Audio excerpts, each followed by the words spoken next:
All right, ready, steady, go. It's 8 a.m. Thank you so much for joining us, everyone. Starting off the new live stream feed. As you can see in the background, it's 8:05. It is going to be a gorgeous sunny day here in Peoria, Arizona at the Peoria Sports Complex. Greggy V here doing live stream commentary for Last Person Standing and whatever else is happening in the background. So, yeah, we are... what have we got here? One person waiting. That's okay. 21 people watching. Thank you for joining us, 21 people. And I'm super curious. I am paying attention to the live chat. So, where are you from? What brings you your curiosity here? Have you got a runner in here that we can try and track down? Yeah, let us know. For anybody who maybe just joined, I know that the feed just switched, so we'll go through a couple of details of this. We got Last Person Standing, and we are at this moment down to 5. We have just everyone's out on their 61st loop. So it's a 1.4 mile course. Loop 61 will put people at roughly 86.1 miles, and just a little bit over 20 hours. So definitely trucking along. You'll see just coming into the screen in about the next 10 seconds on the left-hand side, there's a gentleman walking by right now with the purple just over his left shoulder. Right there, you'll see there's a blue sheet. That is Danelle Redinger, and she just dropped. That was her last lap, so she is no longer part of Last Person Standing, but she did a fantastic job. 59 loops, 83.2 miles. That's a huge shout out. So congratulations to you, Danelle. I know we were chatting with Des earlier yesterday when I was on about the foundation that Danelle is running for. Looks like she's not doing so great, so hopefully she can get some food and fluids and get back to feeling normal.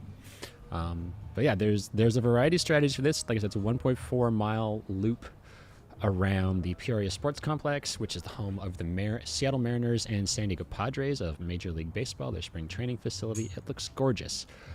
It is a diverse course, surprisingly diverse. I ran it a couple times this morning. There, you can see right now there's hard concrete.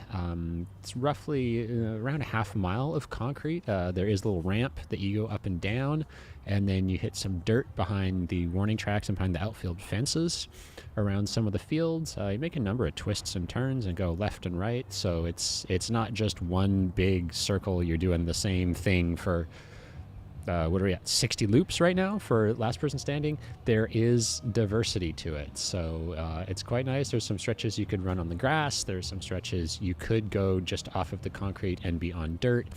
We've got RVs are set up around the course, so there's a lot of people here, and we've got a number of different races going on.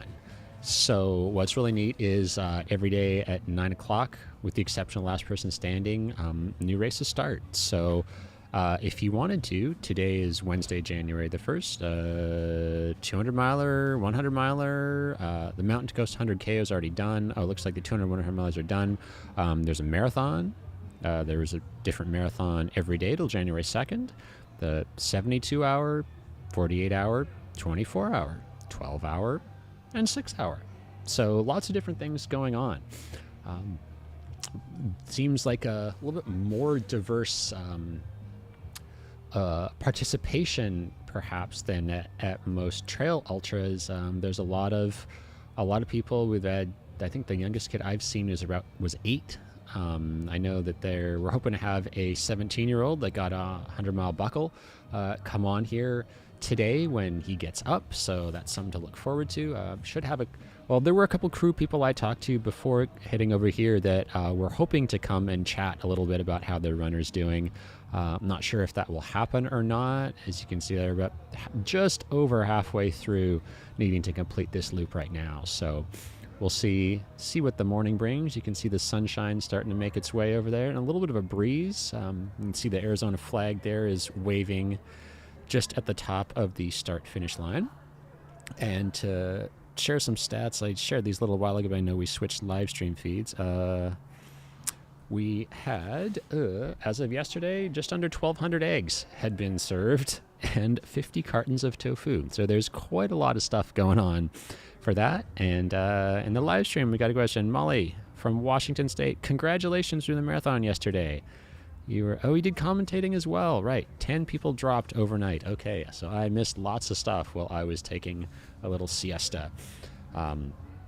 That's all right. Thank you for volunteering, and thank you for being out here as well, participating.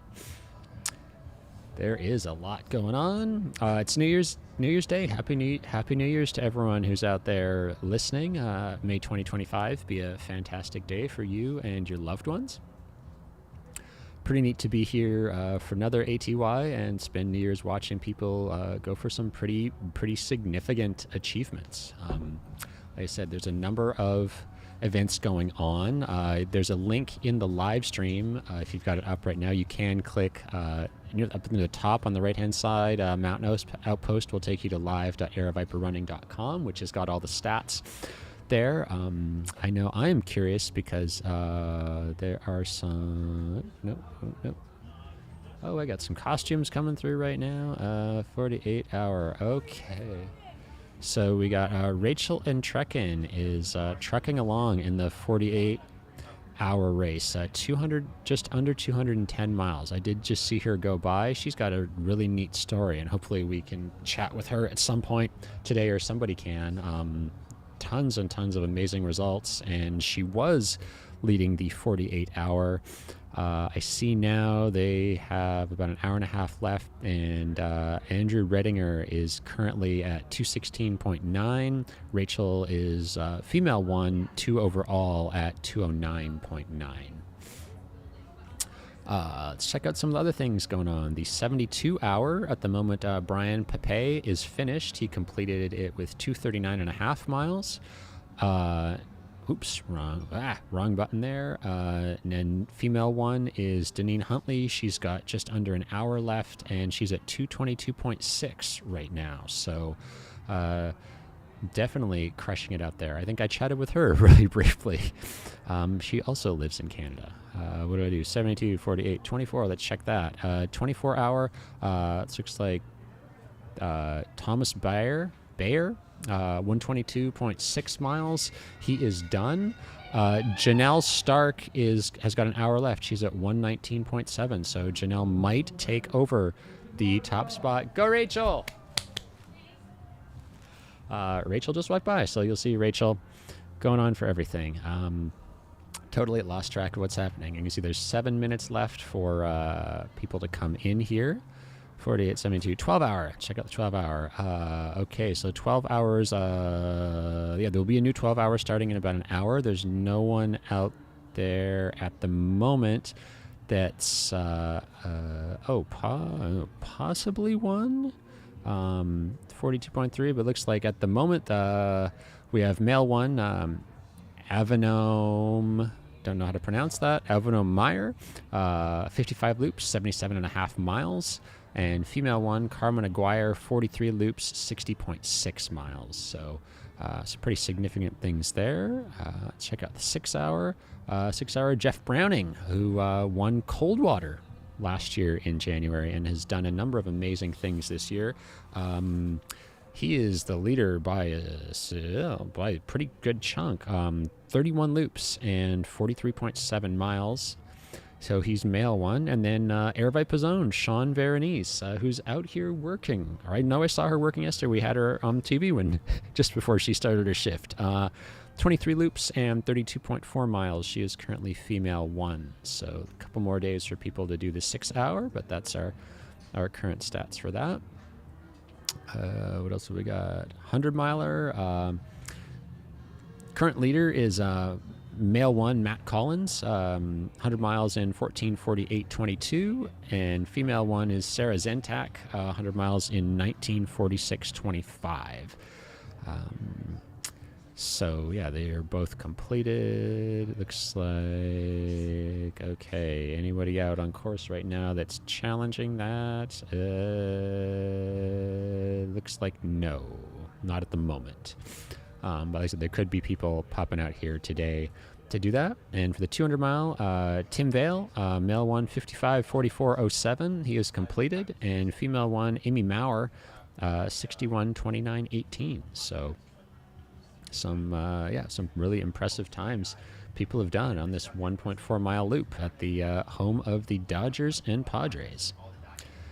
And we should start seeing somebody come through, based off their most recent paces. Now we should see somebody coming through pretty quickly.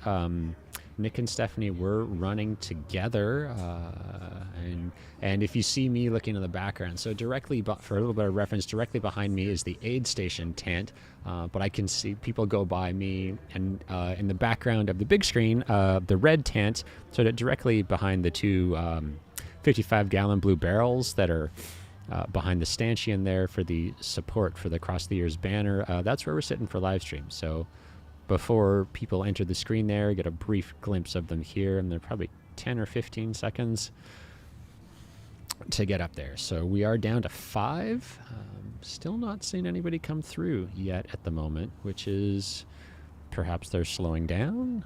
Hard to say. We're at 85 miles, so things have definitely, or most likely, begun to hurt for people who are out doing the race. And you can see there's in the jester hat there is Ed Eddinghausen, I believe is how you pronounce it. I think is how you pronounce it.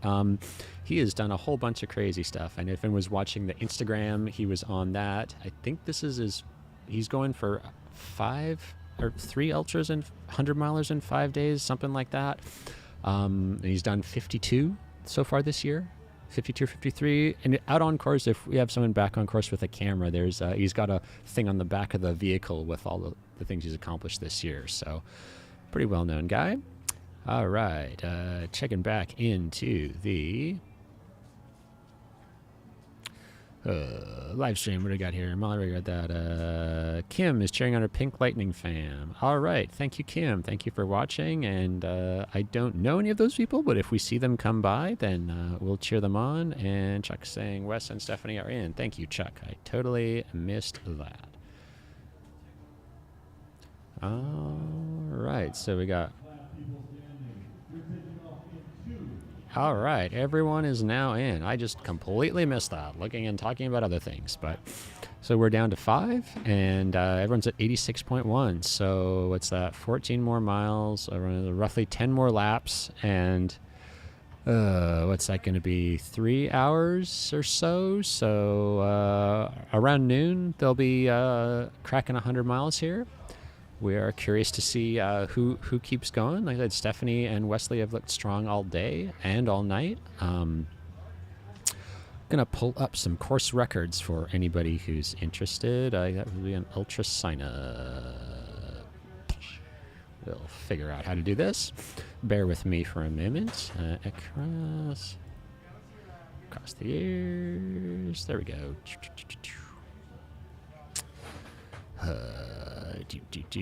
Oh wow, yeah, everyone's checking out the camera right now. I got lots of looky loos. That's great. Oops, no wait, I need to. Okay, so the men's course record set in 2022 for ATY last person standing is 140.39 miles. That was by Paul Nielsen, who's actually out on course. It'd be awesome if we get Paul to come and chat with us about his experience. And then the women's record is held by Maya Detmer, which was last year, and that was 136.639 miles. Maya was here doing commentary yesterday, so we may see her again today. Kind of hard to say. It's New Year's. There are lots of people coming by, taking off. We got 15 seconds, so we got our 5 people lined up there, and then in the brown orangey jacket, black and white shoes, that is Jason Gerhardt, Aravaipa Colorado race director, and they are off again. And you can see some different strategy. Wow, Wesley is going for it. Is he trying to drop everybody? I don't know. He's making a pretty good clip. That is good. It was pretty neat to see Stephanie maintain a pretty consistent pace for hours yesterday, somewhere around 8:39 minute miles. That was impressive. And then we got a lot more people coming. And this is great. We got you can see the course now. So that's one of the fields. I presume that's one of the more for hosting games. There's a number of just practice fields and very small bleachers, and then there's the full contraption here. This one, there was a Mariners logo on this field, so if anyone's a Mariners fan, you might come out here and see your team practicing away. What's really nice about this venue change from previous years at Camelback is you'll just notice he ran by the women's restroom, and the men's restroom will be coming up right now. There are multiple restrooms you can access that have running water, which is a very nice thing to have. You can wash your hands, wash your face. If you happen to face plant, if you're good at face planting on the flat, then there is a place to kind of wipe down. It also has access to the showers 24 hours a day at this facility, so that's very nice because there are so many people doing the longer distances and just out on their feet. I know different people have different goals, but it's nice to know that you can have a shower anytime you want to if you feel like wrapping up your day at 2 p.m. and taking a nap. The previous years at Camelback Ranch, it was limited hours. I want something like 7 a.m. to noon or so for showers. So that was it's a nice change to have this, and that you can come and go anytime you want. It's nice. You can go off course, sleep, and then hop back on course and do your thing. So we'll see. This is Wesley is going down the hill. There was up the ramp and then down the ramp here, and you'll make a sharp turn off to the left. Again, you see beautiful Arizona sunshine. Got some nice palm trees out there. The wine. So if you do come here and see a game, you can get wine supporting the Mariners and I guess whoever they're playing in the Cactus League. You'll see the course is very well marked, pretty easy to follow. Lots of work by Aravaipa staff getting the scrim up on all the barriers. There's lots of barriers. There's cones out. It would be hard to get lost on this course. And then, like I said, we've got the full aid station here, serving food 24 hours a day. There's hot food, different options available, as well as the full medical tent. I can see there's medical people getting breakfast right now, which is great. It's nice to have different the medical crew here because blisters can still pop up.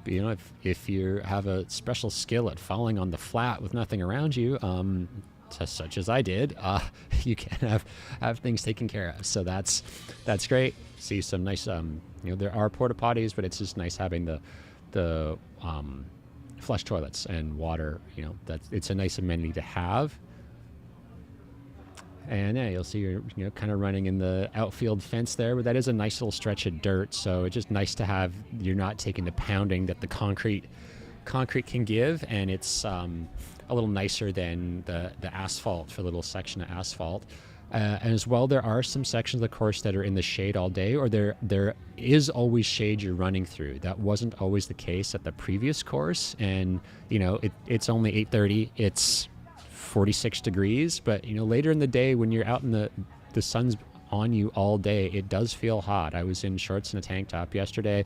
Lots of runners were shorts and a tank top, or just bare chested, down to a sports bra. So it is nice. It's great to feel the sunshine, get some vitamin D, especially if coming from a colder, wetter, possibly snowier, damper climate. It's very nice to be out here in the desert this year. And if you are thinking about it, there are some more races. There is race day sign up available for, I guess, tomorrow and what's today? Tomorrow and Friday, 2nd and 3rd. Not sure. I think it ends on the 3rd, but I'm not even sure. But anyways, yeah, so there's all day today, tomorrow, and Friday. And then if anyone's local in Phoenix or anyone finds a cheap flight for anything, the Santan Scramble is coming up on Saturday, and there's some great distances there. I know online registration is closed for that race, but you are still able to do race day sign up at the venue in Queen Creek at Santan Regional Park. So that'll be good. And the Sonoran Cup, there'll be the 26K I think is that distance for everything. Let's just pull it up and find out. And I know it's New Year's Day, and it's Javelina 100 registration day. So I am super curious to see, has it sold out yet? We are down to 300 spots for the 100 miler. We are down to 70 spots for the 100K, but the Jackass Night Race has lots of spots. So if you are thinking about it, I feel confident saying it will sell out this week. There are 600-ish people have signed up, so let's just click on the button, Greg, and find out. Oops, wrong button. Entrance. There we go. 612 people have signed up already in 8.5 hours. So, yeah, if you're thinking about it, you might have till the end of the week, but you probably just sign up for it now, especially if you're doing a crew tent or anything like that. There is a little bit different registration stuff this year. So please, if you are thinking of Javelina 100, it's a great race, great event. Nice and accessible. You can have crew, pacers. You do the loop, so you see your crew multiple times. It is a good one, but sign up soon because that will sell out. Wesley is still going strong out here. This is 6 minutes into this loop. I want to give a big thank you out to AirFiber, the internet service provider, for hooking us up for everything here so we can be live streaming and chatting with all y'all watching from all around the world. And there's Stephanie right behind Wesley, still looking pretty good. That is a rad costume. We have to see if we can wave somebody down and get them to come and chat and do a little interview here. Okay, no further questions on the live stream, so we'll just focus on Wesley. Still looking pretty strong. And you can see just the lush, verdant outfield grass on these practice fields. It's probably the nicest. I've never been on a real baseball field or like pro anything field, but this is very nice and healthy grass and everything on these practice fields. There's a lot of money goes into maintaining these, and the grounds crews were even out the last couple days doing things. So that's been really cool to see. As you see, Wesley's on this nice dirt stretch right now, and you'll notice in the background there's some extension cords, and the course is very well lit. I did a number of loops in the dark, and I did not take a headlamp. At no point was I concerned for tripping over anything. So I want to say thank you to AirVipa for thinking about the little details like that, as well as there's outhouses on course. There's trash cans on course. They are regularly emptied.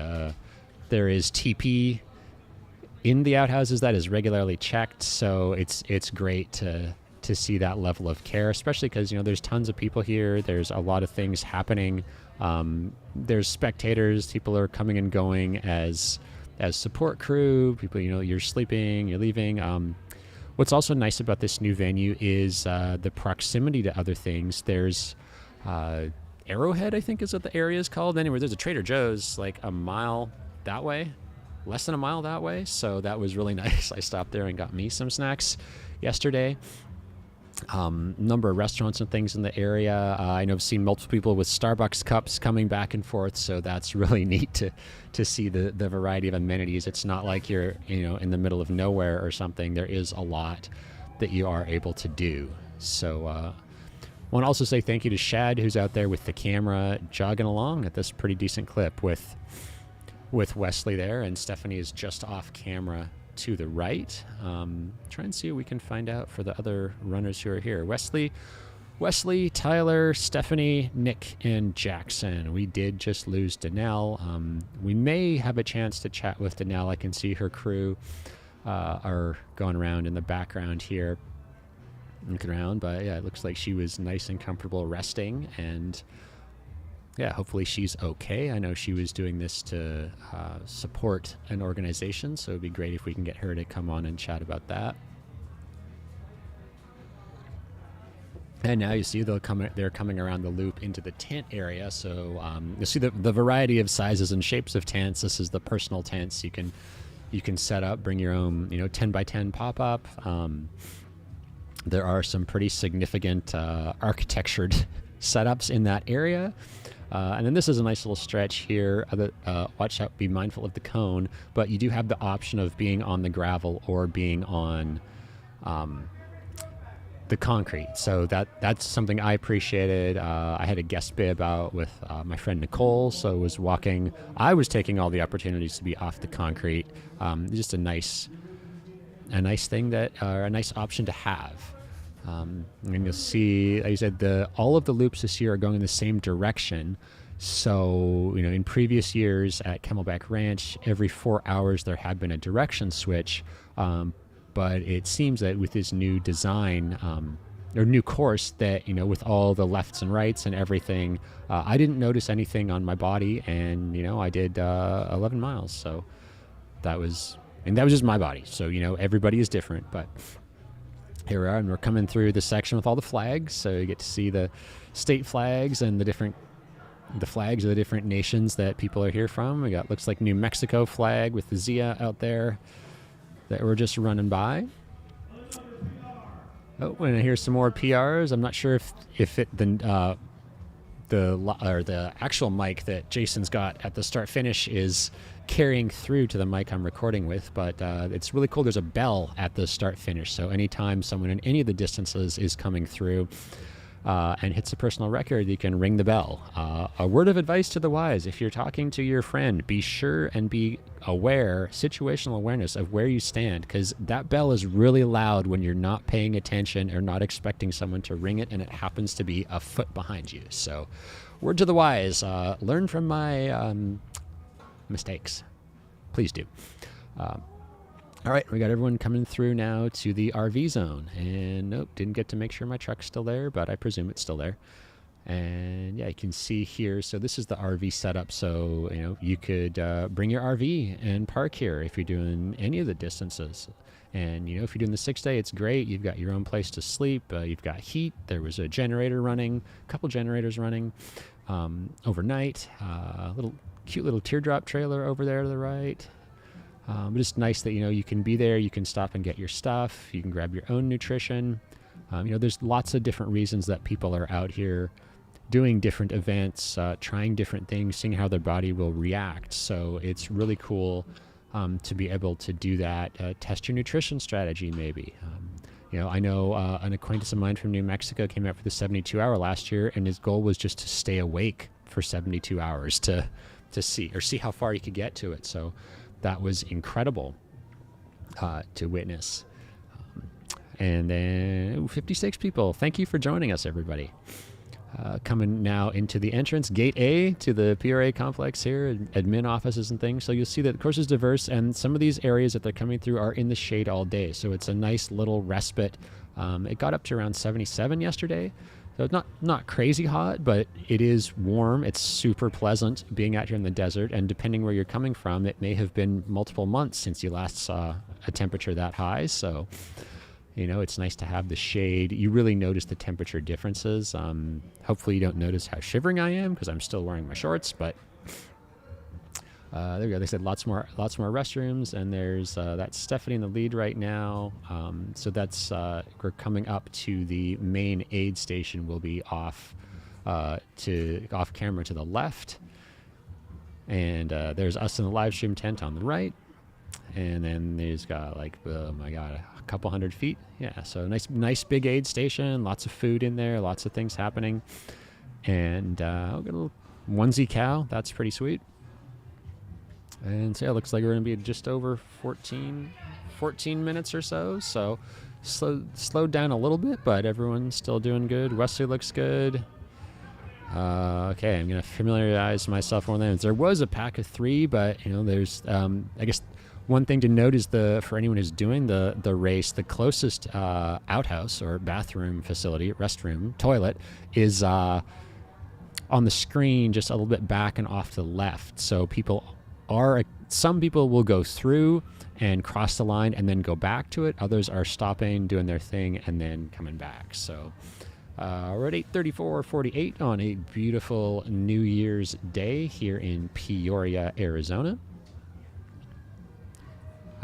Curious, anybody who's out there in the live stream, what does anyone have? Are you doing New Year's resolutions? What are your resolutions? Are you doing Javelina? Did you sign up for Javelina? Are you going to get inspired and come do an event here? That was awesome.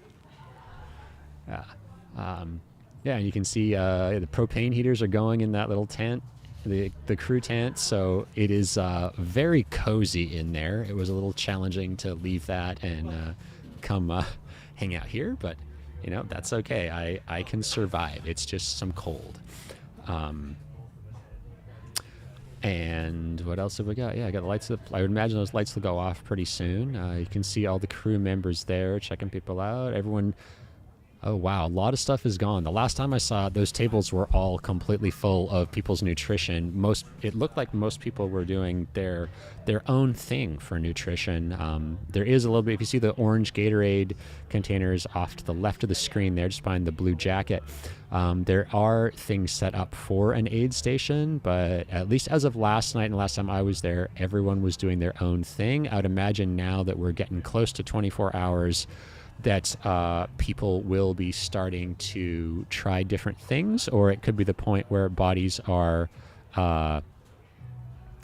starting to rebel against what's happening right now. Oh, we got some comments here. Kiss the Cactus. Got a bib for tomorrow. That's awesome. What distance will you be doing?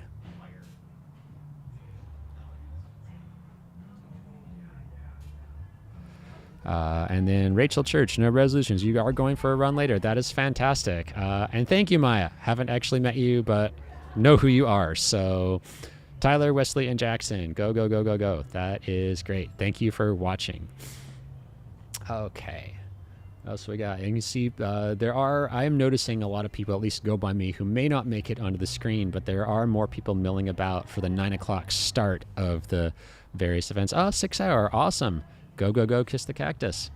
There are more people milling about. So is there a way I can figure out who's doing the 6 hour today?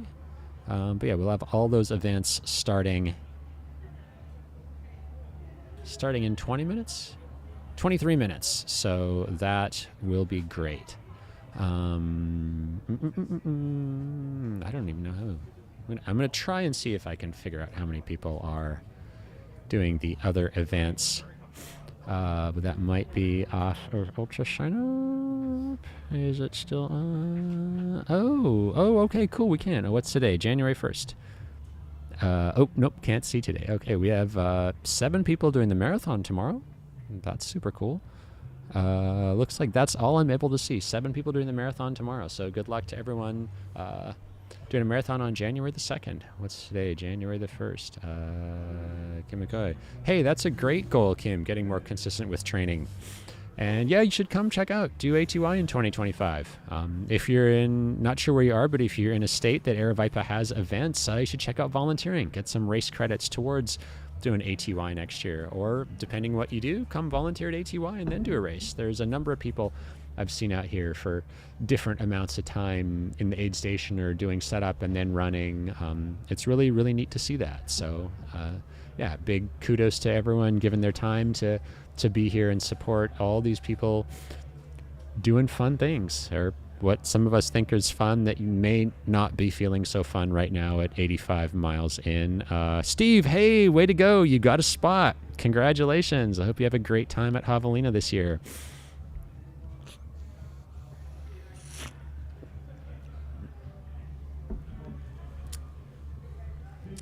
Okay, 50 seconds. Let the countdown go. And I didn't see, okay, Jackson and Nick did both make it in. That's good. So at least at this point, we're still at 5. And, we'll see what people's strategies are. Nick's actually made up some time. So I know Mandy was watching. Nick is getting slightly faster in his loops. Like I said, for this format, it's a 1.4 mile course. You have 20 minutes to finish a loop, and you need to be on the start line for every 20 minutes. So they've got 32 seconds now to get themselves organized and start off.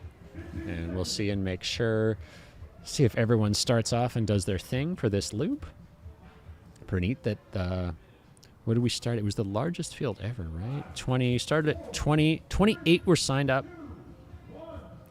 All right, is everybody going off? Everybody's going. That's great. Yeah, we started off at 20, 28 were registered, 26 started, and we are down to 5 right now. So we shall see. Definitely things are getting interesting, a lot more fun, and Yeah, you're right, Steve. In the live stream, volunteering is always super fun. Thank you for supporting, whether it's Air Vipa or your local race organization. Thank you for getting out there and supporting. It's a fun event. It's a great way to meet new friends. If you just move to an area, to make new friends, make new run buddies, hang out, or see what all goes into something. It kind of takes a village to put these on, and there's a lot of details that are thought about, that are considered, and that are taken care of by people that you sometimes see, or you may never see. I know garbage pickup and restocking toilet paper and things aren't the most fun jobs, but there are people who are out there doing that. Cooking quesadillas, chopping bananas, mixing gnarly. What have I got in this? Some kind of goo thing that was at the aid station, which is pretty decent. It's fantastic, and and especially if you are thinking of doing an Aravaipa race, if you haven't done one, it can be a great way to just come and check out the atmosphere, get an idea of what is at an aid station. If you've never done a race, you can come volunteer and do that and see, hey, this is the options I'll have for food, this is the options for drinks, this is kind of the setup. It really does help out, and you meet cool people. You never know who you're going to meet. Volunteering is like a box of chocolates or something like that. So it's a great way that I've met people all around the world doing different things. So I'm going to put the link for volunteering into the chat. Give me just a second here and not lose any of the 19,000 other tabs I have open. Yeah, I know for anyone in the Phoenix area, Santan Scramble is coming up. Are there spots left for that? Oh, there's one spot open. If you want to help with parking, $60 race credit. That is on Saturday, the 4th of January. But yeah, I'm going to post the link right now. We've got a number of events coming up. Coldwater Rumble is the next one in Colorado, or in Arizona. That is January 17th to 19th. There are volunteer spots. And then Prickly Petal, Elephant Mountain, Black Canyon's coming up. I know if you are in the area, or if you're flying out to cruise somebody, or just flying out to support somebody, want to volunteer. There's spots. That's a point-to-point race, and there's some challenging logistics for runners and crews for that one. But you can volunteer and support things. You may be hanging out with me at a aid station, making quesadillas in the middle of the night, or whatever else is needed, motivating people to keep going.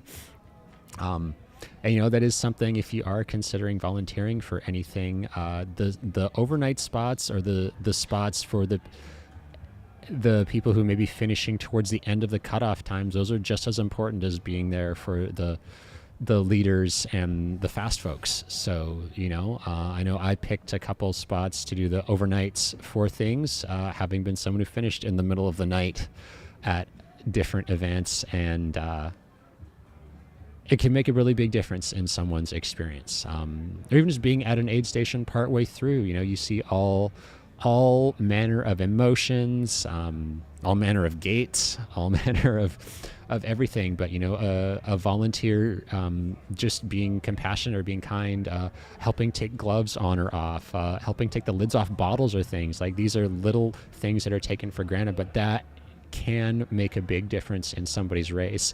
Smiling, being polite, cheering them on, it's big things. So highly encourage you to check out volunteering with Aravaipa, or if Aravaipa stuff's not nearby, volunteer with whoever your local race organization is. Check it out, make new friends. And on that note, there's some great Aravaipa races coming up. The desert is a great place to run because it's mostly sunny and most likely warmer than wherever there's not the desert that you're living in Arizona. So if you're freezing your butt off in southern BC like I might be, pretty nice and pretty attractive to fly down to Arizona and run in the sunshine for everything. So yeah, highly encourage you to check it out. Looks like we're back on the TV screen here. We got, is that Jackson? I am not familiar with who that runner is, and I can't quite see the bib. Maybe after this loop I'll run over there and get names and things. You can see the sun is making it into a beautiful day. Have we warmed up any? We should be. It's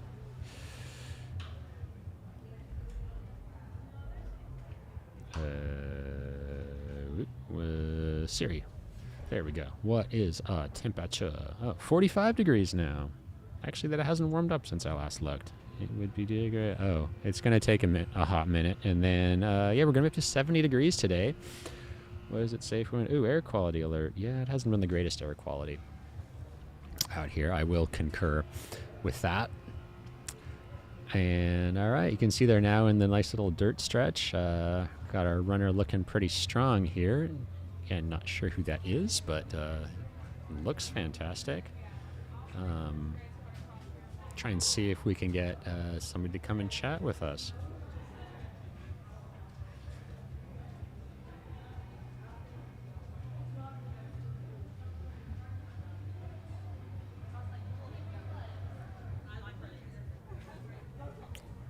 Okay.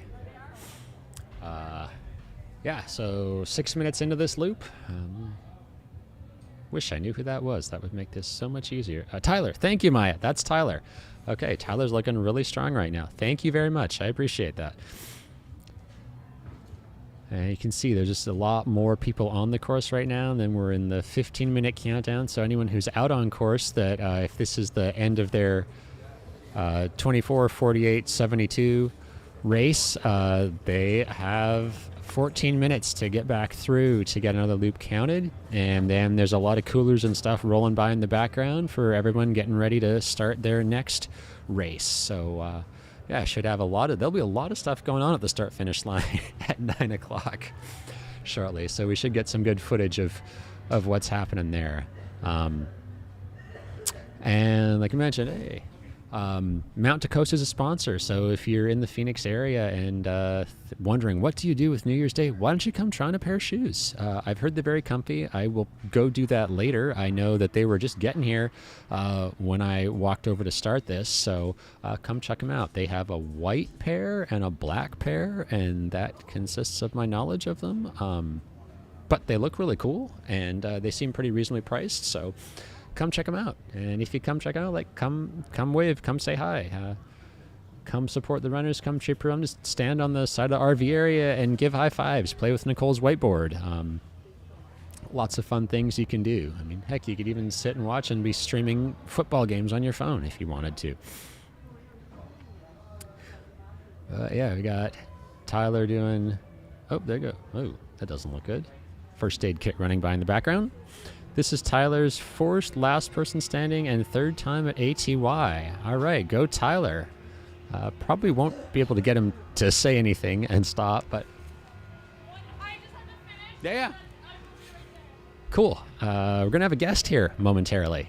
Yeah, so what's cool for me is there's the TV screen I'm looking at doing commentary, but I'm also able to see everybody who's going by just before they come into the finish or the finish line. So super fun to do all of that. And you can see it's warming up. We've got, still got the mix of people in their puffies and whatnot, like I am, sitting here doing nothing. And I did get pretty hot out there running earlier, so we'll definitely see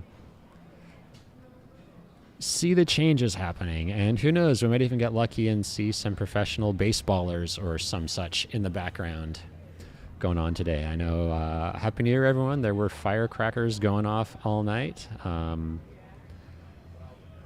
Can we go to the finish line cam? Kevin, we will see that. Who is your brother? Or I guess, how am I going to figure that out? What's your brother wearing? Do you know what your brother's wearing? That would be awesome.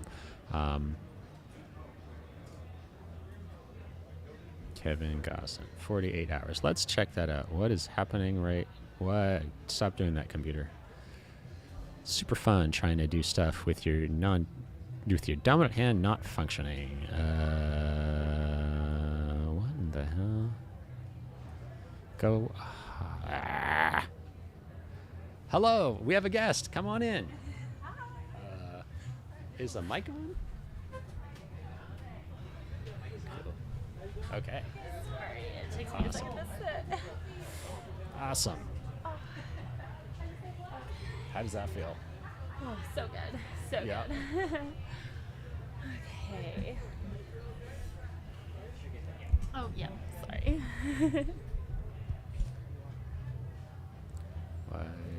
How do I just make this go away? I don't want that. Oh, clear? Fuck off. Oh well. I know. I'll do that.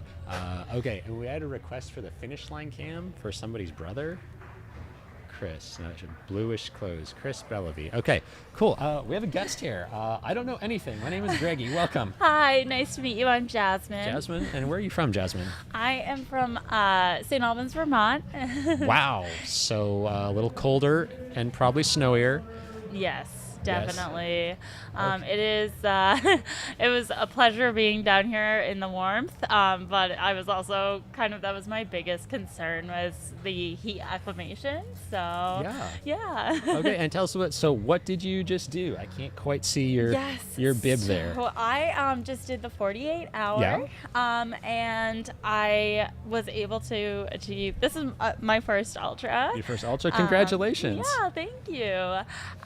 So I was, hoping for 100, but Yep.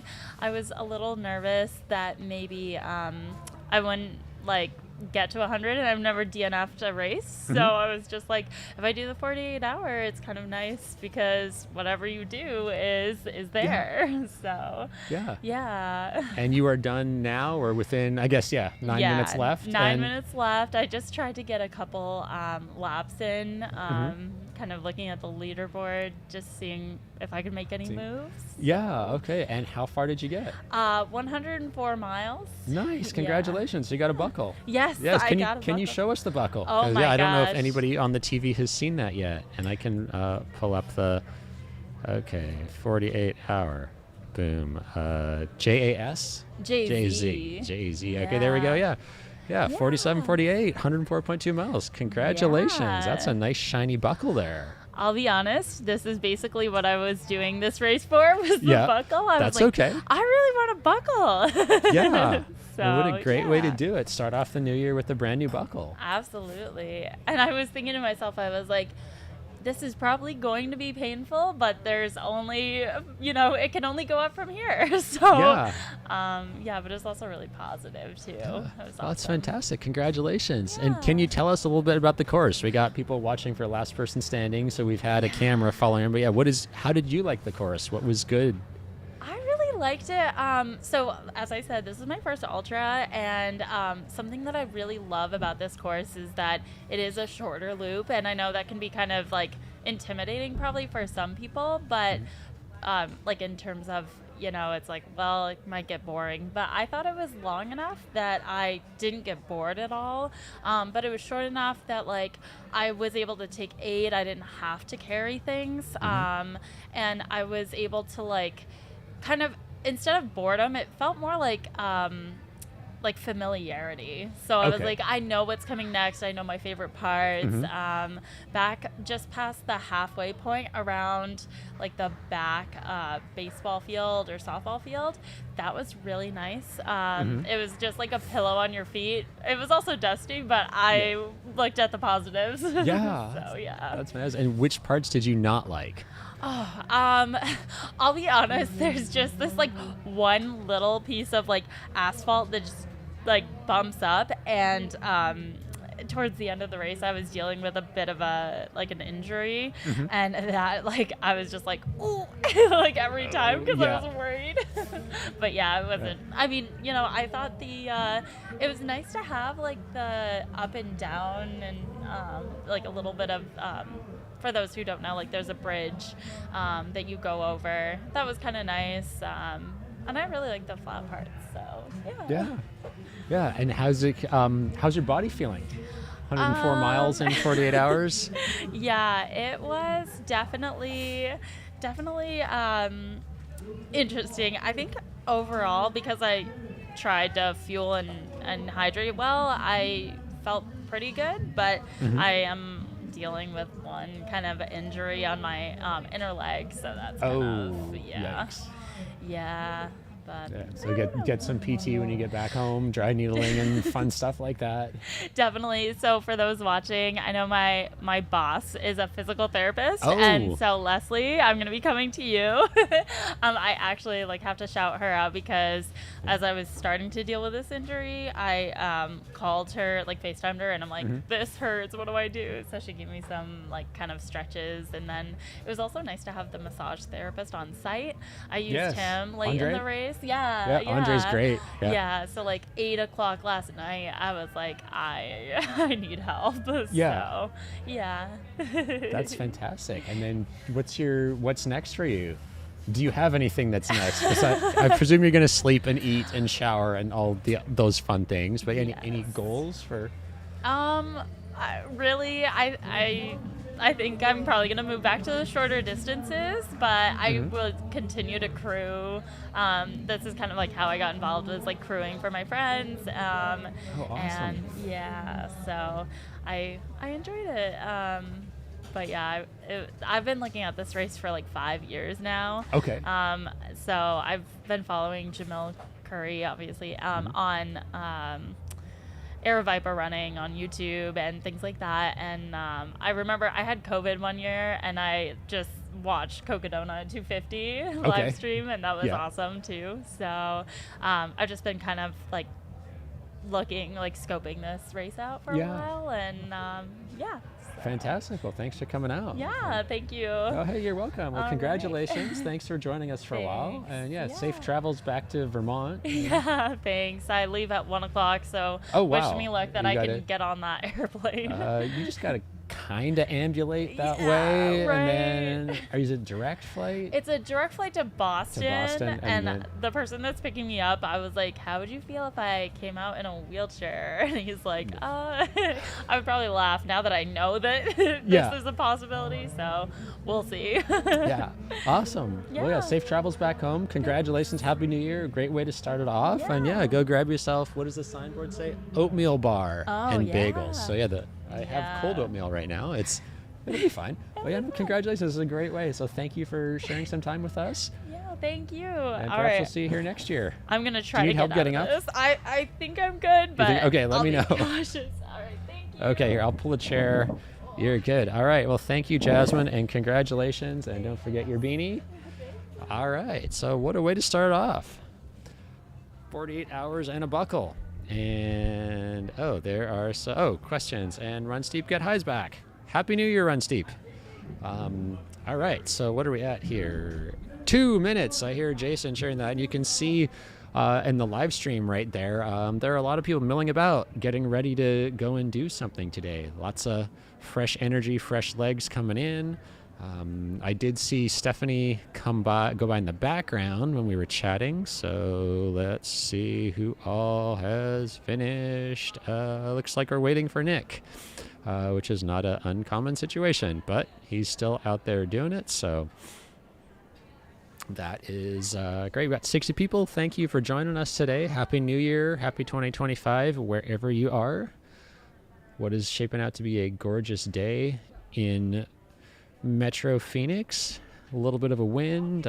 Sun's getting warmer and warmer. So great to see all the people out here. And looks like 2 minutes and people will be finishing. So there is Nick going by. He is going to make it with about a minute left and be stressing out Mandy, but that's all right. What do I hear?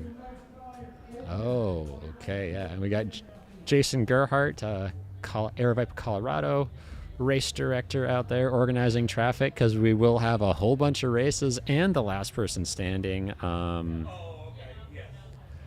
by shortly. All right, trying to see if we can get someone else here to come and chat, so you're not just listening to me. All right, they've got a fairly sizable start. There's Wesley and Stephanie, and where did Tyler go? Where is Tyler? Oh, change of... Ooh, all right.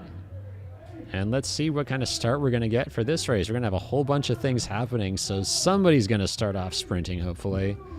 Go. Oh, are they going to throw down a nice... Oh, and it's apparently New Year's Day, my 9 o'clock phone tells me. Hey, go, people, go. And there we go. We got a nice view. The sun is coming up, getting gorgeous. There's the shipyard. Nice little playground. If you are coming out to support people with your kids, they can play in the shipyard. Come try out some Mount to Coast shoes. Who else have we got there? Squirrel's nut butter. Squirrel's stuff is all around. And, okay, I'm not going to get a cowbell because that would probably annoy the bejesus out of y'all listening there, but it is great to see how many people are out. If you're looking at the live stream, that is John Giesler in the red with the hiking poles at I think he said 6,200-ish lifetime miles, he told me last night, which is pretty cool to see people having like thousands of miles at this event. If you just joined us for the 9 o'clock start, last person standing, we started at 26 and are down to 5. The last one to depart was Danelle. That was 4 laps ago. So everyone will cross over 90 miles on this loop. We're at 88.9, 63 loops so far. Still got 5. We got Stephanie, Wesley, Jackson, Tyler, and Nick are our contenders at the moment, and we're curious to see how long and how far they're going to go. Lots and lots of things happening, so pretty cool to see. Lots of different strategies. It's a 1.4 mile loop, and you have 20 minutes to get back to the start line and be ready to go for the next one. So seen a few different strategies. There were some strategies to go out really fast and spend the least amount of time on your feet. Nick's strategy is to go quite slow and have a few seconds to rest. So yeah, kind of all over the place. People are slowing down from what they were running. I was here last night, so doing the math in my head, 12-ish hours ago. Noticeable change in the speed people are doing things, but hey, that happens, and so does life. So cool to see how many people are now milling about at the start finish and over in the event crew, or the last person standing crewing area, which is off to the left of the screen there. So propane heaters were on in there. It was nice and toasty warm. It's high 40s right now, probably up to 50 in the next little bit. Be up to 70 later in the day, so that is quite beneficial for all the runners and all the people out here. What else have we got going on there? Yeah, you can see it's quite a diverse course, as Jasmine was saying, if you caught that interview. Concrete, asphalt, there's stretches of dirt, so it's not boring how one might consider it in the in some capacities, but yeah, still lots of stuff going on. So we got concrete for roughly the first half.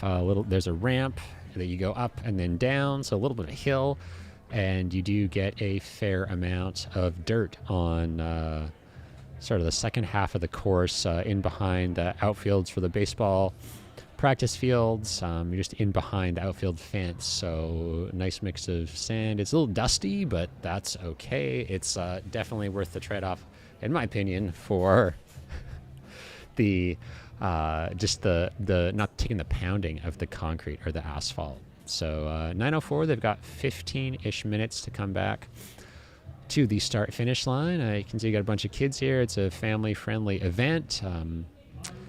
Got the big RV area set up, so you can bring your trailer, camp in the back of your truck, be right on the course, take a nap as needed for different loops, or if you're doing different distances. So that's a great attraction for this race. There are tents set up that you can rent a tent, you can bring your own tent, be set up to go, because we've got all kinds of things happening: 6-day, 72-hour, 48-hour, 24-hour, 12-hour, and 6-hour.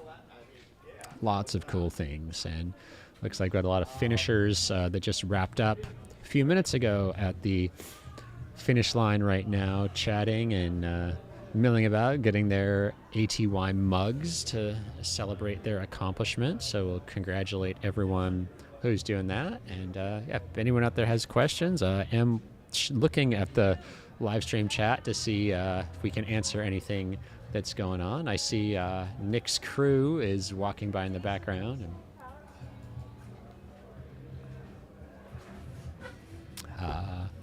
some stats we got from the aid station in terms of what kind of commissary does it take to feed the village of people out here.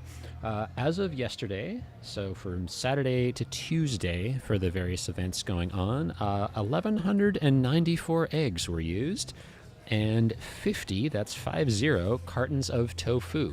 There is at least one Costco trip a day, and lots and lots of food and things coming in and going back. So we'll see. Mandy, would you like to join us and tell us how Nick's doing? Sure. Give away some secrets? Cool. So we're going to have Mandy join us again. Nick Mullen? Mullen.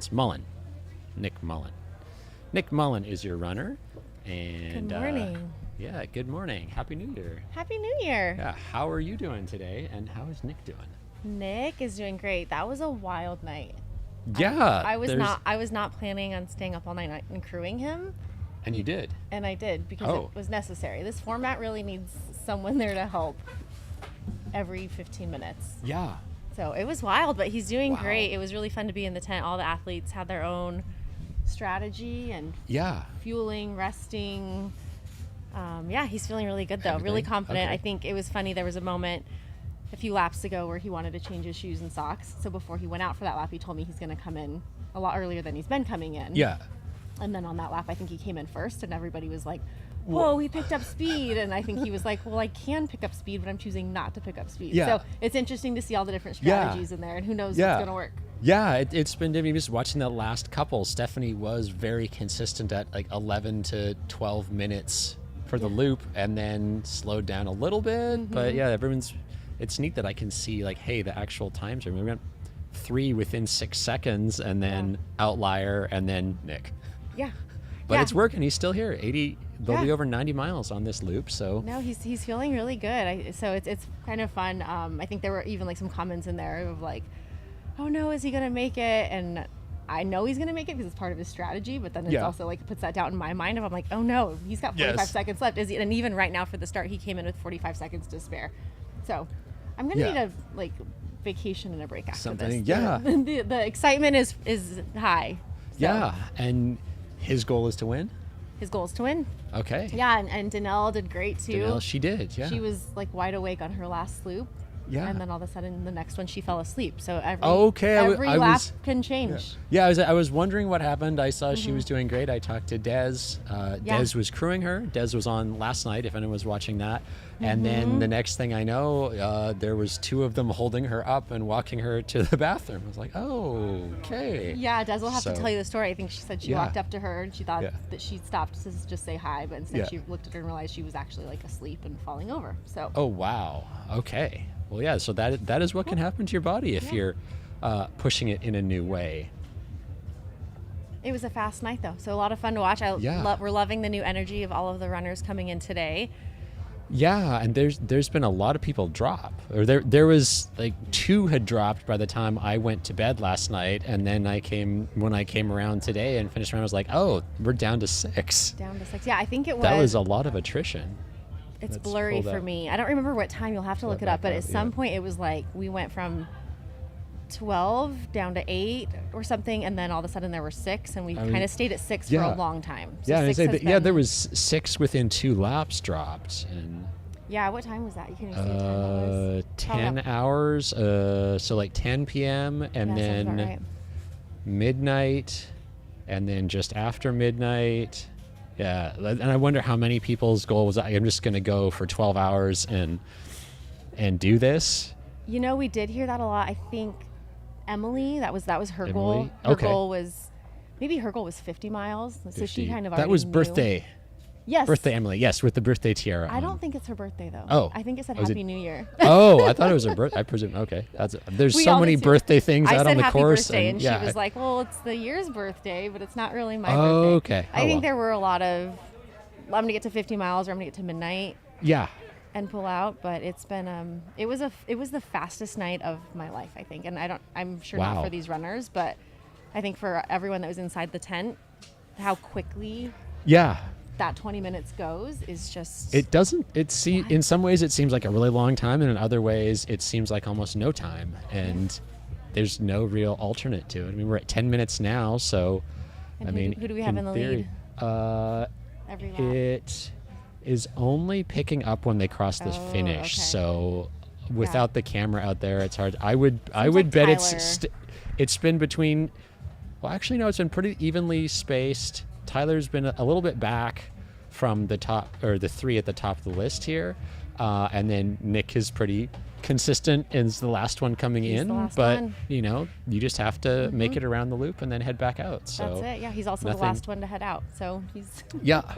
he walks out and he runs in. But yeah, it's been a lot of fun. So thank you for letting me share about last night. Oh yeah, you're welcome. If anyone's out there and you've never experienced this format, highly recommend it. We've for as long as we've been running, we've never done this, and we will for sure be Wow. doing this again. It's fun to Yeah. change up just that element of competition Yes. in a totally different way that really keeps you on your toes, especially for Yeah. crew. It's Yeah. a little bit like Yeah. cutoffs. And yeah, you're constantly chasing that Yeah, cutoff. yeah. and- So I mean, it is a cutoff. It's just such a and weird, going. like, different format, Going. but I love it. Yeah. We're having a blast. So thank you guys for having us. Oh yeah, you're welcome. And how are you holding up? Are you caffeinated enough? Are you about to fall asleep? Or Yeah, I actually did little cat naps last night. So I would, because he was taking the whole time to run, as soon as he got Yeah. in, I would take that 30 seconds to do whatever needed to happen with him. yeah, So refuel. Sometimes there were shoe and socks changes that we did really quickly, and then I would set my alarm and I would close my eyes for 10 minutes and Wow. then wake up and wait for him Yeah. to come in. So I did that pretty consistently throughout the night. So maybe that's why it went so Okay. fast for me. Yeah. So I got little like mini 10 Yeah. minute lay that's down and close okay. your eyes. So I feel great. That's a strategy. That's something that you can use. Like, I remember thinking about it. Like, your experience as crew is only more experience and help for the next ultra you're doing, the next race you're directing, or Yeah. anything else. No, that's a good point. I just was thinking, how am I going to get some sleep? I was definitely going to have no success in going to sleep. At one point, he told me just go to the camper and go to bed, and I was like, absolutely not. That sounds impossible to sleep. You know, it's Yeah. yeah. So this guy right here, Zarek. Do you know Zarek? No. I think he's in 4th on the 6-day race. Okay. And which guy is he? They'll be coming up on the screen we have there. him on the screen. He just passed Okay, by yeah. us. Okay. I think he's probably over his 300-mile mark right now. Oh wow. He is a beast. The So guy that, with no shirt. Yep, guy with no shirt. He was in our tent a lot last night. Actually, I went to our camper at one point. He's in the 6-day. Yeah, 6-day. There we go. Zarek. Zarek Oh is yeah, a woman. currently in 4th. Yeah. I found him curled up in a ball, in shorts and no shirt, freezing, in a chair out just randomly on the course.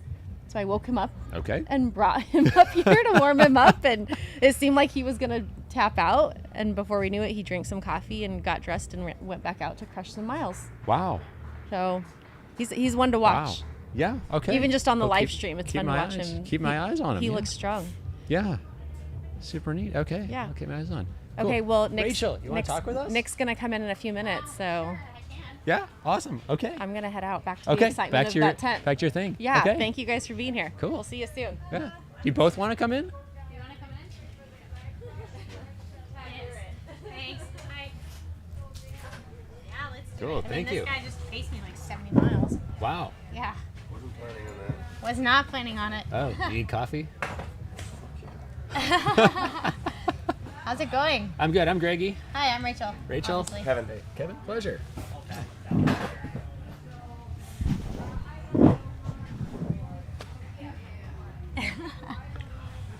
All right. Cool. So yeah, what were you doing? I did the 48 this Yeah. year. Me and my friend Andrew and then my buddy Connor. Yeah. We're all trying to do the men's auto qualifier for Spartathlon. Wow. So that's 218. 218. Which I- Okay. only one of us Did- was successful. and is that was one you? Andrew. No. Oh, okay. No, I got really sick. Oh, okay. With Wait, like 72. probably 4 hours to go. So I did. Oh no, 48 I hour. did. Yeah, I did okay, there we go. 213. 213. Wow, that's fantastic. Yeah. Thank you. Well, congratulations. Yeah. Thanks. Yeah. So That's- it was. wow. It was fun till it wasn't. Yeah. And how did you like the course? It's a lot more pavement than last, or like I do like this course better, but it is a lot of pavement Okay. in comparison to the previous year. Yeah. But yeah. And was Good. this a training, like specific training goal or Spartathlon qualifier or I try a did- bunch of stuff out? Yeah, I actually did Spartathlon last year and it didn't go great. Okay. But I mean, the qualifier is a fun thing to aim for. It's just like a number. So the women's qualifier is 2:02 Okay. and 48. So yeah. So you're in. Yeah, I was in last year too at this Yeah. race. Yeah. But yeah, I don't know if I'll go. I don't think I'm going to because it's a lot of road running. I actually like trails. That sounds awful. Yeah. And Yeah. are you doing Cocodona again? I am doing Cocodona again. Yeah, I'm excited for that. So, because the women's field looks awesome. Yeah. So I'm excited to get to race against some incredibly talented women. Yeah. And same goal to win? Oh, I mean, I just want to do my best. Yeah. Because, I mean, it's not every day you get to race like Leah Yingling and Courtney DeWalter, and like I get to race Mika again. So I think it'll be exciting. Yeah, no, that'll be great. And we'll be live streaming it so Yeah. people can Yeah. follow along. But yeah, you know, what is it? A rising tide lifts all ships. Yes. So Yeah. I think it'll. I mean, Courtney just has that effect of like she shows up and everyone does better. So Yeah. my only goal this year was to, before I knew anybody was signed up for anything, was to just try to sub 70. Yeah. I did 73 last year, so it seems Yeah. It seems doable. possible. Yeah, Possible. Yeah. yeah. But yeah. So we'll see. I'm excited for the race. Hopefully we have another cool year. That was pretty nice. Yeah. Yeah. And the fire. Well, that was unexpected, but Oh, I forgot about the fire. It didn't affect me a ton. okay, you were just ahead of it. Yeah, enough. I must have been Yeah. ahead of it, but I remember that being dramatic. So, but yeah, it was a fun race. So yeah, I'm doing it again. I don't know what else I'm doing quite yet. Yeah. It was basically this. I'm doing Badger Mountain. Badger Mountain. Okay. Yeah, that's a fun That'll be race. fun. It's up in Washington. Yeah. And then yeah, I don't know what else. See what else happens. And any non-running goals. It is January 1st, Oh, New Year's yeah. Day. Yeah. Do either of you have anything you're aspiring for in 2025? What are your goals? More fun stuff. Yeah, maybe less concrete. Yeah. I don't know. I just moved to Colorado, so Oh, I'm nice. excited to explore the state. Yeah. I think the mountains there are really pretty. So we live in Conifer. Oh, nice. Yeah, That so is beautiful area. It's really nice. I mean, there's a trail like down the hill from where I live, so Good. it's pretty awesome. Yeah. So I'm excited to get to explore new See state. more stuff. Yeah. Yeah. Yeah. Have you got So- down to Lost Creek Wilderness at all?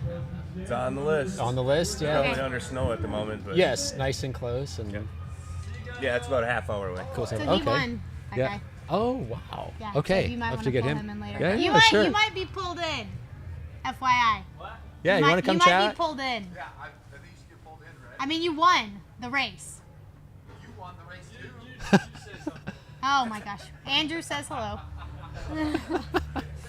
Anyway, Wow. he was, so if I can brag about it. Yeah, yeah, go he for it. won't. Andrew, yeah. He is super Andrew awesome. Redinger. Yeah, he's super awesome. So he, the American Spartathlon team this year was, we all had a pretty hard time.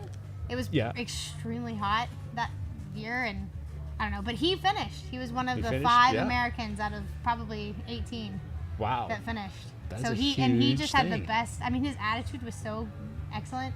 Yeah. The whole time. Go team, go. I mean, when he finished, I like wept Wow. because he just did it with it. I mean, he did it all correctly, and he sight saw Greece, like did all the cool Wow. stuff before the race. Yeah, he did Yeah. it. I was like stressed out about my job and stuff, which is not the way to do that race. No, that sounds hard. Yeah. And everything. So yeah, and I saw on a GoFundMe like you're still looking for sponsors. That is Yeah. a little mind like all your results and the things Yeah. and I don't know. that's tough. It's I okay. have nothing for that other than like I can go to the GoFundMe and say like, hey, I mean, Rachel's yeah, amazing. Give me money. Yeah. Yeah. Well, I don't know. We'll see. I might have some things happen this year, but it has been kind of funny. I don't know. It's a bizarre world. Yeah. I'm not great at social media, so But your results are I just there. post pictures of my cat. Well, I know, Yeah, but well, everybody. people support that. You yeah, get pictures but of a everybody cat, means like you need to be. I don't know. do You need to something, be move you. product. And I also don't use a lot of products consistently, so. Well, in Japan, they got little vending machines. You can buy like helmets for your cat. You could just like Helmets. start something, like knit some kind of beanie for your cat and That's start so funny. selling those. That's like I a guess I billion-dollar idea. Yeah, that's it. I can In just. all your free time. Yeah, right. Well, I'm a physical therapist, but this year I took up my first travel contract, so. Oh, nice. So I'm off June 18th, Okay. and I'm gonna not pick up another contract so that I can mob around the mountains. Wow. Well, yeah, you got tons. Probably with this guy. You got tons of mountain stuff. And are you Yeah. Colorado based as well? Yep. No. Kind of for yeah. So Okay. when she bails out of work, I think we'll probably head right to the San Juans. Nice. Yeah. Perfect time to hit there as the snow's melting and Hopefully, yeah. check it out. Yep. And are you from Colorado or? I moved there in 2020. Okay. So I lived in the Midwest for a long time, but Yeah. I had raced at the High Lonesome a bunch of times. Yeah. And just loved the state, Yeah. loved Buena Vista and all that. So that's my place. Go back. Awesome. And are you doing High Lonesome this year? I am trying you- to redeem myself. My first DNF last year. I'd run it every year. bummer. So let's see. This We'll girl's see. in the lottery as well. So Yeah. Yay. Okay. Fingers Yeah. crossed. That's right. Isn't there like one more day to enter the lottery? I think, or something. Yep, I think yeah. that's tomorrow night. Would Yeah. it? Okay. Yeah. So if anybody so can do plug- it, go enter plug for High enter the Lonesome. lottery. Absolutely. Yeah. What are some things you would recommend to people? I know it's January 1st. There was 300 spots left in Javelina as of 20 Oh, what, minutes ago when I races, looked. you mean? Yeah. Yeah. There's a bunch of race signups. Anything? What? Oh. I don't know, we got so I how did many Crazy people watching? Mountain this year. Crazy Oh, Mountain is yeah. a super awesome race. The race director's badass. The entire vibe is really cool. Yeah. So I did do that race last year. So I definitely recommend it. I think there's a wait list now, though. I haven't done anything in Colorado yet, so I don't know. Okay. But I've done I Am Tough in the past, and that's a really fun race too. Yeah. Plane 100 is also Plane one of my 100. You're the favorites. third person that's just random Plane people that have come 100. in here and said Plane 100. So Plane check out Plane rules. 100. Plane 100. The only problem is that there's a billion races in September, and so Plane. Yeah. I think I'm gonna do Run Rabbit Run this year. Okay. So Plane, Run Rabbit Run, and the Divide 200 are all the same weekend. Oh. So it's like, well, I can't do those. Can't do everything Yeah, yet. I can't do everything, but Yeah. but I made Wow. the Aravaipa team this year. So Oh, congratulations, Thanks. Arepa, Colorado. yeah, so I'm I'll have to do some other races too. I'm excited Yeah. to pick out some cool Well, ones. well, yeah, you can check out and explore. And I've never run it because of the timing, but I've run Yeah. those trails a bunch. I'd plug the North Fork 50. For North anybody Fork in 50? Colorado. I think Yeah. everybody picked that up last Yeah, I year. was gonna say I had that open in a browser Aravaipa because did? Jason I believe so, wanted yeah. Those amazing North trails. Fork Ultra, yeah, North Early Fork June, 50, I think. Buffalo Creek, yeah, Yeah, May 31st. May 31st, Yeah. yeah. that's a cool. Oh, that's area. that's a gorgeous area. I used to backpack out there. Fantastic. Cool. Yeah. Anything else you want to share? Happy New Year. I know you Happy probably New want to get Year. some food and relax I and yeah, mostly want to lie down. lie down. Yeah. No, go do it. You did fantastic. Thanks. Congratulations and Yeah. 70 miles pacing. That's Dude, I know. He on hates- concrete. On concrete. First time crewing a loop-based event. I've Yeah. crewed Badwater before, so it's Okay, a yeah. little similar, but man, you're just on all the time. Yeah. Every 15 minutes. Every 15 minutes, yeah.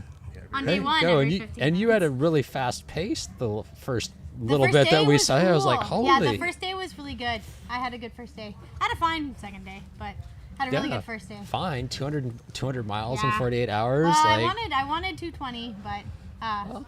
sometimes you get it and you sometimes could you yeah, don't. you could save it for 2025. Oh, Come and do gosh, ATY I think I'm again. doing the 24 next time. Oh, So- okay. 'cause I Well, did- that's, I mean, that's a new one. You've done yeah. it all.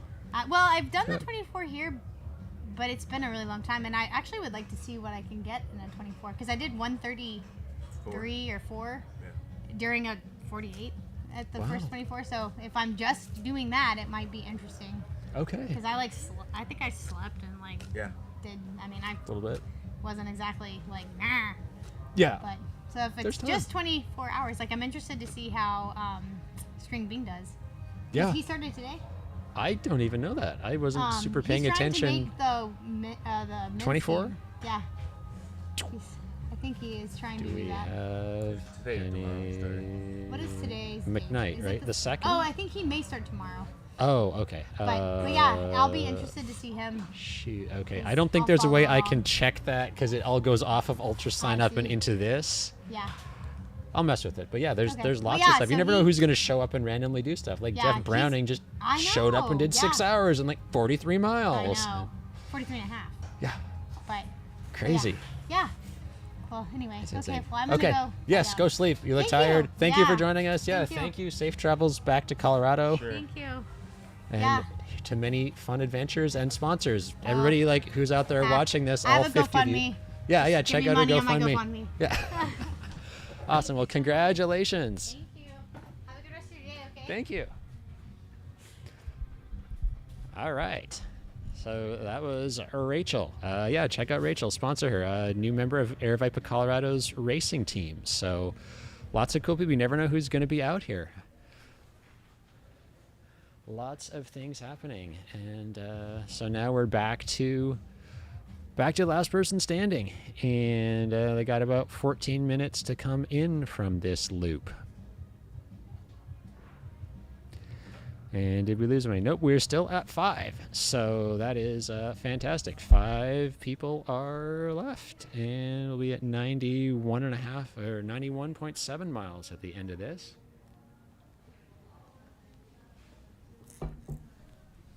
Do I have any more food things I can tell you? No, but we could go find out some food things.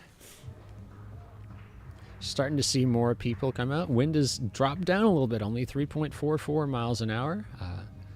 Again, want to say thank you to Mount to Coast for sponsoring this. Squirrel's Nut Butter. Thank you, Chris. Your product is fantastic. Look forward to seeing who all the ambassadors are for this year. That probably is coming out soon. Air Fiber was sponsoring or getting us all hooked up with the internet here. Trying to see if I can find it. Nope. No can do. Let's see if we can get another guest here. Oops.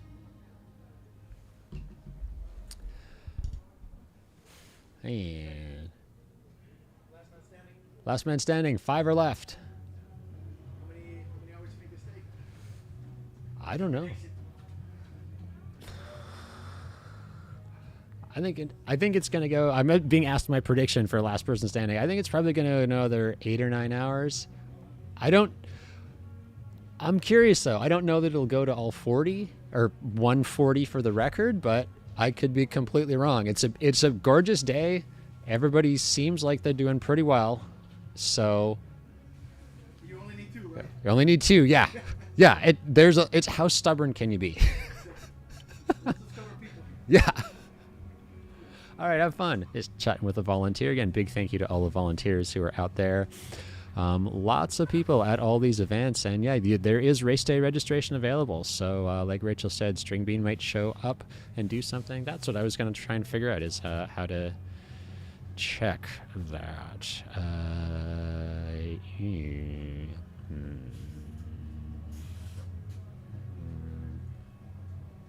Okay, there is a bib. So, yeah, that is something that might be happening. I saw Chris Warden skulking about earlier. Perhaps he'll come chat with us. Oh, I hear clapping. Is there a PR happening in the background? Possibly. Yeah, definitely seeing people start the process of shedding layers now, and it will warm up soon. It will warm up soon. If I keep saying it, it will happen. It's 2025, so Happy New Year, everybody. Thank you for joining us and spending some time here looking at the TV screen or listening to what's going on in the background. Got a few people coming through the start-finish right now. There's 12 minutes left in the loop for this loop of Last Person Standing. Was trying to get the original winner of the first Last Person Standing at Across the Years, my buddy Tony, to come and chat about that. We're working on it. No promises, no guarantees, but hey, it's 2025. It's 11 numerology day, so we'll see if the doors of the universe will open and transport us to somewhere. Is it getting better? Yeah. Looks awesome. Yeah, I got lots of finishers here. It's really cool environment. If you've not been at the finish line of a 100-miler, you can really see the emotion on people's eyes, in their face. Like, just see like the brightness in Rachel's eyes, the almost tears of joy in Jasmine's for finishing finishing it. It's a huge endeavor. Anything, whether it's your first 5K, whether it's the first time you put your shoes on and go out and realize I can do it, or all the way to pushing yourself to see how far your body can go. So, a big kudos to everybody who's out there today doing something. Everybody who maybe decided, hey, it's January 1st. This is the change I'm gonna make. I'm gonna give up alcohol. I'm gonna go for a run. I'm gonna go for a walk. I'm gonna get fit. Whatever it is, you can do this. So, good vibes for everybody for their 2025 goals, resolutions, whatever you might want to call them. Oh, there's a cool javelina hat. That was this year's javelina hat. I wish I had bought one, but oh well. That's okay. Thank you for helping me out. Oh yeah, absolutely. You're doing a great job. Thank you. All right. Trying to see who I can see in the background. Nobody. Yeah, it's kind of a one time. What else do we have to talk about? Oh, there's Andre. Andre. Good. How you doing? Andre, a couple people mentioned, Jasmine mentioned Andre de Massage. Andre Lee is a local Phoenix area fixture at Aravaipa events, and there is a massage tent set up, so I know he's helped a few people out with some body work as the miles progress, because just the toll on your body from being on concrete for a lot of amount of time, more time than I want to think about. But it's concrete, so it can hurt. But yeah, otherwise we got a lot going on here. 9:31, so about 8.5 minutes for people to come through the finish on this loop. Try and see what else is going on in the world. Welcome to the live chat. Okay, yeah, I am monitoring the live chat. If you've got questions, feel free. Looks like, what's this? Oh, new USCA course. All right.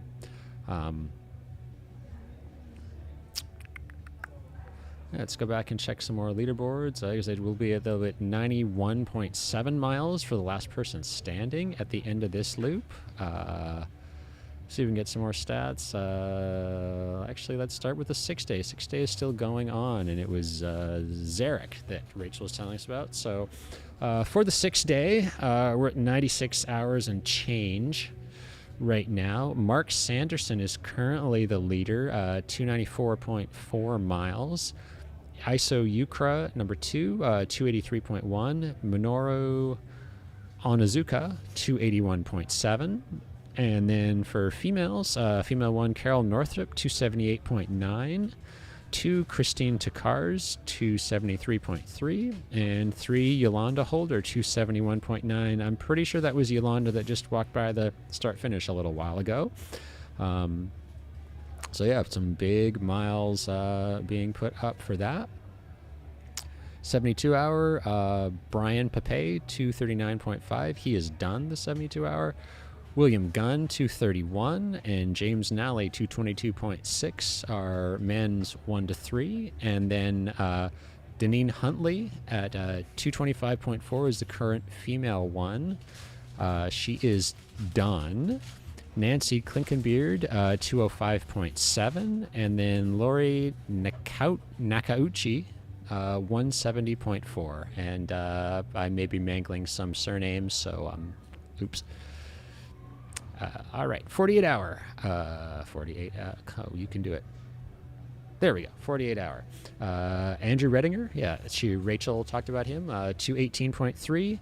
Chris Bellevue, 156.4, and Connor McClelland, 146.5. They are all completed.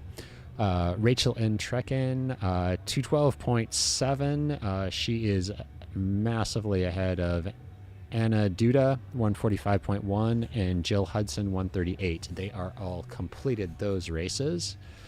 And in the 24-hour, we've got Thomas Beyer, 126.8 miles, Nathaniel Curry, 119.7, and Douglas Songer, 114.1. They are all completed.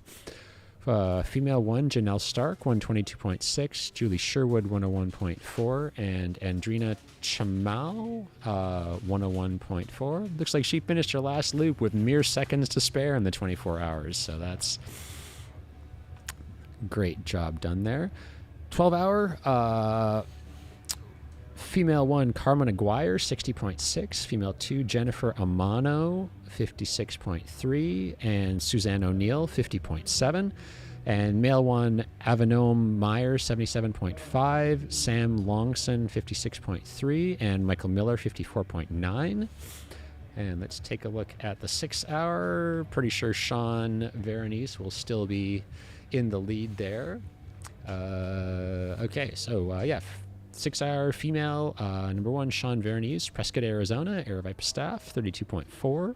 Sarah Stafford, 28.2. Jess Haynes, 25.4.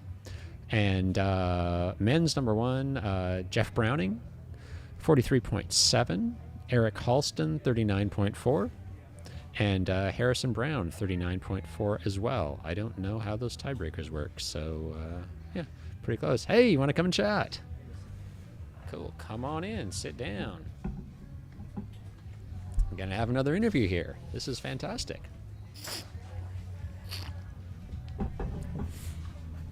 Cool. I'm Greggy. I'm Braden. Braden? Nice to meet you. Braden, pleasure. So, Braden, I know your dad. Yeah. Yeah, tell us, what did you just do? I ran my first 100-mile race here at ATY this year. Yeah. It felt great last year. I went for a marathon. Shortly after that, I was like, you know what? Let's go for 100 miles next year. So Yeah. I just did it last night. You did it. Congratulations. Finished on New Year's Eve. Yeah, thank you. It was super nice. And as soon as I did it, I just got so much more. I already have a ton of respect for the people who do these 100-milers, but just get even more once you actually do it yourself. You're like, oh, how do they just keep doing this and doing this? Yeah. Yeah, and you're kind of young. Yeah. So I hear. You look yeah. very old. But, yeah, you are how old? 17. 17, and this is your first 100-miler. Yeah. But Congratulations. Thank you. I started running ultras though when I was 10. Oh, wow. Same thing out here at ATY. Yeah. I also ran some at Hotfoot Hamster, Yeah. that race, but nothing outside of Aravaipa. And I took a break, and then I came back a year ago and did a marathon, getting back into it a little bit. Yeah. Yeah. And what predicated the jump? Marathon to 100 miles, a big jump, but also this was a great venue for it. Was there a push for you to decide, hey, I'm going to do 100 miles? I think I really just wanted to test myself. And I just thought, what's the step up from a marathon? I mean, obviously there's 50K, 100K, 50-miler, but I just thought, you know what, let's push it as high as it can go for me at the moment. Yeah. Like my limit. And I thought 100 miles would be the best thing to do that. So Yeah.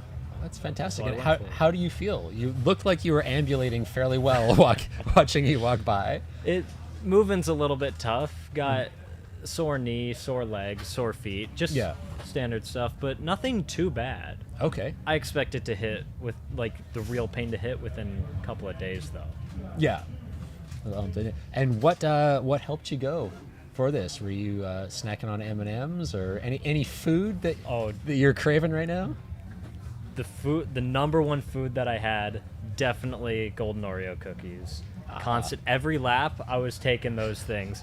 Golden Oreos, pickles. Yeah. Those things, they got me through it. They got pickles and cookies. All right. And which race are you signed up for? Were you doing the 100-miler? No, I actually signed up for the 6-day because I was hoping that we could do a little bit more. Same thing with my dad. So. Yeah. And yeah, what's your plan now? You've got your 100. Congratulations. Are you going to head back out there? Is there some camaraderie or competition with anything? Not really, but I am still planning to go back out there, run maybe 15 to 20 more miles, but just soft for fun. Nothing grand, because I mean the finale's already happened. This is just the after show. Yeah. That's great. And, you finished it on New Year's Eve. Congratulations. It's January 1st, 2025. Do you do goals for 2025? Do you have anything like, hey, now that I've done 100, there's a life goal, a run goal, anything you're looking forward to for this new year? I really haven't thought about that yet. I probably should set up a few goals, some for running, but I don't know about another 100-miler this year. Yeah. Timing is up at the start-finish line on the left. Yeah. I don't know about another 100-miler this year, but we'll see what life's got. Yeah. No, that's great. And was there a reason you picked ATY for this? I think ATY. I'm familiar with the venue. This is where I did most of my previous ultras, and the rate you're given a lot of freedom in this race. You can come and go as you please. You can choose where you sleep, and it's just a lot easier and it's super nice, especially this year with the bathrooms Yeah. and everything else here. Yeah. Could you comment on the new course as compared to previous years? So this new course, I like most of it, but oh my god, you've probably heard this before. The terrain sometimes can be awful. This concrete here, especially on Main Street, is very hard to walk on, and over the course of 3-4 days, you feel that. Like, you're given a sixth sense. Like, you can feel the difference between asphalt and concrete. Yeah. And it's super weird, but yeah, I like the course. I like that it's longer, so you get bonus mileage. Yeah, and it seems like there's a fair amount of shade as well for when it does get to be afternoon. So about the shade, there's this spot on the back of the course. I would always avoid running the tangent and instead just hug the fence Yeah. to get the shade. That's okay. That's strategy. Strategy. Awesome, man. Anything else you'd like to share? No, that's about it. That's what it is. So- Okay, well, thank you for coming. And congratulations. 100 miles is no small feat, and it's a huge accomplishment. So it's fantastic you did that, and that your dad got to be here and see it, and you guys can hopefully go share some more miles. Yeah, I'm definitely proud to be here. So thanks for having Awesome. me. Hey, on. you're welcome. All right, well, have a happy new year, and enjoy this beautiful day, and yeah, get some rest, get some more Oreos, and I will. You have a great rest. yeah, thank you. Oh yeah, so that was Braden. So 17-year-old, 100 miles. So, if you're thinking about it, come out and do it. If he can do it, you can do it. Anybody can. I saw that comment, Chris. I saw that comment, Chris. That comment. I saw that comment. Yeah, and you can see we look like we could be the timing tent. Timing tent is just a little bit further that way. And we're back to the live stream, so you can see the pirate ship. No, I just laughed. You can see the pirate ship in the background. Yeah, it's definitely warm. We got people down to shorts and t-shirts now, so it's clearly a lot warmer than me in my tiny shorts and puffy coat. That's a badass pair of shorts that guy's got on. And there we are back at our... they must have just gone off. I was not even paying attention to that. Okay. And let's check and make sure I'm giving correct information here. There's still 5. Okay. And as always, Nick is coming in just in the nick of time. But he's still doing his thing. Okay. Okay, yeah, a little bit of a limp going on there. It was great that we had Mandy come and chat. I just want to say thank you to anybody who's come and chatted, to Rachel, Joey, forget names. Who else did we chat with? Jasmine, Dez, Mandy,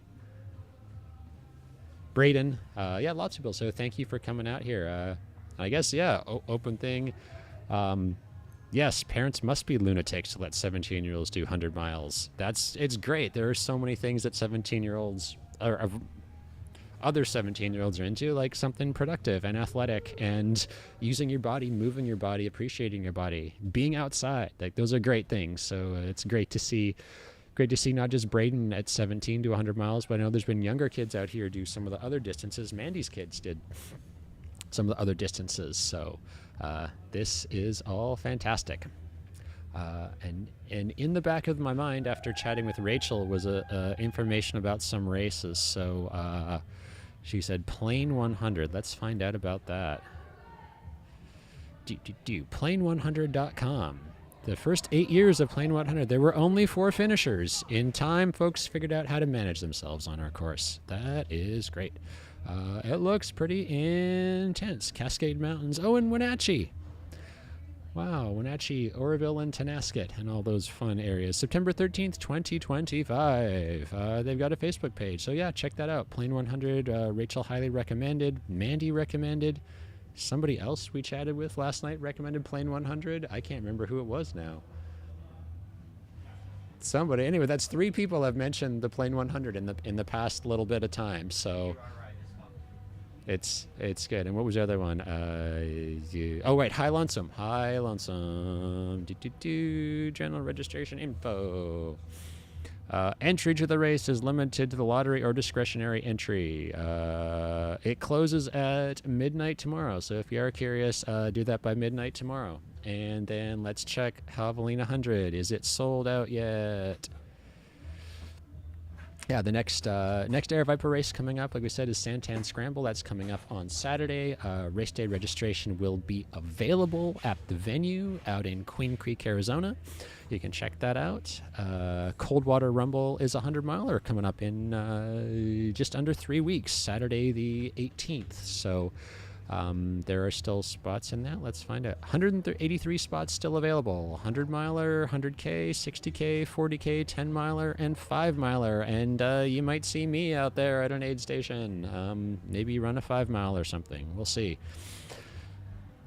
Javelina, that's what we were focused on. Javelina 100. 10:25. Oh, that's a little early. Oh, August Halloween. Huh. Oh, that's awkward. October 25th. Registration closes October 1st. And how bad has it got? 279 spots available. So 40 people have signed up in the roughly hour since we mentioned that. It might sell out today. Only 44 spots are left in the 100K for Javelina 100K. Only 44 spots left. And the night race, the Jackass, is open. If this is something that you've considered doing, if you don't know if the ultra distance is for you, the Jackass night race is a ton of fun. A giant costume party. It's in the dark, and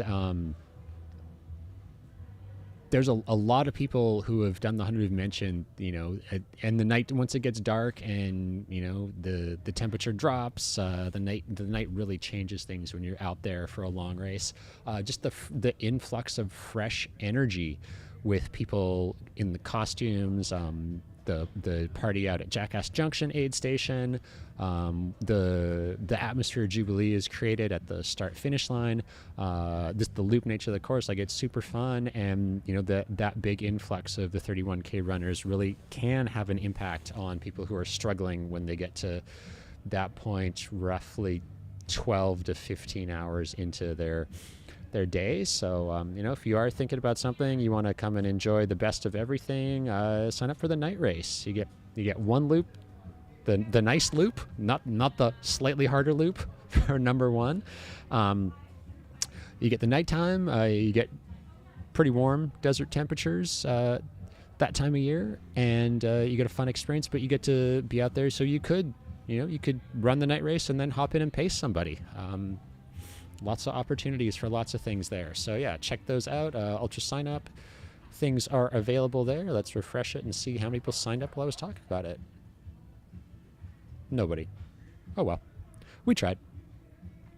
And what else have we got going up? I know it's January 1st. There are a whole bunch of new races or new things we're opening for registration. And hey, if you go to Ultra sign up, the default thing right now is Javelina 100 sign up for. So what else we got here? All kinds of weird random races by near where my Ultra sign up address is.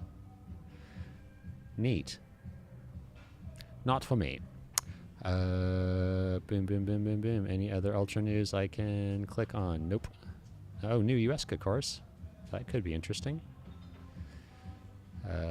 All right, so let's go back to this. We got 12 minutes for everyone to come in right now. Haven't heard the little PR bell ring for a while, but 55.8, that's looking great. That's probably why people are down to shorts and t-shirts now and doing their thing. Continue to see if we can get the winner of the inaugural ATY last person standing to come. So pardon me while I send a text message to my buddy.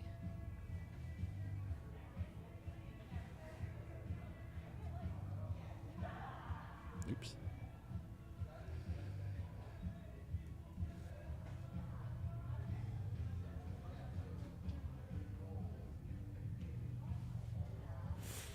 Okay.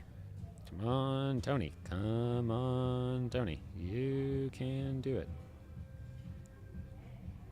Anybody in the live stream got any questions? Like I said, we have a beautiful day. People have just under 10 minutes to come through this next loop.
Okay, looks like I still got 9 minutes. Is there a clock on the back side of the course? No, Troy, there is not a clock. You are on your own with your watch. Hey, Greg, good. How you doing? You are on your own with your watch. So I would hope by now most people have a sense of how long it's taking them to do each of their laps. It did look like people are starting and stopping their watches, but no, the official clock is right here, or at the start finish. And I guess you probably could put it onto your phone and be watching it as you go. But yeah, that is not something that is on the back side of the course. Thank you. It's pretty awful. Could be. I don't know the guy that said that, actually. I don't know who it was that said that. Okay, we got Mount Coast, we got Peoria Sports Complex, we have Air Viper Running, we have Gnarly sponsor, we have Squirrels Nut Butter sponsoring it.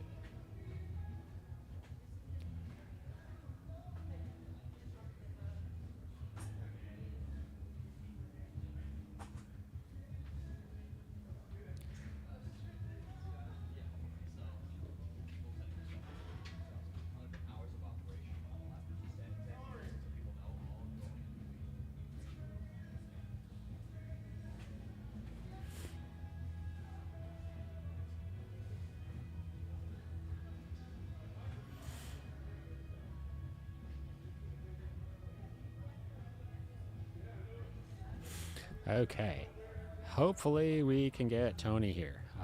Any other questions from the...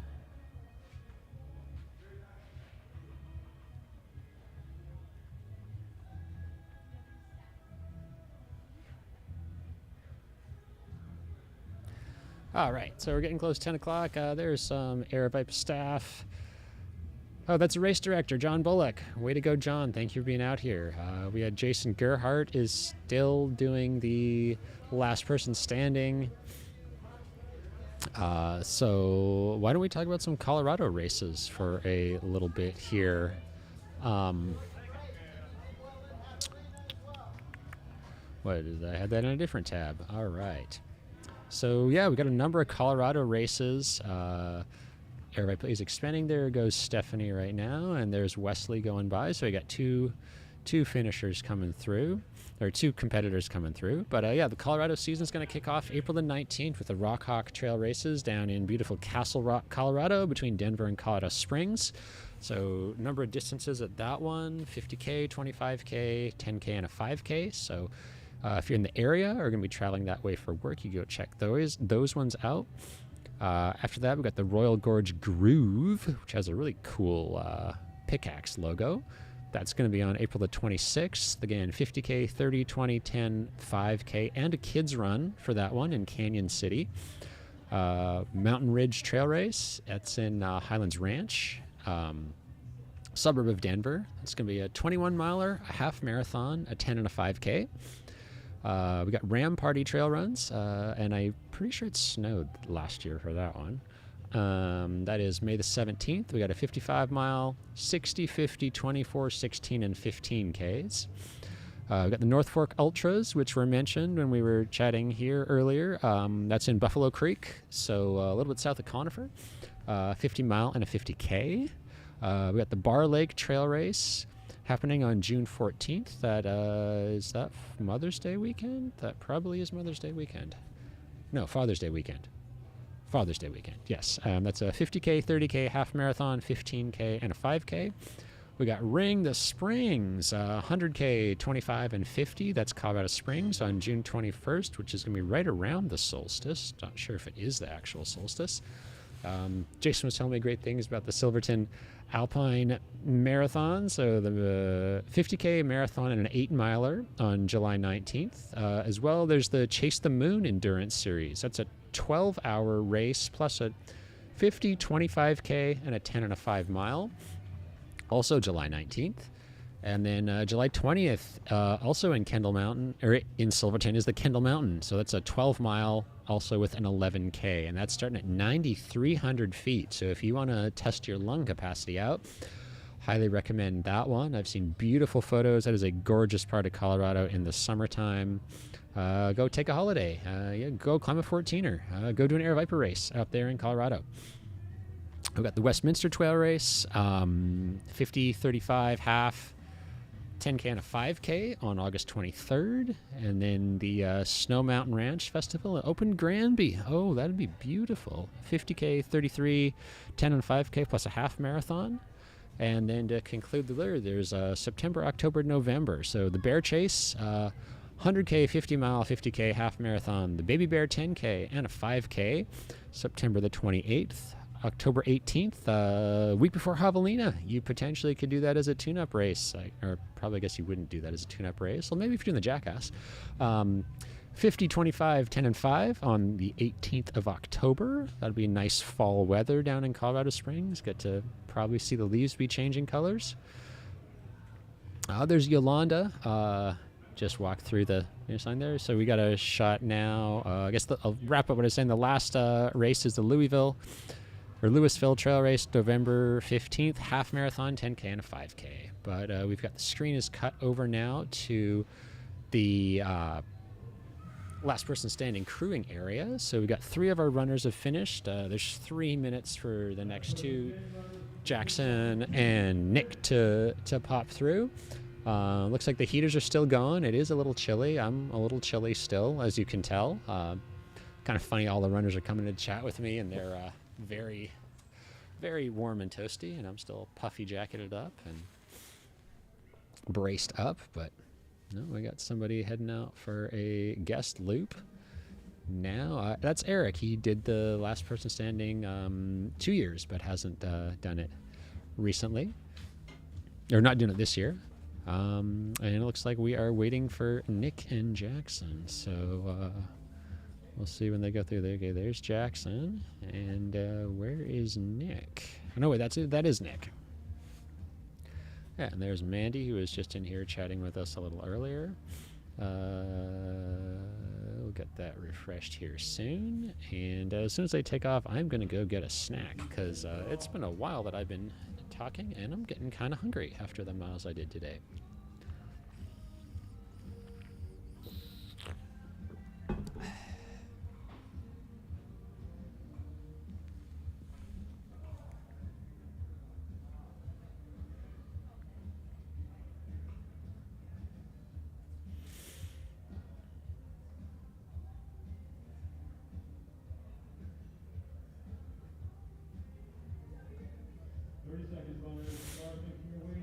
All right, we got 30 seconds for the runners. They're all getting ready to do stuff. Let's see everyone do their lineup, and then I'm gonna go grab a snack.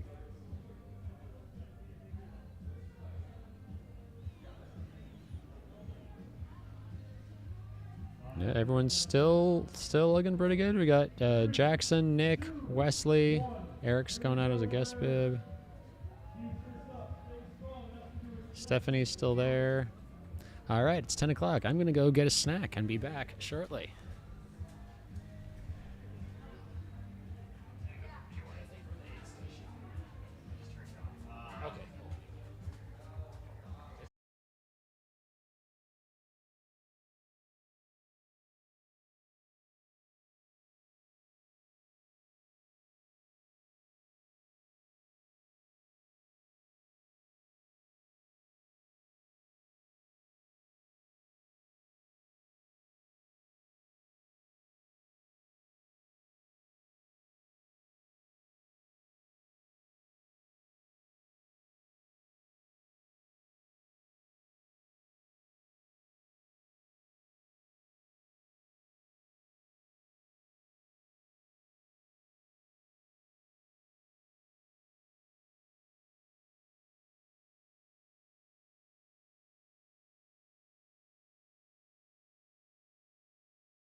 roll thing that was really good and really tasty because I got pretty hungry, and I'm still really cold sitting here, but it is a gorgeous day here in Peoria. I keep wanting to say Illinois. It's not Illinois, it's Arizona. Runners have about 8 minutes, just under 8 minutes to get their butts back here and head back out. I am just, oh, come on, computer's not doing what it's supposed to. There we go. We're at 93.1 miles. So we're going to be at 93.1, 94 and a half. So we're getting pretty close to 100 miles. That was cool. I can see my head move as I do stuff. 93.1, getting close to 100. So people are still going strong. We're still down at 5. We got Stephanie, Wesley, Tyler, Jackson, and Nick are still doing pretty well. So we'll see how this shakes out. You'll see there's quite a mix of people right now. We had the fresh energy at 9 a.m. for the start for anybody doing today's race. So there's a whole mix of people doing shorter distances. So, and I guess you could do the 48 and the 24 starting today. So you'll see, mixed people walking, running at a pretty good clip. Some people are just an hour in. So we've now got some lot of things going on out there. Again, we got a 1.4 mile loop for this last person standing. You have 20 minutes to complete the loop and be on the start line to take off again. So at 10:20 on this clock, people will be taking off for, wrong button. For loop number 67. So, pretty cool to see how many people are still out here. Everyone still looks to be going well. No issues we can see. There was some starting to leans going on. Okay, Stephanie is going to be coming in, and she looks very warm, down to a tank top and shorts, as I'm cold here. And there's Wesley a little bit behind. Looking decent. I mean, they're 85 miles in now, or 95 miles almost in now. So that's still 15 minute loops. That's a pretty good pace. Looks like Stephanie's got a crew there. I would wager her son. We'll see who else is over there. I've been trying to get another guest to come join me. Hey, there's Eric. Hey. Maybe Eric will come and say hi on the next one. Oh, hey, a 100-mile PR just happened, so that was the bell ringing in the background there. I guess we'll go back and see. Is Javelina sold out yet? Oh, nobody's bought a spot since the last time I looked. Well, that's pretty good. We're only at 1 p.m. on the East Coast. No, 12:15 on the East Coast. Only 37 spots left for the 100K. So if you were thinking about the 100K, go sign your butt up for that right now. And there's still lots of spots left in the, the Jackass Night Run. Doesn't actually tell me how many. I guess we could look and see how many people signed up for it. Entrance. So 670 of y'all have signed up for the 100-miler. 433 are in the 100K, so that's already over 1,000 people.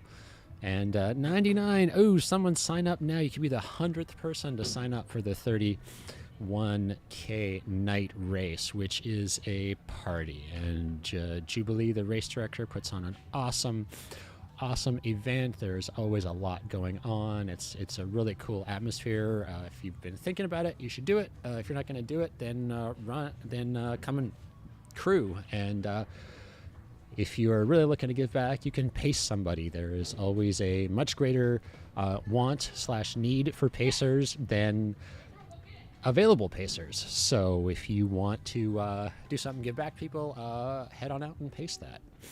Or volunteer. Tons and tons of volunteer slots. Great way to get some race credit to do future Aerovape events that you can use in Arizona, California now, Colorado now, and New Hampshire now. And not sure why I'm not going to where I want to go. Hello. You're not working, computer. Why you not work? Not useful. Oh, now you're gonna work. That would be wonderful.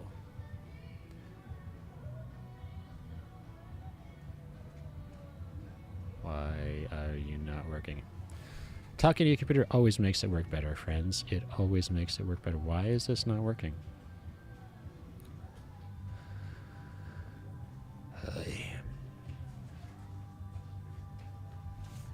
This is really weird. Okay, so apparently my computer decided to not do too much right now.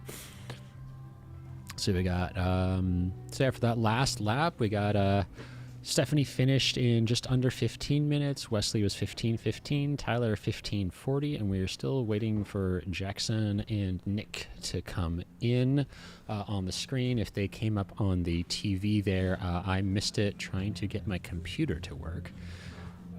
Oh, there we go. Maybe now it'll work. Oh, now you're going to work. That's fantastic.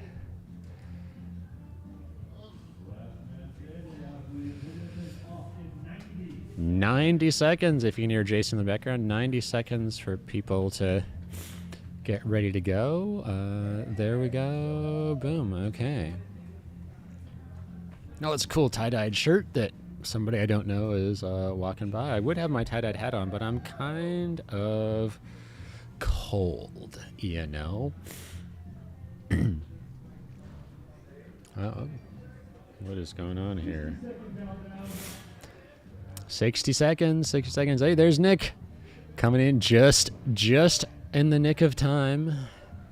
Maybe we should start calling him Nick of Time.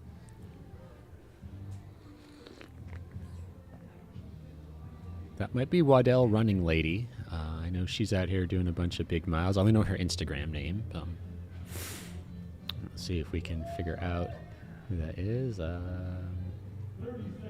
Yeah, 30 second. Got Stephanie taking a drink there. Looks like the guys are mostly ready to go.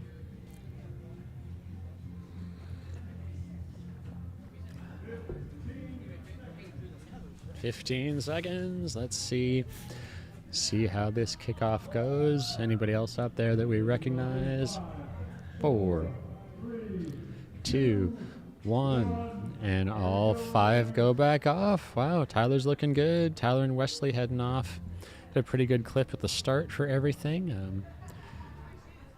And there you can see how gorgeous of a day it is. Sun is out. We've got, what time is it? 10:30 now in the morning, so lots of things happening.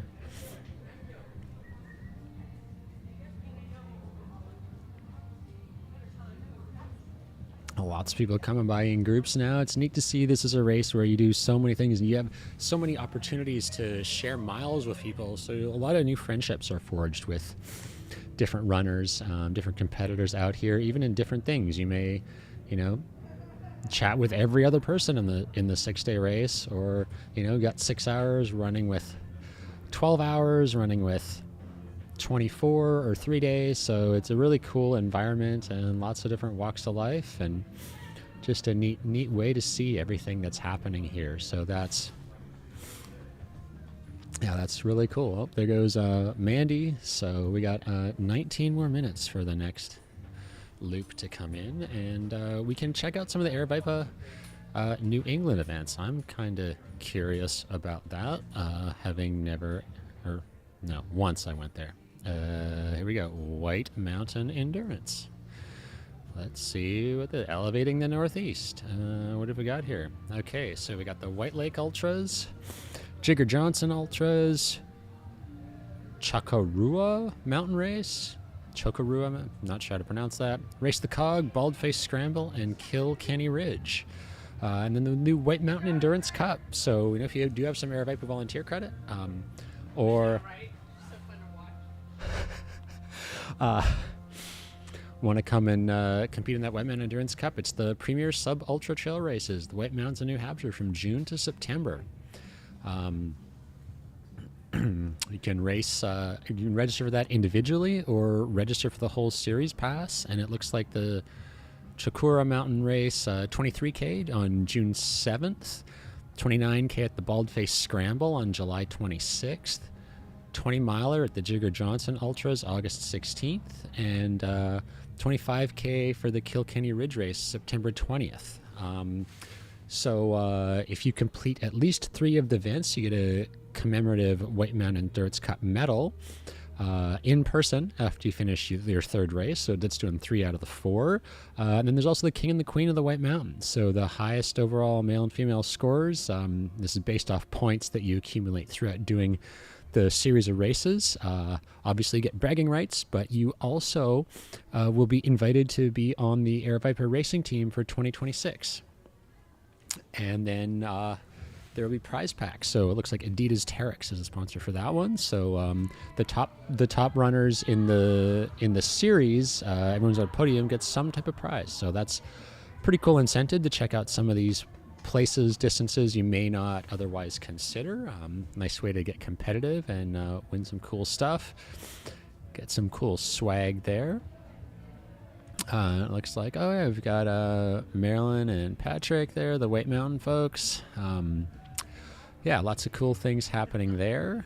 And yeah, the Sonoran Desert Cup, there's a race for that coming up this Saturday. So yeah, the Spring Cup. Actually, the first race of the Spring Cup is Santan Scramble 26K. So that's going to be 4 races. 26K there, 40K at Coldwater, 35K at Elephant Mountain, and the 30K at Mesquite Canyon. And then the final will be at Damn Good Run, the 26K in April. So do we have final standings? I'm not sure. I don't know if this is this year or last year. So we'll see. But let's see if anybody's in the chat here. No questions in the chat right now. Thank you all of the people who are 40 of you are watching right now. 44 it looks like. So 48. Wow. Good thing I hit that refresh button. If you have any questions, we'll do our best to monitor the chat and see what's happening there. Like I said, runners have got just under 15 minutes to get back to the loop.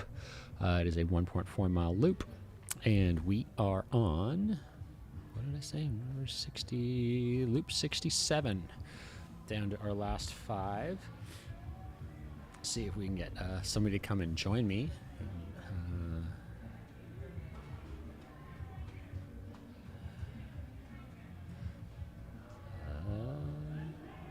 Yeah, I know that we did talk about the food earlier on volunteering. So the rotating food, there's now a fantastic egg scramble or a tofu scramble. There are vegan options for that. It was really good. I'm really hungry.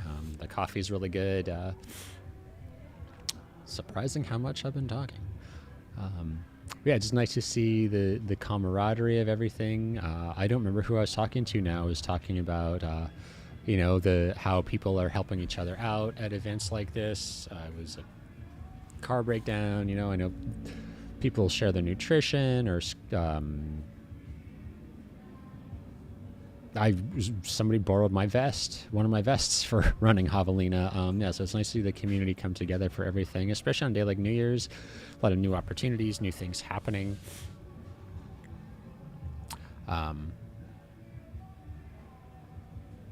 In the world. And yeah, you know, it's Curious January 1st. It's great to be here in the Phoenix area, enjoying the sunshine later on today. Lots of races are opening for registration today as well. So if you have decided to sign up for something this year, let us know in the chat what you're going to do and what you're looking forward to, or if you have any New Year's resolutions, things that you'll be accomplishing in this next cycle of the sun.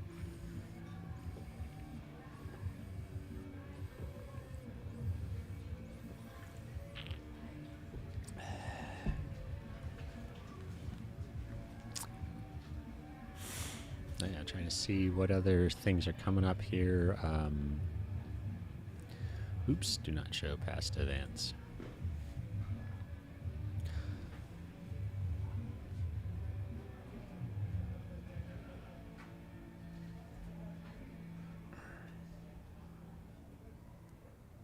Wow, there's oh, this is super weird. What is happening? Why is this not only open events? Yeah.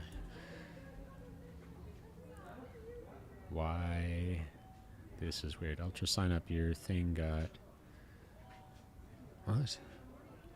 Here we go. All right. So, what do we have? Coming up in January. Coldwater Rumble is the next thing. That is the 18th of January. Snoring Cup race for the Aravaipa series. And then the next Aravaipa one, Saturday, February 1st, is Elephant Mountain. And then, yeah, the big one, Black Canyon Golden Ticket Race, coming up February the 8th in Black Canyon, or no, not Black Canyon City, Meyer, Arizona. It's starting the high school there, so we'll see what to expect for this year. I'm pretty sure it'll be a fast race, very competitive race. Again, lots of people coming in to do that. Let's check out the numbers, actually. I know it's full. Yeah,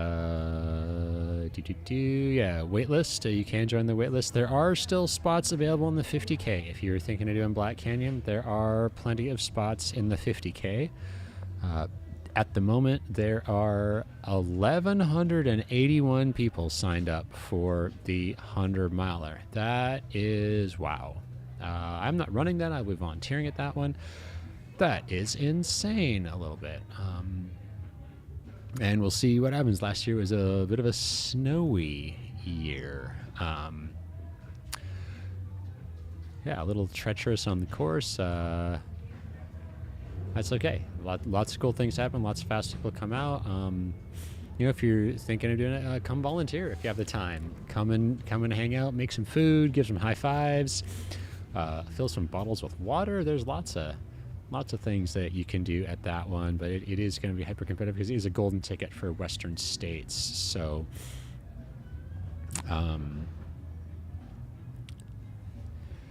yeah, good one. You can see we got a bunch of the 72-hour folks coming through now. Nice to see some fresh fruit. I know there's a truck full of watermelon over there. Someone is probably out today shopping, although I guess it is New Year's, so I'm not sure exactly what's open or not. But yeah, there is a ton of time and money goes into picking up all of the food that is served at not just this event, but all of the races that are out there. So big thank you to Aravaipa staff and the volunteers for prepping everything. Some of the jobs aren't super glamorous, cutting bananas for 4 hours or watermelons or things, but it's much appreciated by all the runners who are out there, and you can really see how much that helps everyone out.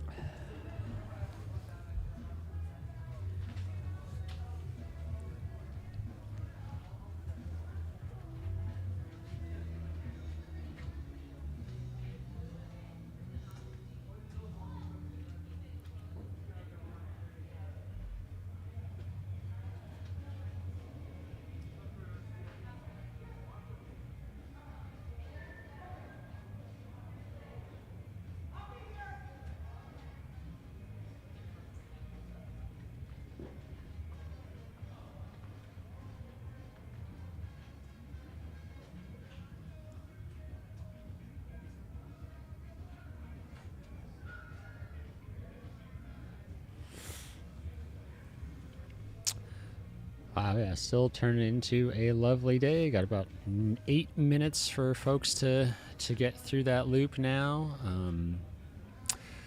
Everyone is still in as far as I know. We're down to 5. It'll be interesting to see what the strategies are that people have, what they're going to do.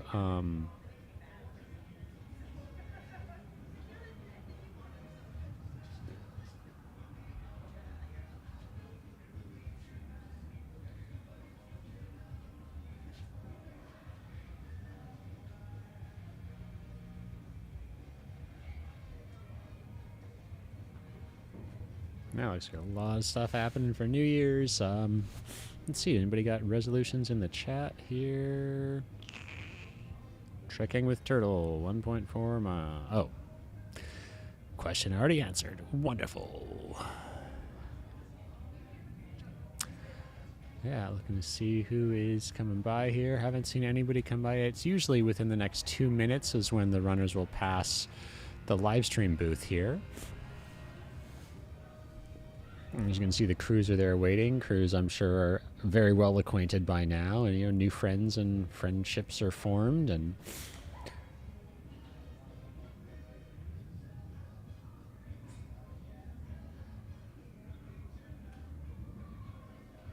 yeah, neat to see. There's a really cool. I think that's a boa Christmas shirt that guy's got on, Santa Claus and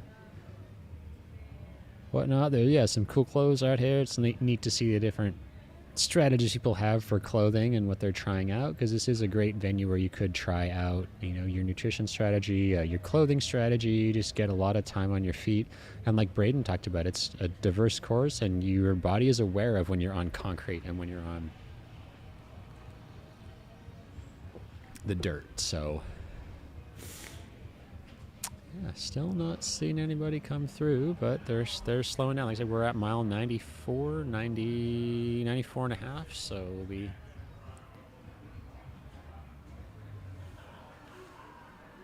getting within 100 here pretty quick. Another hour, what's that, 3.4 an hour and a bit, so around noon they'll be at 100 miles, a little bit after noon. Something like that, doing the math in my head. Yeah, we still got breakfast going here. Not a heck of a lot going on. There's probably... all the football games are getting ready to kick off for New Year's Day. Polar plunges and things are happening. Yeah, it seems to be a dearth of people coming through the finish line right now, which is just the ebbs and flows of the race. Okay, there we go. There's Tyler, looking strong, and there's Stephanie right behind him. People are definitely slowing down. Okay, there's Wesley going by me.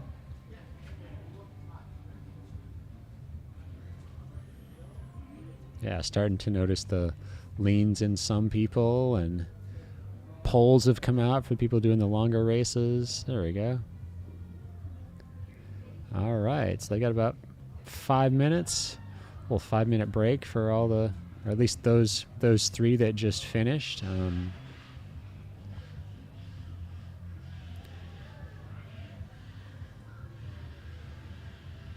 Yeah, I just need to see. You see everybody cheering everybody else on in the background. It is a really cool environment to be part of for this race.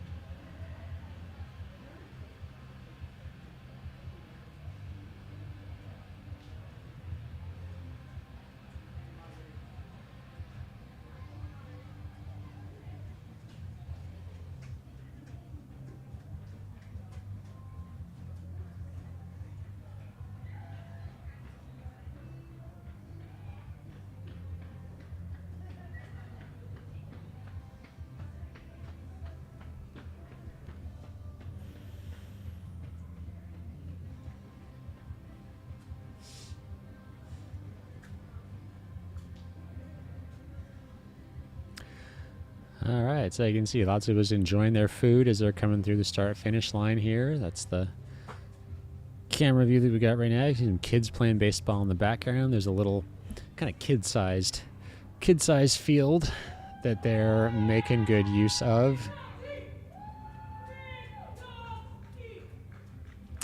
And there we go. So now you can see the start-finish from there. You can see the beautiful sunshine that's coming in. There's Nick. Nick's actually getting some ice and stuff. This is funny.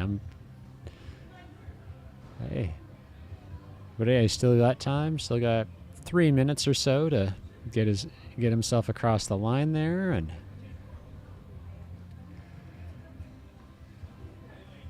that's a cool pair of shorts.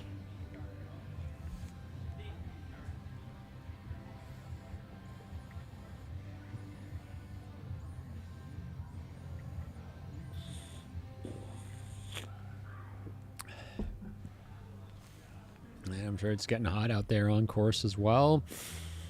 The temperature might not be super high, but it does feel a lot warmer when you're in the full sun, and it's nice that there is a bit of a breeze at some parts on the course. But that's not necessarily everywhere on the course. So yeah, you can see kids in shorts and t-shirts. So I hope if you're watching this from somewhere cold, you get a chance to be somewhere warmer and sunnier sometime soon.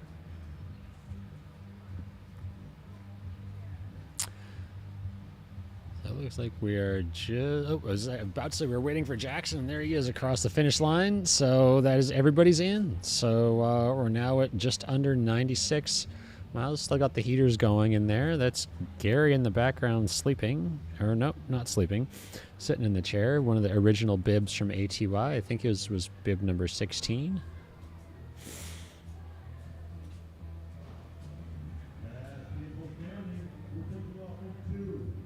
All right, that's 2-minute warning there. We can see people adding up their nutrition and getting organized for everything.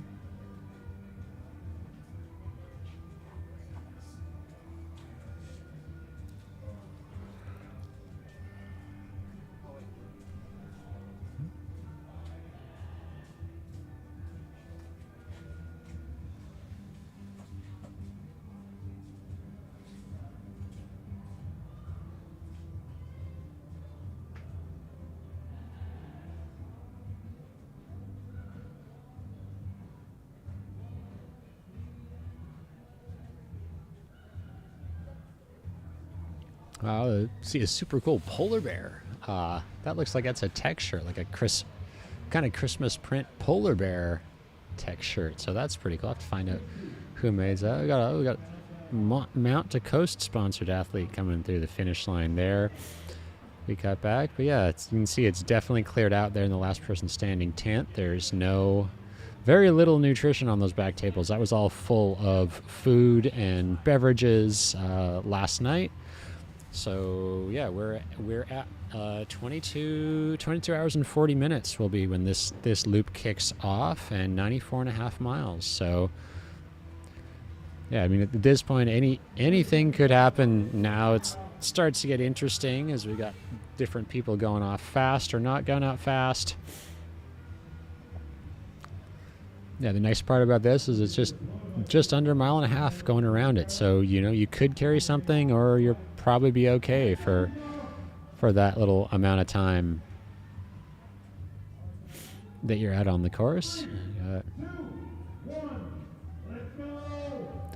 All right, and there they go. And everybody is taking off again for another loop. So there goes Wesley at the front, followed by Tyler, Stephanie, Jackson's in the back there, or Nick's in the back. Wow. Yeah, just such a gorgeous day. Happy New Year, everyone who's out there listening. May your entire year be filled with blessings.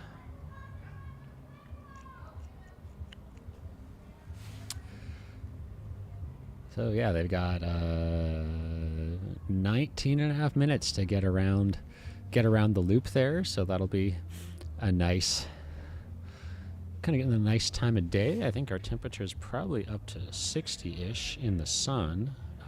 Let's see what, according to my phone, Siri says it's 57 right now, and then it'll be up, 70 at 3 o'clock, so it's a nice, beautiful Arizona winter day. Starting to notice a lot more KT tape on people that are walking by now. We're at, if you started Saturday, Sunday, Monday, Tuesday. Yeah, there's potentially people been out here for 4 days. So a lot of things can be showing up in the body. It's the concrete is challenging to go on. It is nice to have the dirt and have a little tiny bit of asphalt. Lots of different surfaces, but yeah, you would definitely notice, or at least I noticed the toll the concrete takes on my body as opposed to anything else. Might as well check and see. Has Javelina filled registration yet? Javelina 100. Whoa, 20 more spots have filled up. Yeah. If you're thinking about the 100K, there are only 26 spots left for the 100K. For $382.75, you can be in Javelina 100K in October. run and race. For 541.24, you can be in Javelina 100. Doing that for the 2025 year. And let's just check and see here. What else have we got? Yeah, the Javelina Judy, Javelina hoodie. Oh, looks like it's going to be a different, going to be a red and white trucker hat this year. That'll be neat. So yeah, lots of different options for everything. Let's just walk through the registration and see. 253 spots available for the 100 miler. Oops. Whatever. Okay, yeah, pick your wave, request your bib number, request your bib name, shirt size. Do you want a hoodie? Subscribe to Ultra Run. Do you want one of the hats? Crew canopies. Crew. Okay, 10 by 10 crew space reservation. Looks like there's 2 times to pick from. Car camping options. Everything is in one place right now. I'm looking at Ultra Sign Up at the moment. Vehicle camping, if you're going to camp in your vehicle. Tent camping, the permit or the rental. So yeah, it's nice that this is all consolidated into one location. So hopefully help with a lot of the logistical things that can come up. So that's fantastic to see that those options are all there. And yeah, like I said, it's filling very quickly. So 250 spots left, 26 in the 100K, and there's still plenty in the night race. So if you're thinking about it, probably want to be making that decision pretty quickly. And that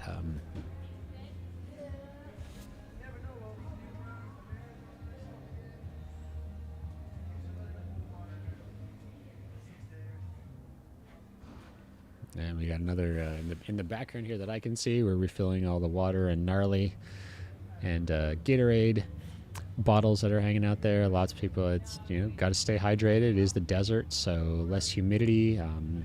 The desert really can suck the moisture from you. So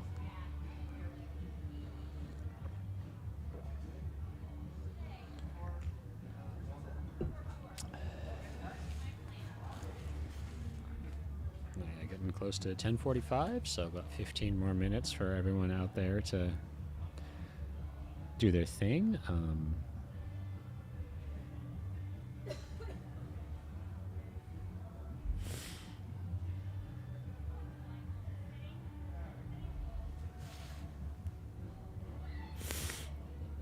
But yeah, you can see in the background there at the last person in, people are just chatting with each other. It's great to see.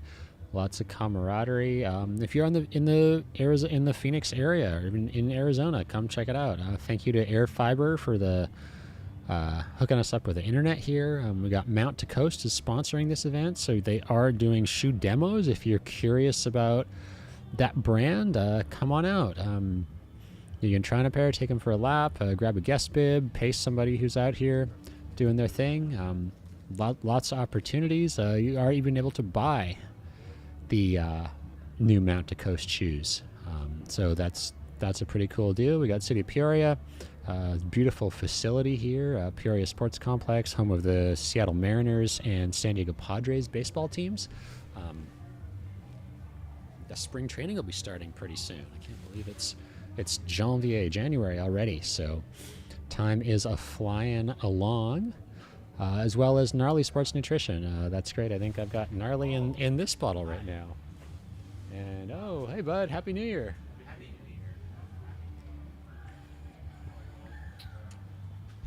New Year. And wow, I'm at 21,000 steps already today. Holy Dan.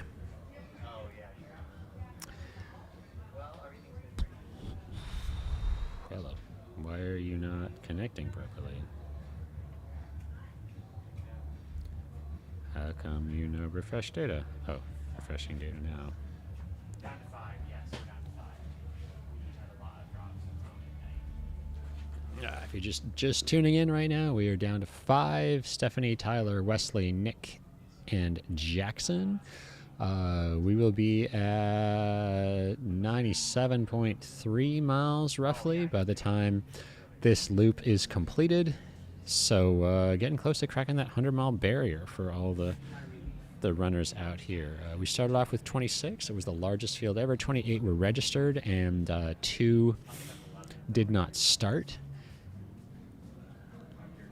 But everyone's looking pretty reasonable at the moment for what activities they have done.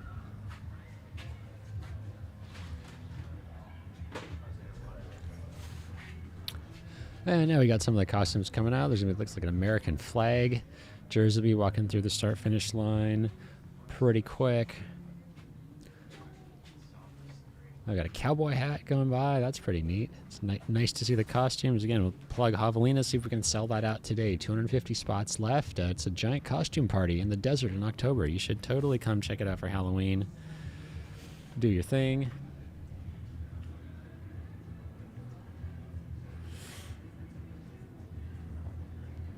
Got some presidents of the United States of America playing in the background.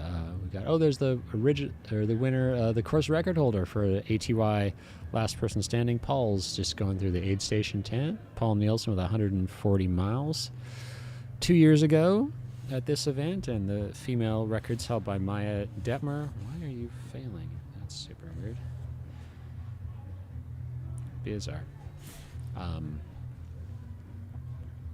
She was here doing live stream earlier, so thank you to Maya for being out here. I don't see anything happening in the chat right now, but yeah, we're at 10:27. So anybody who started today at 9 o'clock, about an hour and a half into their race, this is going to be more than about 700 people total. Will be completing some distance or some time at this event. So it's a pretty cool way to see people ring in the new year across the years, starting one year, finishing the next year.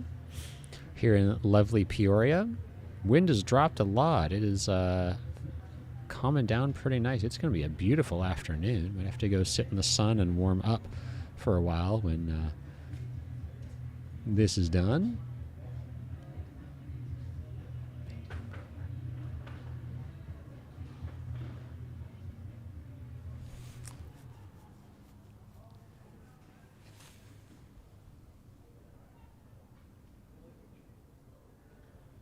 Oh, it's a cool. That's like one of those. Looks like one of those Javelina straw hats.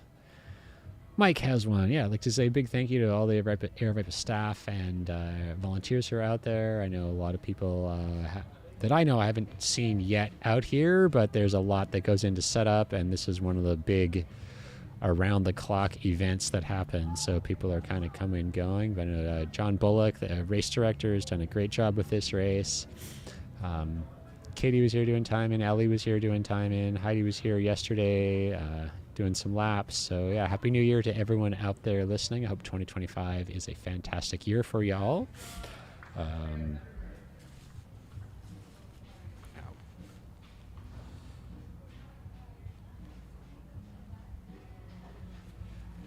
And yeah, we got Jason Gerhardt is still doing the last person standing announcing. So he's the race director for Air Viper Colorado. So if you are curious about taking a vacation to Colorado, sure.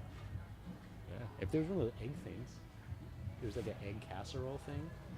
If it's there, yeah, that'd be awesome. Thank you, sir.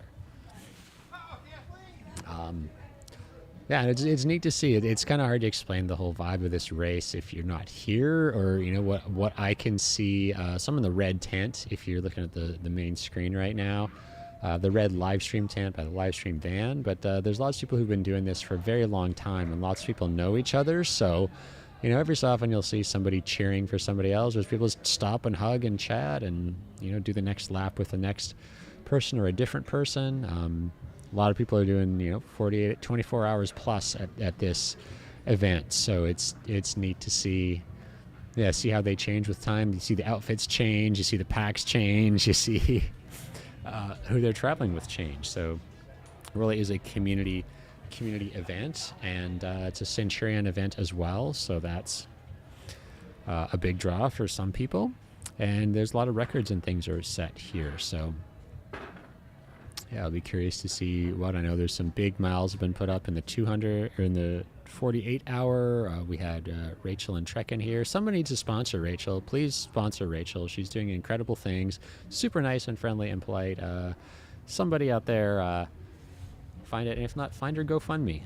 Like she said, money always works too. But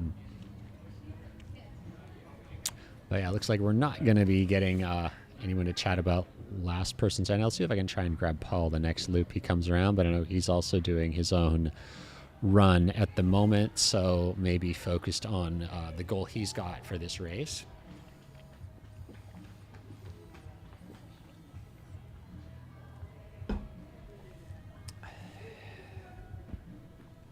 Yeah, they got about just under 7 minutes to come in. Should be a minute or two. The last lap was just between 14 and 15 minutes for everyone to come in, so I'd anticipate that would be pretty similar. It's definitely not a significant slowdown, but they are a little slower than when they started off, and that's to be expected as we're in the 90-mile range right now.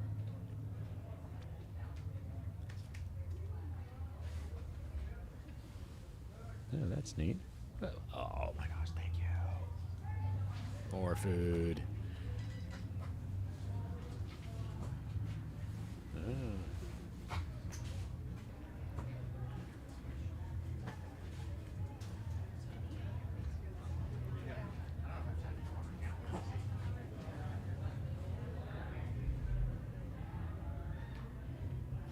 All right, and it's a Wednesday. I'm super confused. I keep thinking it's a weekend day and stuff, so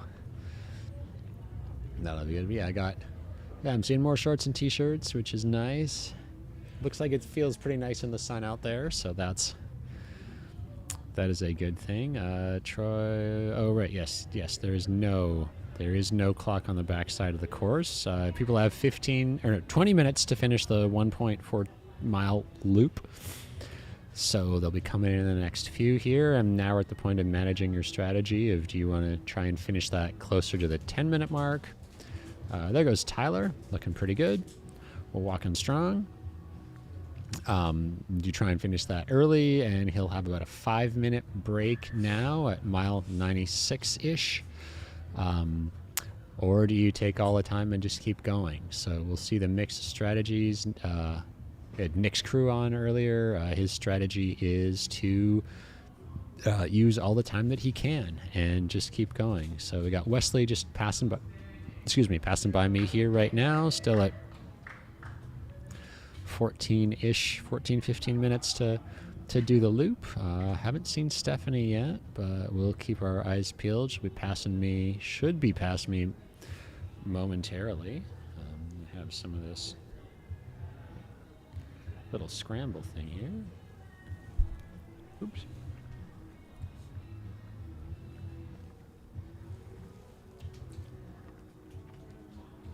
Oh, there she is. Okay. Nice walk.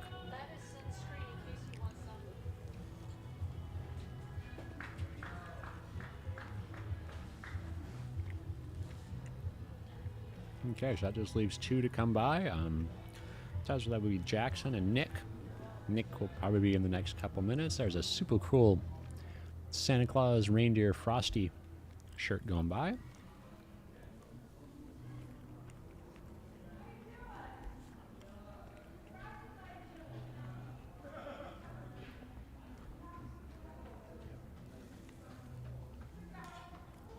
Super tasty breakfast scramble. My compliments to the aid station. Thank you. That's a neat pair of, looks like Mickey Mouse tights coming through the start finish. Next little bit. Yeah, we're down to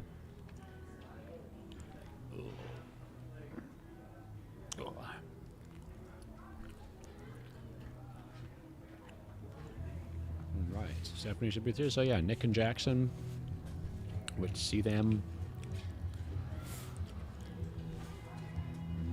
Okay, there's Nick. Looks like he's going for the water again. Water or the ice. Yep. Getting hot. Your body starts changing, starts doing things differently after a certain distance, and we're at coming up on 11 hours that they've been out there. So, or no, almost 24 hours. My mistake. Almost 24 hours, not 11. So 97.4 is what we've got on the clock. And it looks like just waiting for Jackson now to finish and come through. And he's got a couple minutes still.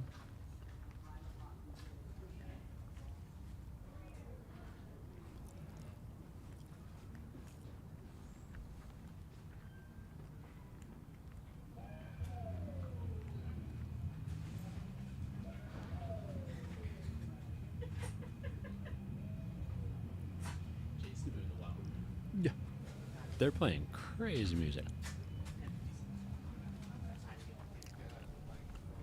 Okay, so Jackson's in, so we're still at 5. At least 5 are getting ready to start this loop. 2 minutes until Jason will head him out for their 70th lap of this course.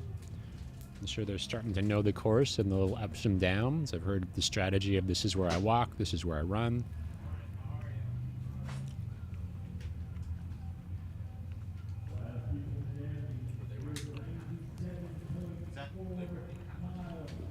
.4, yeah, we're getting close to 100.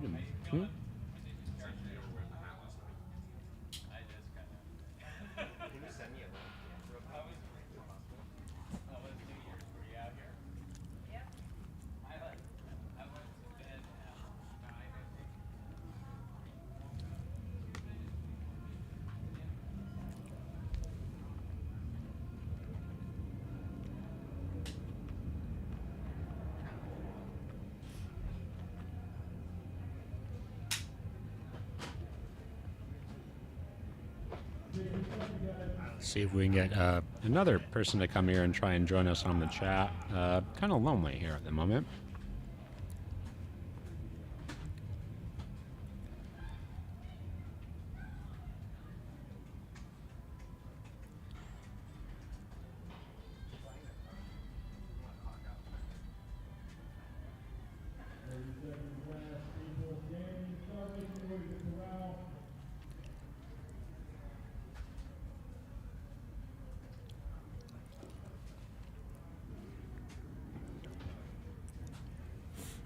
Computer went to sleep. We do not need that. Oh, that was delicious. Thank you for the food.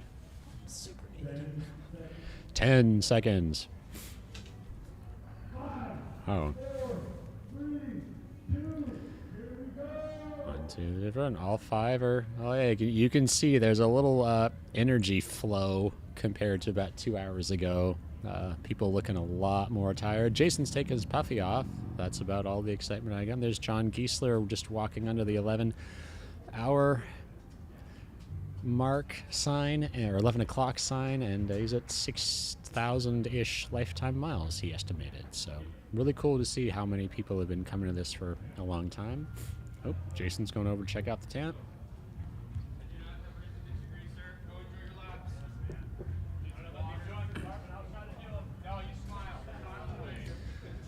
Check and see if we have any questions in the chat. Nope. Thank you everyone who's out here in the chat for following along. Yeah, if you want to interact, where are you from? What are your 2025 resolutions, if you do resolutions for 2025? Super curious to hear. My resolution for today is at some point go have a shower. Pretty sure I can accomplish that.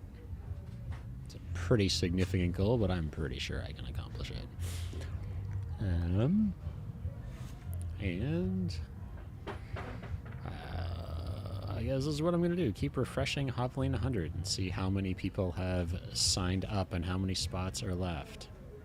245, so 8 spots have gone. Only 24 left in the 100K, 24 left in the 100K. If you're thinking about it and decide you want to do it, pop your butt into that right now.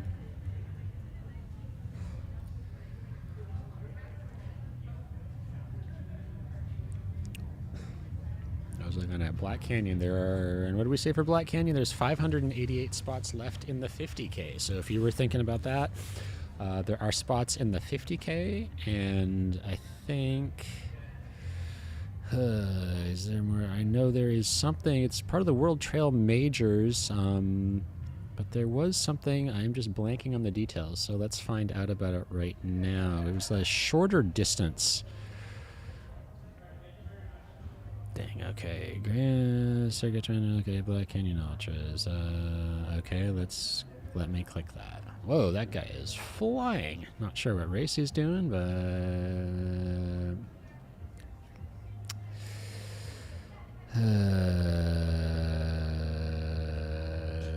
okay. That's neat, but...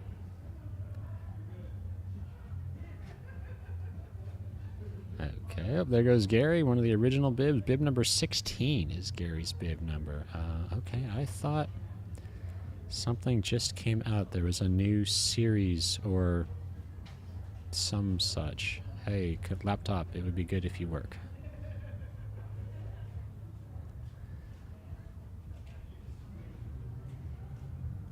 Oh, I see. The link is not working that I'm trying to click. Blah, blah, blah. What the hell? Okay, sure.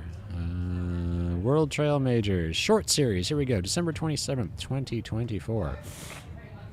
The short series by Grand Canaria World Trail Majors.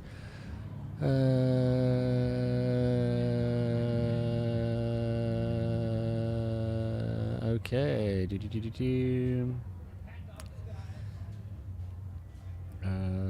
The short series, okay, accommodate people that want to do their first steps into trail racing. That's neat. Oh, so the Quebec Mega Trail. That's neat. Just talked to someone on my podcast that mentioned that. Oh, so you can also, yes, you also can run them faster. So the Black Canyon short series, or the short series by World Trail Majors is going to be Hong Kong, January 16th. Black Canyon, February 8th and 9th. Gran Canaria, Spain, February 19th to 23rd. Fuji Yoshida, Japan, Mount Fuji 100. That's a 40K distance with that, April 25th to 27th. Madeira, Portugal, April 26th to 27th. Swiss Canyon Trail, June 6th to 8th. Winchester, UK, June 14th, 15th. Quebec Mega Trail, July 3rd to 6th. I think that says Grand Raid Pyrenees, August 20th to 24th. Sapa, Vietnam, September 19th to 21st. Victoria, Australia, November 6th to 9th. And Cape Town, South Africa, November 21st to 23rd. So you'd get to see a lot of stuff in the world, around the world for that. And then it looks like there's the two races in North America for the World Trail Majors, the Quebec Mega Trail and Black Canyon Ultras. So things are definitely growing. Lots of new and exciting things happening for Aravaipa. Looks like there's rankings as well for different races that are out there. Looks like, yeah, it looks like there's two. Most people just did two. Oh no, somebody did four. Okay. Wow, not exactly sure. But anyways, it's a series you can go and check out and join, and there's probably some type of deal that you get if you run them all. I remember there was a cool little pin you got for doing Black Canyon this last year. Last year. Wow, 2024. Crazy how time flies. And Garmin's got a sale. Hey, here we go. Jean-Francois. Resolutions, JFK 50, ATY 48. That's great, Chuck. Jean-Francois, Istria 100. Cool. That sounds pretty cool. I should look that up right now. And we got Johnstown, Colorado. I know where that is. I used to go pick up buffalo from my coworker's husband's family had a ranch in Milliken. So been through Johnstown a lot. And Nick is your brother-in-law, uncle. So, that is fantastic. If I see Mandy go by again, we'll see if we can check in with how Nick is doing. I have to find out about the Run Windsor series too. Let's see if we can find out about that. I did just see. I was saying, focus on one thing. I did just see Mandy walk in that direction. The finish line is the other. Mandy went that way. Finish line's that way. So, Run Windsor, stronger together. Run Windsor. Ooh, that's cool.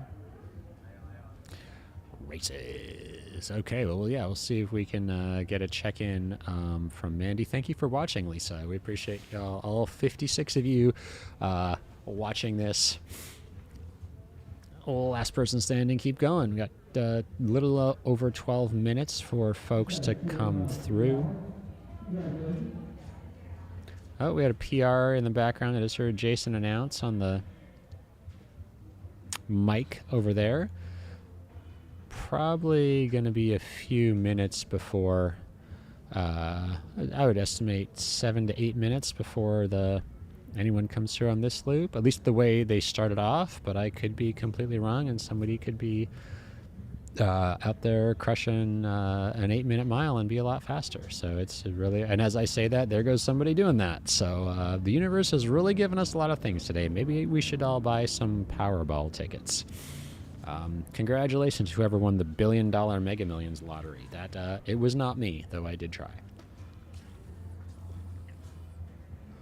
Yeah, it was nice to see so many smiley faces. For the most part, there we go. There's a smile. As the day is progressing here, and looks like lots of people enjoying the breakfast casserole, which we're still serving. Oh, it's probably getting close to lunch, so that might be what my stomach is telling me here. I think that the location of where this tent is, people are kind of looking in, and it surprises them that I'm here with the camera. So that's been a little bit of a neat experience. There we go. We're back into the tent there. You can see. Oh, no, wait. I'm looking at what's already happened. Scratch that. Okay. So, yeah, still got some beanies and stuff on for people. It's warming up. It's a beautiful, beautiful, pleasant day. What's this shirt got? Can't quite read it. High Desert 24, Ultra 50 and 30K. I wonder if we should just research all these different things that I'm seeing and learning about for the first time. We got the Run Windsor, because I know Nick is connected with the Run Windsor series. So gift cards, join the challenge. Oh, there's a movie premiere. January 26th in Fort Collins, Fort Fun. Just down the road from where I went to grad school. Great Western Race, Lucky Brew Race on the day before St. Paddy's Day. That's fun. Red, White, and Brew. Ooh, seems like a beer theme. Weld Your Metal Ultra. That sounds neat.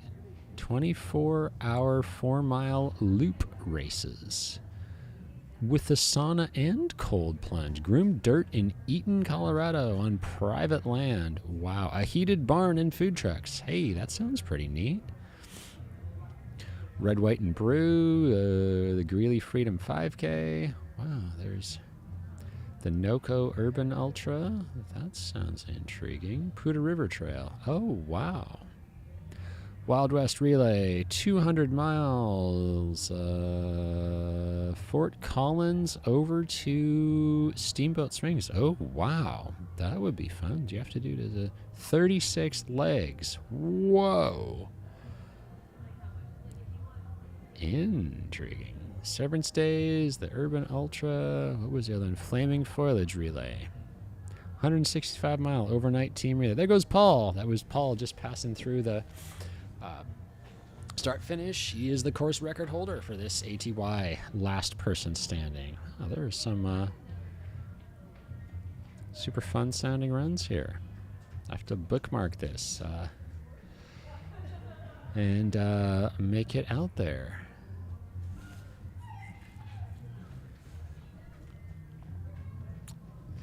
All right, I'm surprised my laptop batteries lasted this long. Pretty impressed with this new MacBook I got. 11:11 here where we are in Arizona, so the doorways of the universe are open. Make yourself a wish.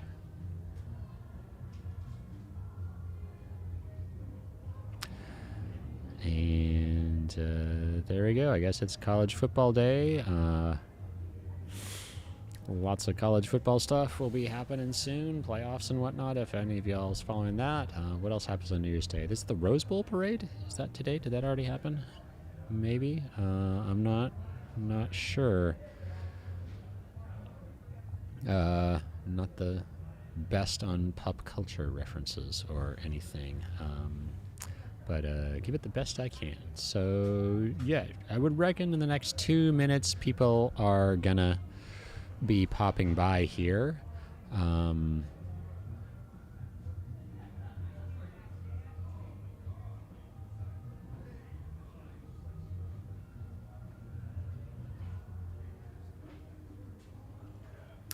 Alright, yeah, lots more KT tape showing up now. Haven't seen anybody pass. Should be another 2 minutes or so.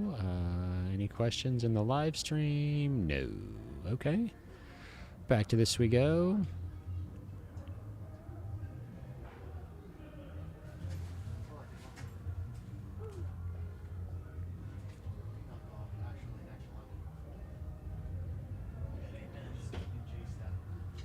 Can I do something real quick?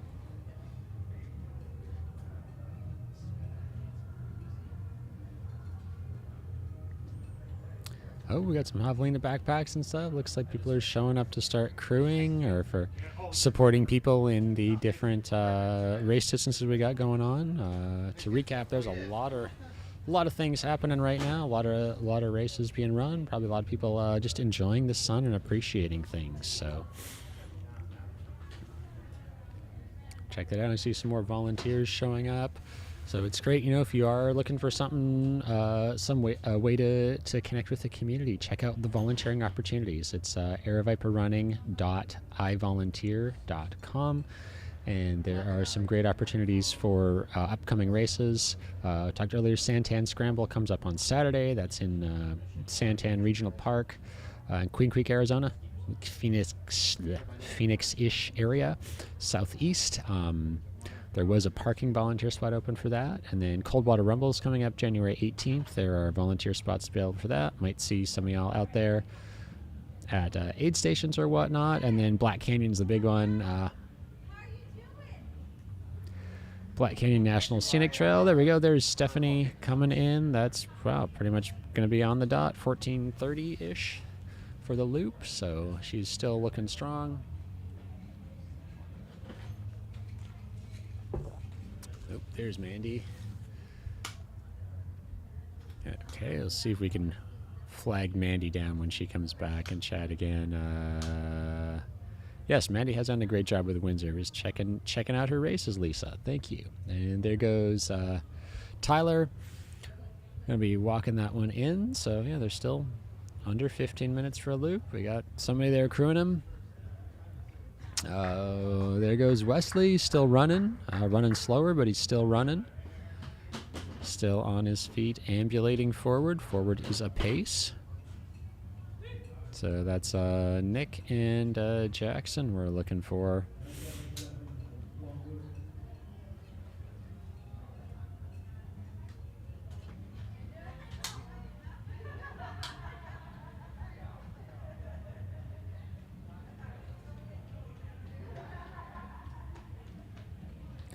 Wow, some people are absolutely flying by through here.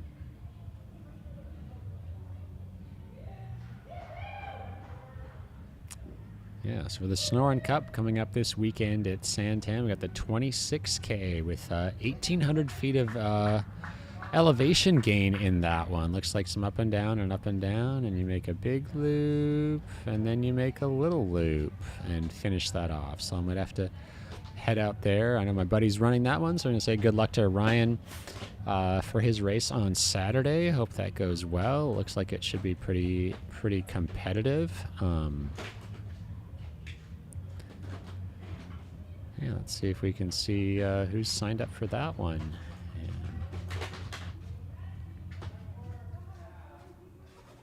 Oh, this is the 2024 results, not the 2025 results. Ha! That would be a problem. Okay, so we've got 3.5 minutes left. 3.5 minute warning for everyone out there. Oh, Bryce Brooks, Ryan Goldan. Wow, see Wesley Wells, Elsa McDonald. She's fast and from Canada. Megan Kupris. Oh, that'll be fun. Rooting for you, Megan. Hope it's a great kickoff to your 2025 year. We're down to 3 minutes left now for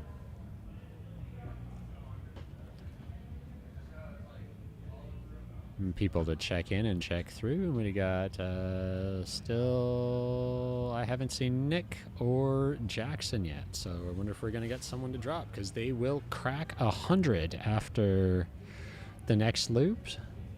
We will be at 100 miles of this last person standing madness, and we'll see who's still going, who's still trucking away. Just ahead of the 2-minute warning countdown.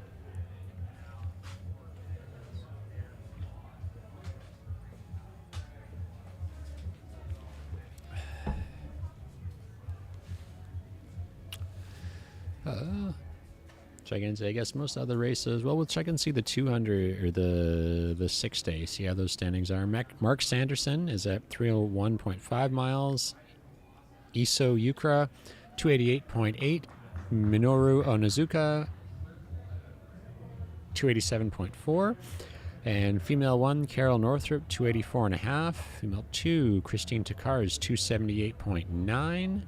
And female 3, Yolanda Holder, 276.1. Everyone's trucking along around 98 hours into it there. Hit our little back button here. That was 6 days, so yeah. Good. How's it going? Good. Good. You want to come chat? Yeah, sure. Yeah, for sure. Come on, hop back here. Yeah. Is the mic on number 2? Oh, okay. Okay.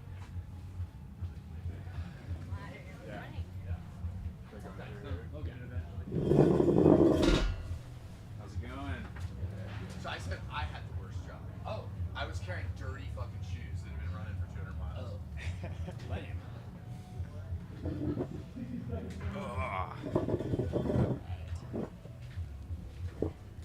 Cool. All right. Well, thanks for joining us, Eric. Yeah. Yes. All right. And yeah, who are you crewing? Tell us about what's going on. Yeah, I'm crewing my friend Tyler Clements in the last person standing. Yeah.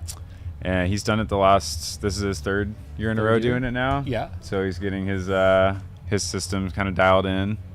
That's him in the corner. In the corner hoodie. there, yeah, in the hoodie, yeah. yeah. And how's he doing? How's he doing right now? We're just gonna approach it. We're gonna cross 100. Yeah, after the this next lap will one. be 100. He's doing great. Yeah, he feels good. He has this like very specific nutrition plan. Okay. That we have a scale. Yeah. And we zero it out with the cup and measure out based on like the carbohydrate content of each food group. Oh wow. You know, like how much to put in each cup. Yeah. So yeah, Wow. it's very very well thought out. That's So he has one intense. little snack every lap. Every lap. Okay. Yeah. And then drinks some water, sits down or lays down, and then goes and runs.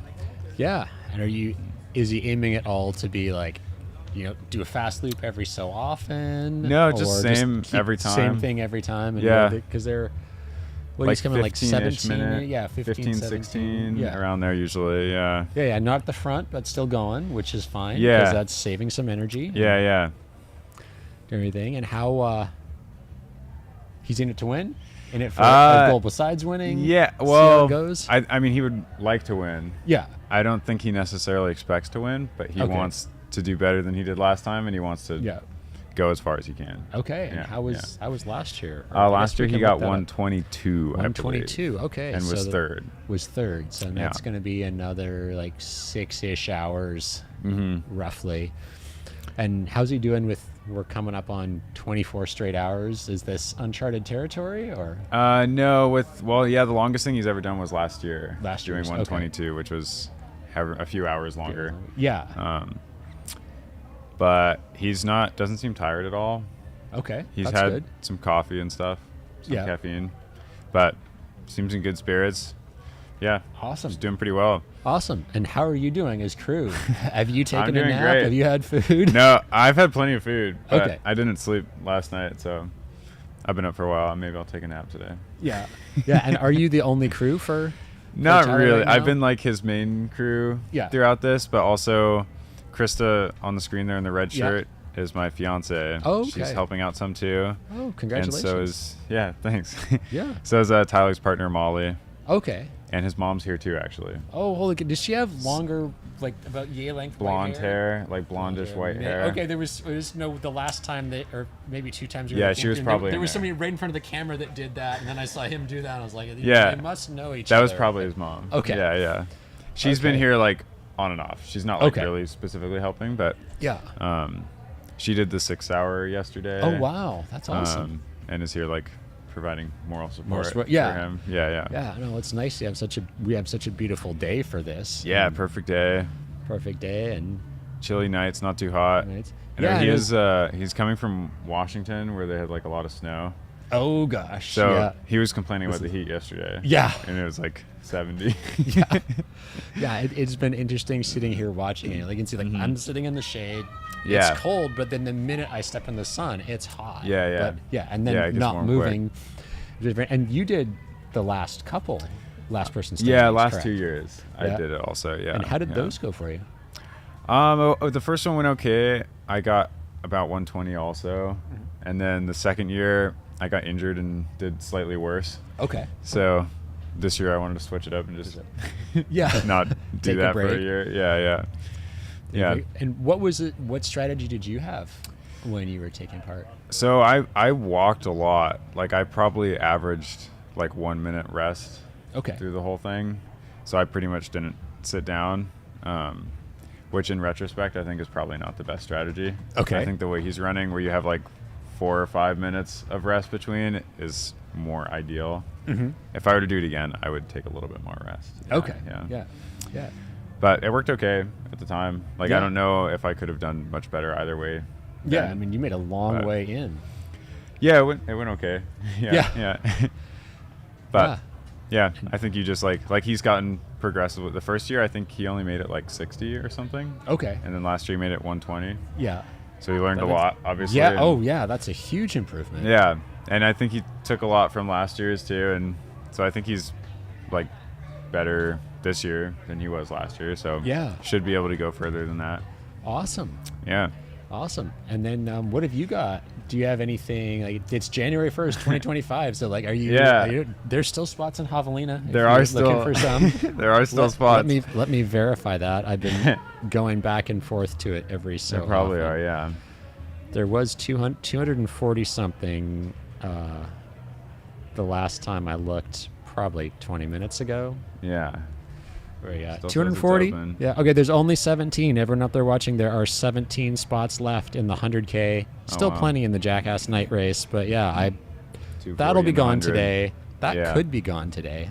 Yeah. There's still 12 hours left. People Wow. are still probably waking up from last night and Yeah. And signing up things for with a that. 100 mile. yeah, $500 and 100 mile in October. Yeah, Sounds yeah. great. But yeah, anything you Yeah. have on your calendar? I just did the 6 hour yesterday here. Yeah. Oh, and how was that? And it was pretty good. Yeah, it was Yeah. fun. I haven't done that. I don't do that much flat running. Definitely flat Okay. racing. Mhm. So it felt really hard. Yeah. Not used to like actually running for Yes. several hours in a row. Yeah. Wesley's yelling something at the cameraman. Yeah. Yeah, and you did the previous course at Camelback. What's your thoughts Yeah. on the new venue for? I this year? like the Camelback one better for more dirt, but I like the bathrooms here better, and like the scenery is a little more varied, which is Yeah. nice. But I wish it wasn't so much pavement. Yeah, That'd be nice. it is a fair amount Yeah, of pavement. yeah. And any thoughts on the Mount Everest hill out the back there? The little like the bridge. The bridge, yeah. Cornery. Yeah, I mean that definitely like probably takes a couple seconds off every lap because you have to slow down for each of those turns. I didn't find it that inconvenient. It Yeah. kind of mixes it up. Yeah, That it made is. it a little- It seems more diverse Yeah. than Camelback was. Yeah, I mean if your main goal is like just pure speed, most people don't care about 2 seconds. But if you really Yeah. do, it's Yeah. not the fastest possible course. But for most people, I think it probably just adds a little bit of variety that makes it more engaging. Yeah. Yeah, no, that's wonderful. Thank you. Especially because a lot of people that do this are trail runners Yes. for the most part. And I think they appreciate having something Yeah. other than just a flat road. Yeah. Yeah, I was impressed with just going around it and seeing how diverse it is compared to other stuff. And This dirt section around the baseball field's nice. that was very nice. And Yeah. then there's that one little stretch we'll get to in a little bit where like all of a sudden there's a few random divots in strange places. Oh yeah, yeah. have Some varied that, ground. Yeah, you can see in the background here there's Stephanie trucking away, and Yep. yeah, you can see where more people are running it down. That little stretch we just passed, there is a little piece of shade that stays shaded all day, and there have been people that's like, I hug that line for the little bit of extra shade. Yeah. But what are we at for temperature wise now? Close to 60 probably in the sun. Probably more Sounds than 60 about now. right. Maybe 70. Still Come feels on, pretty chilly to Siri. me. Oh. 61. So 61. I don't know that maybe 61 where I'm sitting. But the sun will feel warmer, especially if you're coming Yeah. from somewhere that's not Yeah. Arizona. A lot of the runners are from out of state or like up north in northern Arizona where it's a lot colder than Yes. here. Yeah. So for most people, I think it felt hot yesterday. Yeah. Yesterday was a beautiful day. I worked Yeah. on my tan and all kinds of stuff. Yeah. Wow. And where are you based? Here. in Okay. Phoenix, yeah. Nice.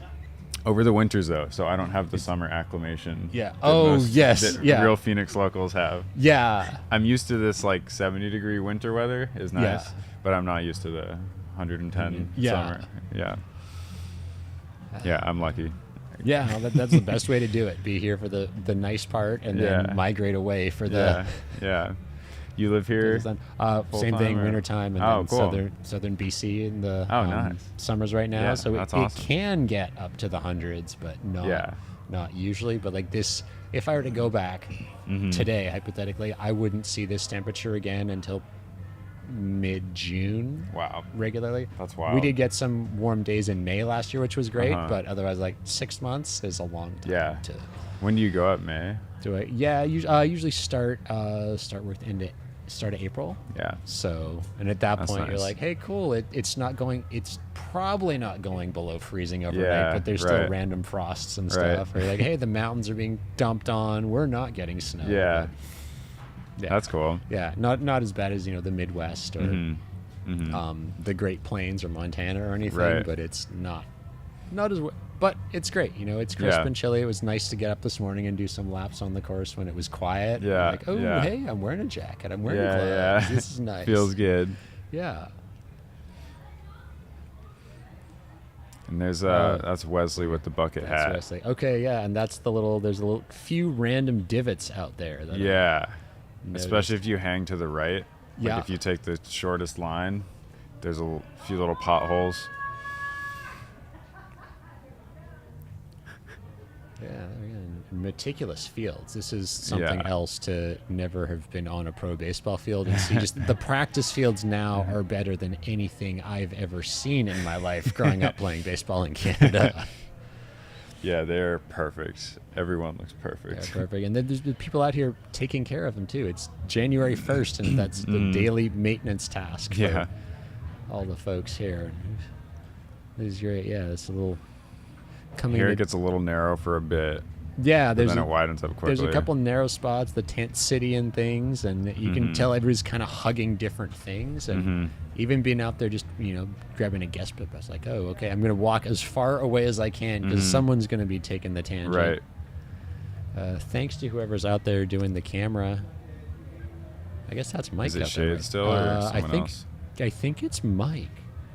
I'm not positive, but Guess we'll he see was them in talking a about it. few Yeah, here. it's a nice way to go get warm. And, Yeah, for and sure. See what's happening. And are you all set up? You're just set up crewing at the crew space. Are you? Yeah. Is there also a tent or a camp or anything that you brought for this? No, we just have all his stuff there in the last person standing tent. Or- Okay. Took a little corner of it, and now it's like empty enough that there's Yeah, plenty of room. it was quite overflowing. really Everybody crowded. had like a Costco bag Yeah. worth of nutrition. It seemed like It was last a little night, too and crowded then- yesterday, but it's thinned out now and it's fine.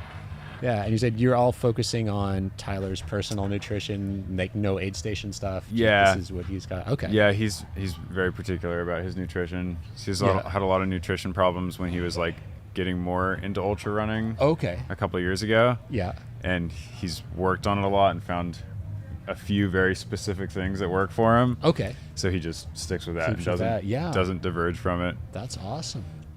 Great. This is a great venue to train. Yeah. And to be to hit all your process goals, I have to eat Right. on loop because someone's there. Yeah, and it's like a forced structure too in this format that like, unless you're doing exactly 20-minute laps, you're gonna sit down for at least a minute between each. Yeah. And you're basically forced to Go eat. and 'cause, eat like, something, Yeah. yeah. It's the only thing to do really. Yeah. Sit. Try and like- close your eyes for 30 Yeah. seconds. Yeah. Has But- he taken yeah. any naps or anything, or like closed eyes even? Yeah, Or- overnight, every lap. So we brought an inflatable sleeping pad Yeah. that we laid out. Him and Wesley both. So they laid down on pads between every lap and just closed their eyes Okay, yeah. for a couple minutes. So he'd come in at like 15 minutes, lay down, close his eyes, and then I'd like tap him when there was 1 minute left. Yeah. And he'd get up, eat one cup of cup of- food, Yeah.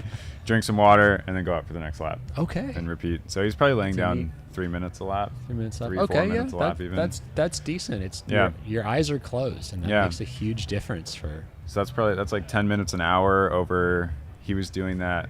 I'd say he was probably doing that for 8 hours Okay. last night. Yeah. So that's So reasonable. over an hour of eyes closed for Yeah. sure. Hour and a half probably. Yeah. Yeah, not bad. No, that's a. And that's now he great. walks He's from getting- here. Okay, back. yeah. I noticed that when Aaron Barber was still in the race. I Okay. noticed that Yeah. one of the loops he came around. It was a very abrupt. I'm a Yeah. fast pace, then poof, walk. Yeah. Yeah, this has been Tyler's strategy the whole time so far. That he runs the start all the Yeah. way to the RV park, and Yeah. then walks it in the last quarter mile or yeah. whatever it is. Yeah, I from mean there. he's not. I mean the time isn't as long as you're making it through the Yeah, plenty of the time. loop. There's plenty of time. Yeah. When he's jogging, it's like a 10-minute pace. Yeah. And then walking's like a 15 probably. So it Yeah. averages to like 11-minute moving pace. Okay. And then Wesley and what's her name again? Stephanie. Stephanie here typically run the whole loop. So that's where they always pull ahead. I at mean, the say, end, and yeah, they've they're the she's first been- two finishers. Yeah. The consistency, and granted, I have not paid Mhm. attention to any race as much as I have this one. Hey, Paul. For a while yesterday when I was here, it was between 11:30 and 12. Like every lap that Stephanie was doing is like boom, clockwork. Yeah, she started out like early on. She was going quick and consistent. She's slowed down by like a couple minutes per lap by this at this point, but she's still consistently the first or second For a finisher. second, yeah. Yep, she's going to be. Looks Basically like she every- just pulled ahead, and I did Yeah. notice she has gone through and then gone back if she's doing a body break for anything. So Yeah, I don't know why Need to she's see. doing that. Because it's just a waste of steps. Yes. I don't know if she, yeah, I mean I haven't really talked to her, so I don't know if she thinks she has to do that or if she just wants to finish the loop and then Finish the loop, yeah, and go. I But- don't know. Because and you also It's just have the added option steps. of stopping at she one goes. of the many breaks along the way. Yeah. Okay. Well, if you got to go, There's you gotta Wes. Go do your I don't thing. have to go right now. Okay. His partner is there right now, Oh, so she okay. can help out this Oh, lap. nice. Oh, yeah. Thanks for joining I can us. sit for a few. Yeah. Yeah. We'll see. Hopefully, we'll see right now. He if should she's be in the coming tent. momentarily. I think Yeah. she's Oh, in there the we go. tent. Okay, there's Wesley. So Yeah. he should be passing us like right. Hell yeah. Oh no, wait, that's the other tent. So they're finishing right at 15 minutes here, Okay. and Tyler That's will be good. there. Hey. He said Mike Cruz in broadcast tent. What? I hope Molly's in the. I think she's Yeah. over there. He's like, Yeah. what? What the? Oh well, Krista can help him out if he Krista needs can help something. him, yeah. Yeah, we she have needs all. to know. I have all his food cups laid out for him already. It's Okay, just yeah, like he- after he grabs one, then I'll replenish it for the next. But Gotcha. he only takes one per lap, so it's Okay. pretty low maintenance crewing. Okay, I mean, he so, knows okay, what he. somebody he just knows what he fired wants. his guns. I don't know who Molly is, but that's all right. He Oh, looks taken yeah. care of. Molly's his partner. Okay. I think she was there. I guess we'll see in the corner. Okay, yeah, well, that's all right. He can. Yeah, he's got Yeah, he'll figure it out. 4 minutes, so plenty of time. Yeah. Plenty of time. Wow. And are you pondering another one of these one day? Yeah, I'd like to. I've been thinking because I've done this format twice. Mhm. The first one was actually when it was 15 minutes still. Yes. And then the next one last year was the 20-minute. I think the next one I'd like to try would be like a traditional 1 hour backyard and see how that differs. But I definitely want to do this particular event again too, because I like the community here a lot, and Yeah. I like the format. But I'd be curious to see how it compares, because I have thoughts on how a 1 hour might differ from the 20-minute format. But I won't really know until I actually Till you try try it. it. Yeah. Yeah. Yeah. Oh, that'd be fun. Yeah, so that'd be interesting. Yeah. And what was the part that got you into deciding, hey, I want to go and try this? I don't really remember. They're like, I'm gonna do it. I had just moved to Phoenix. Okay. And I wanted to do a race like relatively soon after moving there in the fall, or moving here. And Across the Years is one you could like pick all these different options from. And I really can't remember why now, but the last person standing just looked interesting. Yeah. So you I did signed up fantastic for it. at it. Yeah, it went pretty well. Like I was, at the time, that was my furthest distance ran, so I was happy with it. Yeah. Congratulations. And Yeah. what's your furthest now? Was it the second ATY? or second No, most I person, didn't. or- I got injured and I didn't make it as far. Oh, the that's second right. time. Okay, so it's it was still kind of a the furthest, yeah. disappointment. Okay. But I ran the Maricopa Trail around yeah. Phoenix Yeah. last year. Well, Okay. 2023. Nice. So that's, I guess, it depends what you count as a run and Yeah. what you count as a Well, hike. that's like 240 Yeah. miles, 250 miles Yeah, or something? around Pretty there. significant. Yeah, Wow.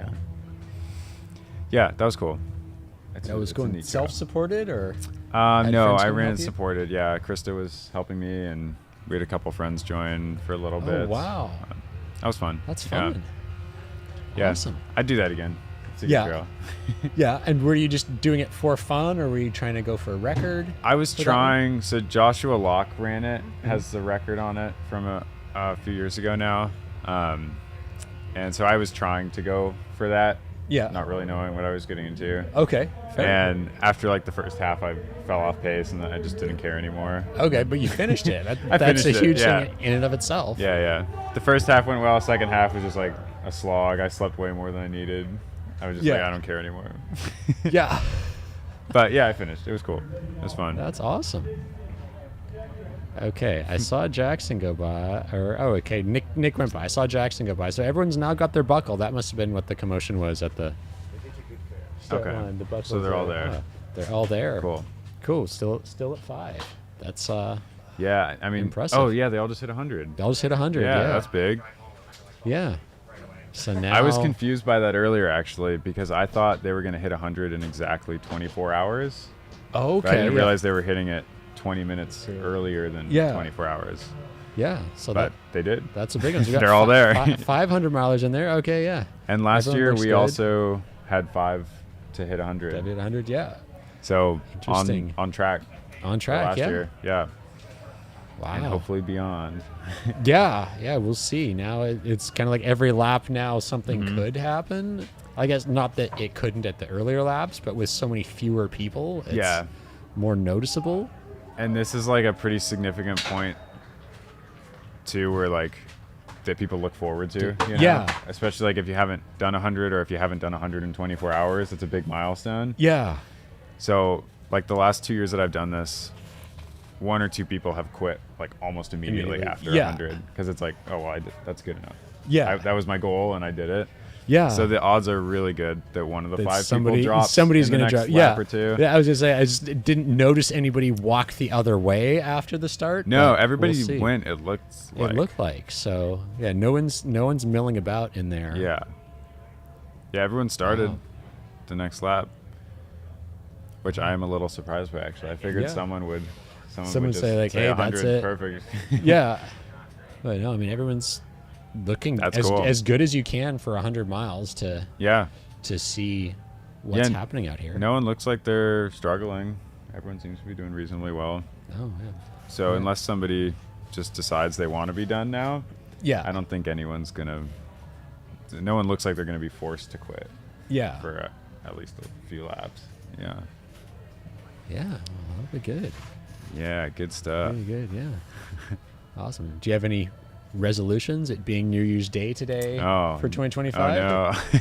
And if not, I don't do them. I just said like, hey, here's Yeah. here's the things I'm planning to do. But like, is it resolution? Not really. Yeah. That's true. I don't know. I don't really think about resolutions usually, but I guess I have plans. Plans? Okay. Yeah. Anything you're up to share? Yeah, I'll Getting get married? married later this year. That's yeah. awesome. When and where? Don't know exactly yet, 'Kay. but probably in the fall, Yeah. and probably in Connecticut where Chris Connecticut. is from. Oh, so all our cool. family's over there. Oh, fall colors and stuff. That'd Yeah. be beautiful. Yeah, it should be nice. Wow. Yeah. So that's probably the most significant. I mean, I'll do Significant, like yeah. runs and stuff too. But Yeah. That's a probably more little bit important. different. Yeah. I'll still Wow. do lots of running and hiking and whatever. Yeah. And is she like your pacer if you do longer stuff, or if you're gonna do 100 or Yeah, some of the big mountain sometimes stuff this year? we've definitely like crewed each other doing Yeah. things and paced each other doing things. So we'll definitely continue to do that this Awesome. year. Yeah. And whatever we do. Awesome. Well, congratulations. Yeah.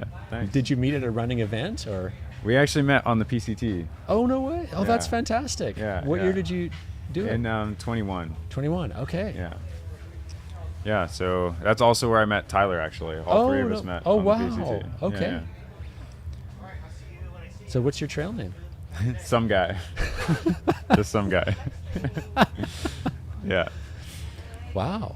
And would you meet near the beginning, towards the end? Relatively Oregon? near the beginning. Okay. We started at Mexico and went Yeah, yeah. northbound like most people. Yep. We met first at the Acton KOA campground, Okay. which is like mile 400. Okay. And then we didn't really start hiking together until like mile 900 in the Sierra. Okay. Yeah. And from there we hiked the rest of the trail together. Oh, awesome. And then started dating afterwards. Yeah. Yeah. Yeah, and that was 2021. So you finished and then hiked back to blanking on the park. I can see it. Manning Park's Oh. race to ski. So Yeah, I know yeah, you yeah. finished, but it was super weird with the borders. So you Yeah, would have so gone we had to back walk to all the the way ranger back to Hart's station. Pass. Hart's Pass. Okay. Which is like, it's an extra 30 mile day to Yeah. just turn around and do over again. Yeah. Oh boy. Yeah. Yeah. Wow, that's awesome. Yeah, Well, it's kind of funny. I think the park's open now, so you don't have to do Yes, that anymore. yes. Well, yeah, I've gone from the BC side down to the border Oh, yeah, as yeah. a run because Right. it's like, oh, okay, well, it's a neat run Yeah, to do. yeah, it's And cool. See the monument. So you see the monument. Yeah, there's a Yeah. lookout tower. Yeah. Well, you have the option if you start from the B side to go Yeah. down to the PCT trail, but there's also like a lookout tower that's just off of it. Oh, wow. So I ran the lookout tower, ran back, got my pack, and then On like, the Canada side. Canada side. Yeah, That's cool. I didn't know. Well, yeah, I mean, I didn't cross Yeah. the border. Yeah. So No, I mean, there are some beautiful mountains, and if you're looking for big mountain, the Fat Dog Yeah. 120 I've takes heard about place that. through there. So Oh, okay. that's- Neat. Yeah, I've heard good things about I that. don't know that it goes into the park, but it's in the mountains around there and everything. So, Yeah. yeah, That's cool. I think it's a qualifier for some of the I forget what, but I guess we could Some look it other up. stuff. But yeah, Yeah. some other stuff. That makes sense. I think it's a hard rock qualifier, but I don't. Why don't I just look it up? I have a laptop here. Find out. Let's find out. Yeah, we'll see what's happening. Have you run that? I have. Oop, shit. I have not run that one. Some people that I used to run with in Vancouver did. Yeah. Several people I've known have tried it and then DNF'd it.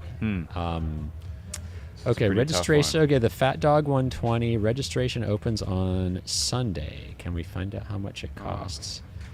Yeah, 120 Cascade to BC. Yeah, it's rugged. It is an E.C. Manning Provincial Park, so that's the park that's on the border Yeah. with the PCT terminus.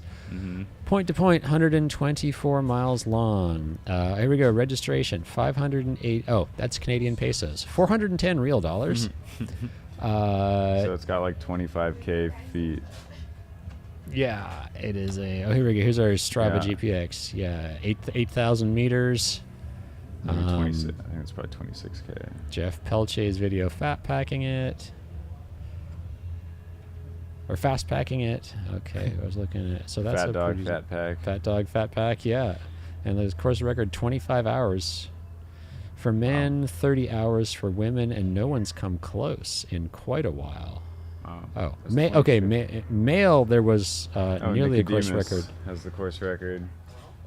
Yeah, I don't recognize any other names. And it's an early August race in BC, so that's good. I don't. That's cool. Nope, but yeah, super cool. So yeah, Fat Dog 120. That's what we're chatting about. You can be right along the border in BC, Mm-hmm. looking into Washington the whole way. Yeah, that's cool.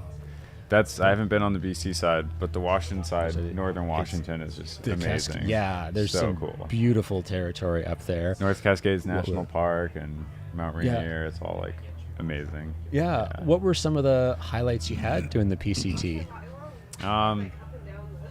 Washington was kind of a blur. Yeah. Honestly, it was so close to the end Yeah. that I don't think I really appreciated the scenery.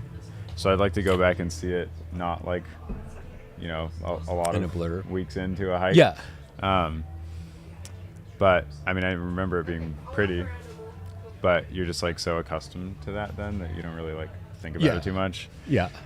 Probably the most significant section was the desert, just because it was like the beginning, and it was Yeah. my first long through hike, so it felt like Okay. very special. Yeah. And the desert's like where you meet lots of other hikers for the first time, and like Yeah. make trail friends for the first time. And then NorCal, a lot of people shit on NorCal, but Yeah. I actually really enjoyed it. Okay.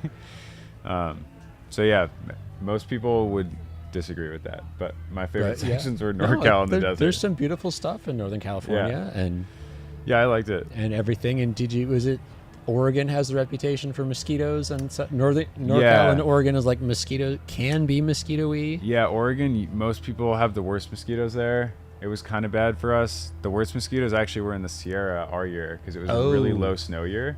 So all the snow had just melted, which was great, but it was just mosquito hell yeah. everywhere every day. So that kind of like made the Sierra a lot less enjoyable. Yeah. If you weren't in your tent, you were just getting bit constantly. Oh, gross. Yeah. Gross. And then I also just coincidentally like got sick a couple times and got injured in the Sierra. So like yeah. a number of factors that had nothing to do with the Sierra Mountains Yeah. made it not a Conspired. very good experience. Because Yeah. for most people that's their favorite section, but for me that was like the worst Yeah. couple weeks of Oh the my hike, just for gosh, other that- reasons. That doesn't sound fun. Yeah. And then you and Krista both did it. Any aspirations for future long trails? Yeah, we've hiked a few others since then. She's actually Triple Crowner. 'Cause she Oh, did wow. the AT Oh. before. Wow. I haven't done the AT. Yeah. Don't plan to. Plan to? I Yeah, might fair one day. enough, But we did the CDT the next year, Oh, sweet. which is really cool. And since then, we've done some other shorter ones, the AZT and Yeah. the Tahoe Rim Trail. Oh, nice. And then this last summer, we did a bunch of like shorter long trails in Europe, Oh, for a few wow, months. that sounds incredible. which was pretty neat. I was like, Yeah. they're very different than the long trails in the States because Mhm. you're not in like wilderness areas like we have here, and people don't really like backpack like they do here. Yeah. So it feels a lot different. Okay. Yeah. It's more like there's more towns, there's like Yeah. refugios and stuff. Oh, cool. You don't feel like you're in the middle of nowhere. There's like cows on like mountain passes, Oh, like people's wow. cows. Yeah. Because there's no like designated like this is wilderness land. Okay, yeah. So it's yeah. just like there's cows everywhere. Wow. Most places you go. But it was really cool. Yeah. Saw a bunch of places that I'd never really expected to. Okay. That was neat. Yeah. Yeah. And any talks of future ones coming up, or? Yeah, next summer we want to hike this pretty obscure route called the Hot Springs Trail. Oh. It goes Where's from Santa Barbara Yeah. through California, Nevada, and Idaho up to Canada. Oh, wow. So it kind of parallels like the PCT, CDT Yeah. line, but just takes like a totally different route. Wow. Okay. Yeah, there's like a guy made it and walked it a few years ago, and he made like a really legit guidebook for it. Okay. But only a few people have hiked it because it's Wow. not established in any way. Yeah. He just has this guidebook. But we got the book and we got a GPS. He doesn't even have a GPS for it, like a GPX Okay, file. He yeah. just used paper maps when he hiked it. Oh, But wow. somebody who hiked it later Yeah. made a track of track. it. Okay. And so we got a track for it too, which is nice. Oh, cool. So yeah, we'll do that next summer. That'll be fun. Wow. Yeah, yeah. That's a It'll be nice thing cool. to plan for. And Yeah, yeah. That'll be our forward to. first like long trail route, I guess. Okay, Like yeah. the CDT has like some parts that are more of a route, but it's Yeah. still mostly a trail. And we did some like shorter stuff in Europe this year that was more like a route. Yeah. But this will be like the first like long trail that's just that basically. So Wow. it'll be fun. That's Yeah. exciting. Yeah. I'm excited for it. A lot more Wow. appealing than just doing the AT to me. Yes, I agree. The AT is a huge accomplishment. Anybody who's done it, but yeah, that Yeah. sounds more exciting than. Yeah, I mean, I'm very impressed by anyone who's hiked the AT. I honestly don't know if I could do it. Yeah. Like, I know I could physically, but I don't know if I could want to do it enough. Fair, Because it just yeah. seems really unpleasant. Yeah. A lot of the time. Yeah. Yeah. The PCT is like really nice and like beautiful and everything. And the AT is just like you're in the forest and it's raining and there's bugs everywhere. And Okay. it's like yeah. really steep.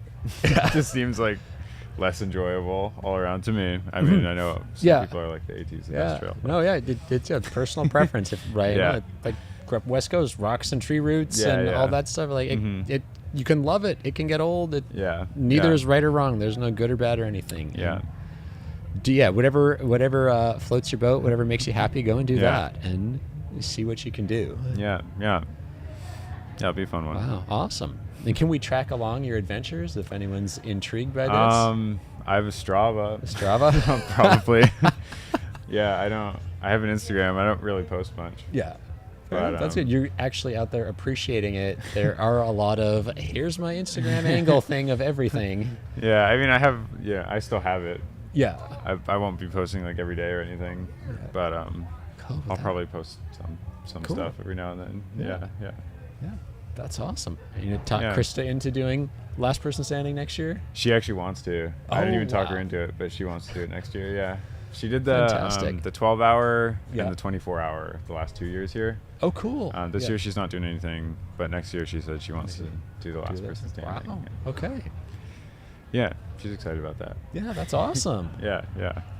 Maybe see her out here, be doing commentary again, and Maybe so. Yeah. you'll be crewing her, and- Yeah. or, I mean, or competing. Would you? competing. No, I probably wouldn't want to do the same race. Yeah, good. Especially that race because it's like such a mind game. Yeah. I feel like that would be like bad for a relationship. Wise words. But I'll definitely be here regardless next Yeah. year. If I'm just supporting or doing the 6 hour again or doing something longer, I'll definitely come back again. Cool. I like this race. Awesome. Yeah. All right. And we should be seeing your buddy come through here in the next 2-ish Oh, yeah. minutes, I would think. Yeah. Pretty soon here. Finally warm enough. I can Take the beanie off. take the beanie off. Yeah. I'm gonna keep the jacket for a little bit. And it's funny because I know I can see the sun over there. I know the minute I get in the sun, I'll be peeling layers off. Right. Yeah.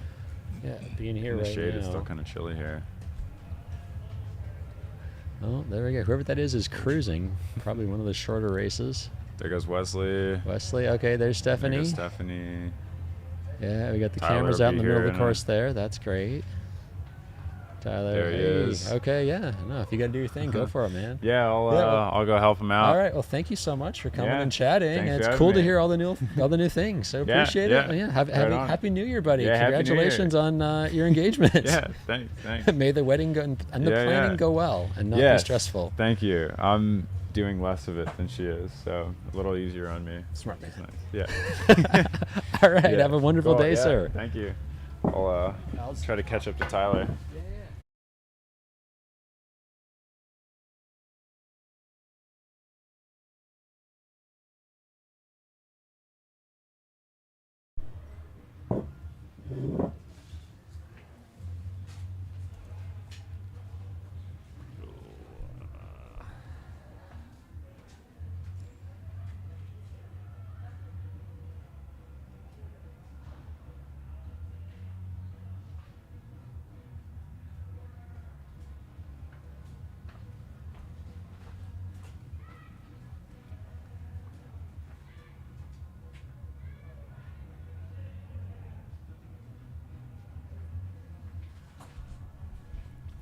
All right, so we got just under 4 minutes, it looks like, for everyone to come through the finish line here.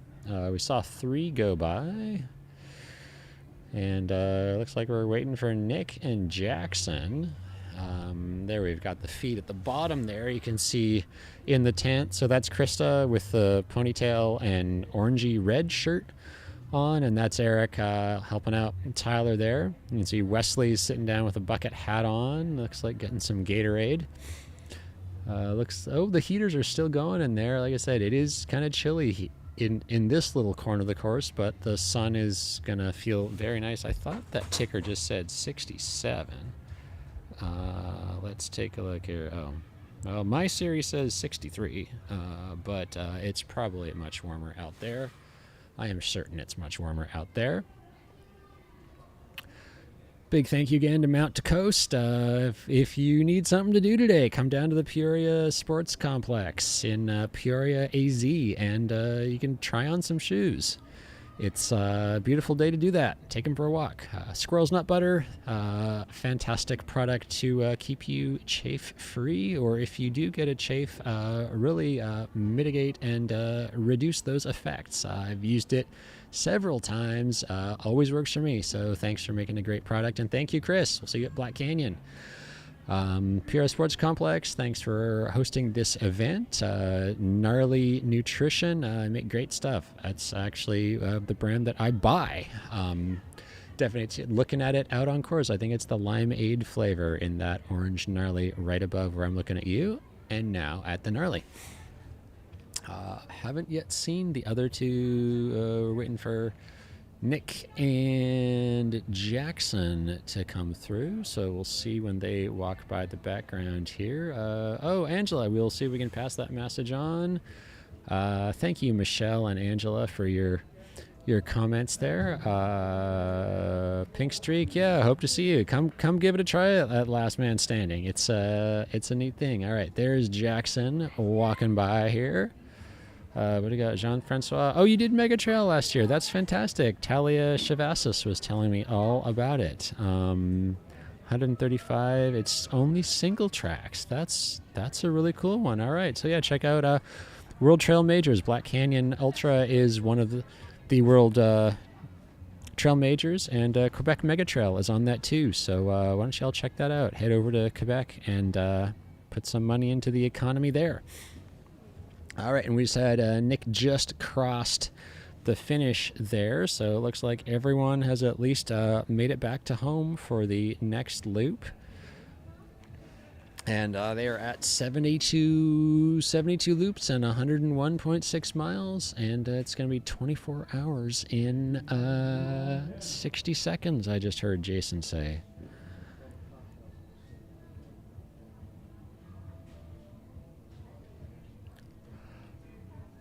You can see it looks like lunchtime's getting close. I got breakfast casserole is being served to all the runners. Big thanks to Jen and Hannah are in there in the aid station. I saw Patty earlier doing a great job keeping people fed and hydrated.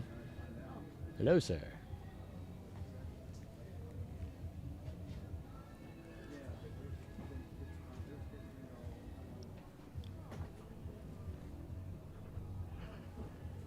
Cool. And all right, got about 20 seconds left.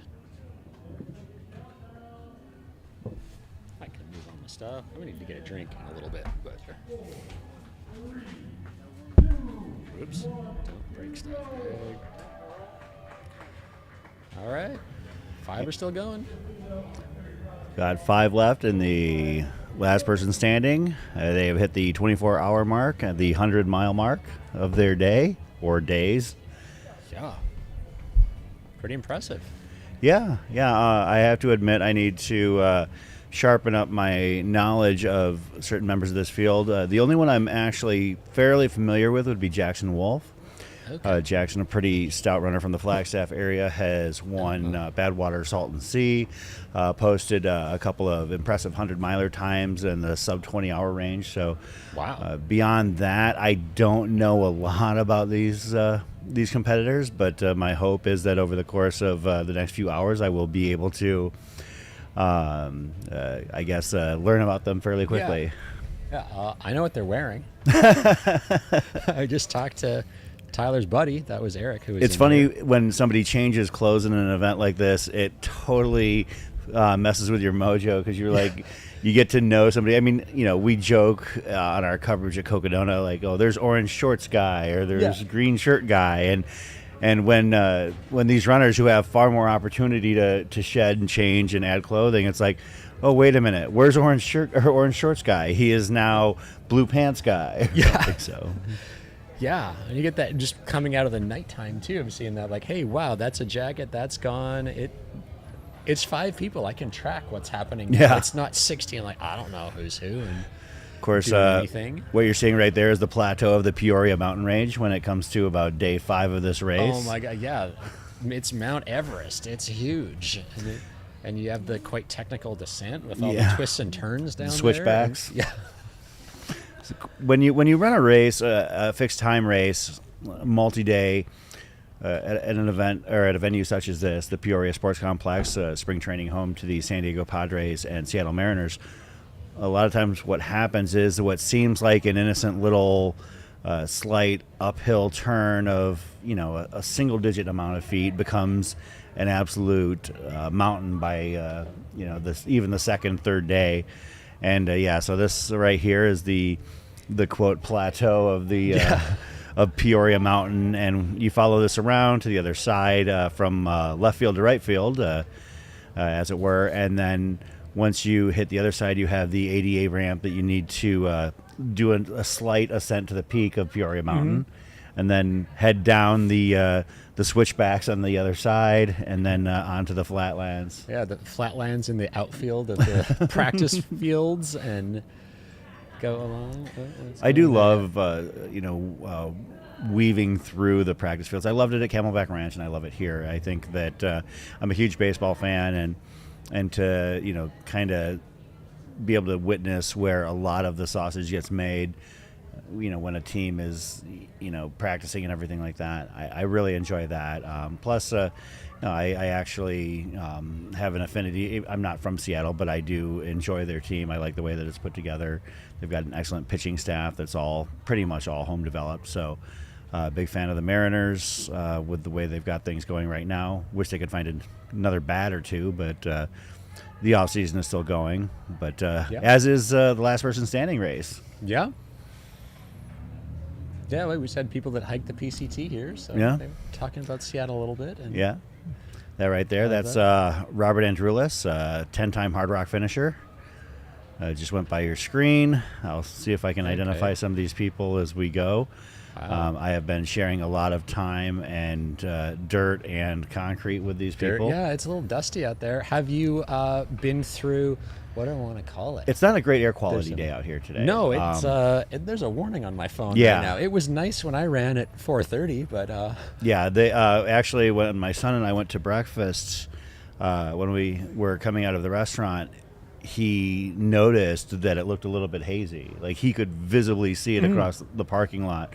We were over at Arrowhead Mall grabbing breakfast over there, and he was pretty surprised. So, yeah, what you were saying? Yeah, it was the air quality is off. I forget what I was saying now, but I mean, you can see blue sky in the background. It's nice to see the sun has come up. It's significantly warmer. You can see people shedding the layers and stuff. Yeah. It's a little bit weird sitting here because it's in the shade, and everyone's like, I'm sitting here cold, so my puffy coat, and I'm watching Nick go through and like douse his head with ice water. I'm like, that does not sound pleasant to me right now, but I'm not out there on hour, what are we at, 23? I just had that up here. Hour 24. 24, yep. 101 they miles. They just hit their 100-mile mark. Yeah, and were you over there? I heard Jason making an announcement. Was that buckles for 100 miles? Or this would be about 20 minutes ago. They do get buckles for 100 miles. I would assume they're probably going to wait till they come off the course. Nobody has ever hit 200 miles in this format. I'm sure people could do it. There are people that would be capable, but the last person standing doesn't have quite the cachet that a backyard or other obviously like major trail races have. It's more of a it's an interesting little quirky format with it, rather than being 4.1 miles in an hour. You have in this case the 20-minute format with 1.4 miles.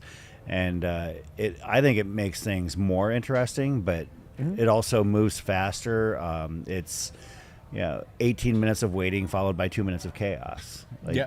You watch, and in some cases, some of these runners have to figure out how to eat, how to go to the bathroom, how to nap, and as we've seen with, I don't know if you saw it, but one of our competitors, I guess for lack of a better term, pretty much fell asleep on course. Yes, Danielle. Danielle Redinger. I saw them kind of walking her that way, and I looked at Des. She didn't come over and chat, but then Eric filled me in, or somebody filled me in on what happened there. Yeah, she essentially fell asleep on the course while walking. Yeah, yeah. she was so tired. It can happen. Your body does interesting things that you don't know until you push your body. Yeah. And it is a good format to do that and see who's been here.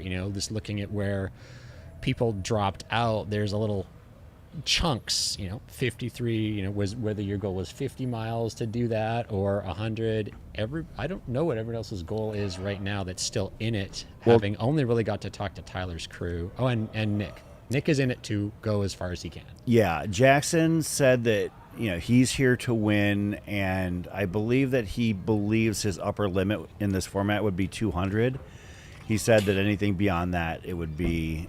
He said he would be in deep trouble, but even 200, I think, in this format is nothing to sneeze at. I mean, at this point, these runners have gone 24 hours, 100 miles, and the thing about it that's tough is that 100 miles in 24 hours is impressive by any measure, but in this case, you're doing it on somebody else's terms. Like, you can't. True. A lot of times runners might run for 50 miles and stop at an aid station, take a 15-minute break, or they might run for 80 miles and then take 5 minutes at an aid station. They can't do that here. They don't have the latitude, the time bank that they can actually take that amount of time in between laps. They have to be in and out and ready. And in this case, with the way that they're moving, perhaps it's like a 2-minute. No, there's no earthquake going. Yeah, you're watching the background. There's they just can't bank the time. They've got to problem solve on the fly and in short amounts of time because they've got to be back in that corral after 15 minutes. Yeah, and even as simple as like, hey, you got a blister. Do you want to change your socks? Do you want to change your shoes? That's making up the time to get yourself that 5-minute cushion. Which I'm just looking at the times here. Like Stephanie and Wesley have been coming through pretty consistently. Their pace has slowed a bit over the last 16 hours or so, but are still 15 minutes for the loop, and that gives you a little time to do something. Whereas we've got Nick, whose strategy is take as much time as possible, and we had Mandy here chatting about that a little while ago. He's still coming with like a minute. Well, the inaugural year of the Last Person Standing, it was won by Tony Tadieski, and Tony, the way he won, he let everybody go out way ahead of him. And when if you look at the splits, Tony's first 20 miles were. And at that point, it was a 15-minute loop, a 1.05 miles in 15 minutes. So, but he would be going at about a 14:30, 14:15, 14-minute, 14:15. Like that was his mile pace coming around, and he would do that maybe 15 times in a row, where he would finish with less than a minute to go. And then if he had to do something like go to the bathroom or needed to, maybe make a sock change, then he would go and run a 7-minute loop and, maybe at a 6:30 pace or something like that. But he constantly made sure that, and his rationale when he did it was that he wanted to keep his heart rate low. Mm-hmm. And he felt that people who were going out ahead of him doing even, 10, 11-minute mile paces were elevating their heart rate more than he was wanting to do. So the only time he ever spiked his heart rate is if he had to go to the bathroom. Yeah. So good strategy. Yeah. I see in the live chat here, where's Aaron Barber? Aaron Barber, yes, he did drop out yesterday afternoon around 4 o'clock? Yeah, 5 o'clock, something like that? I heard that Aaron had some Achilles issues. It's unfortunate. I know that Aaron called his shot quite a bit, on social media leading up to it. I saw that. And I feel bad. It sounds like Aaron maybe was obviously was upset with how the race went, but it sounds like he might have pulled some of that stuff down. And I would say, you know what, sometimes things happen. I don't think that anybody would begrudge you for if you want to call your shot, Go for it. Yeah. Well, So he also just set the fastest known time on South Mountain. Yeah, he's had earlier a- in the week, so that's a huge he's accomplishment. had a stellar In its 2024. I own. believe he ran the Hardcore 100 in the Philippines earlier this year, and he's a great athlete, and he just happened to have a bad day, and it was yeah. an injury That's situation. Okay. That stuff happens all the time. But Aaron was my pre-race favorite. I expected him to have a great day, and he just didn't. So, maybe he'll come back. Hopefully, he'll come back out here next year to give it another shot. Yeah. And we also got a question from JC. Two things. Jackson Wolf has declared he will die out on the course before DNF. So, okay. And can you update us on your Western States training, sir? My Western States training it's just starting. This was the jump start in terms of getting time on feet. It was not, I didn't have any distance goals really other than to get a buckle to get my 100 miles in, and I did that. I was crewing my son to his first 100-mile finish as well, so he got his buckle, I got mine. Everything above that or beyond that is just bonus. So that's the start of my Western States training. I have not checked to see what my coach has in store for me this week and moving forward, but I've been told I will be getting a lot of hill work, not rugged hill work, more runnable hill work. The Western States course is not one where technicality is an issue when you run some of the stuff we do out here. Yeah. If you go up to the Mogollon Rim or run up in Flagstaff, you're getting plenty of technicality by comparison. I've gone out to Auburn and to Olympic Valley and run some of those trails. They're amazing. They're tough, but they're not rugged. So I think that as long as I'm getting my South Mountain repeats out here in Phoenix, then I should be fine. But haven't really started my training in earnest yet. The goal was to get myself some time on feet this week to remind myself. I got my 100 miles in this week, doing about 25 to 30 miles a day. So with that in mind, it was, the concept was, okay, can you go out there for 5, 6, 7 hours and then come back for 5, 6, 7 hours the next day? Yeah. And that's what's really that was the goal this week, and I was able to do it. So I haven't decided whether I'm going to go out and do some more miles today, because after I'm done here, I have to go and host our group run. Oh, fun. So Papago today? Yeah, we're out at Papago. So Yeah.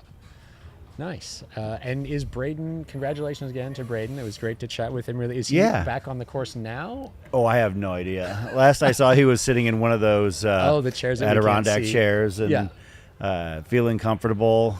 If he wants to go out there, that's fine.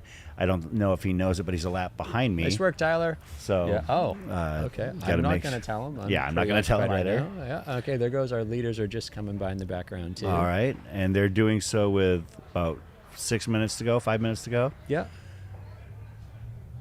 So we'll have our first people coming in on the post 100-mile loop.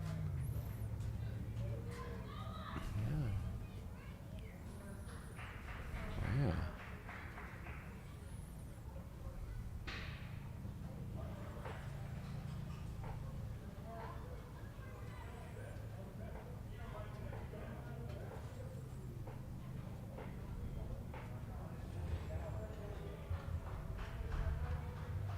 Okay.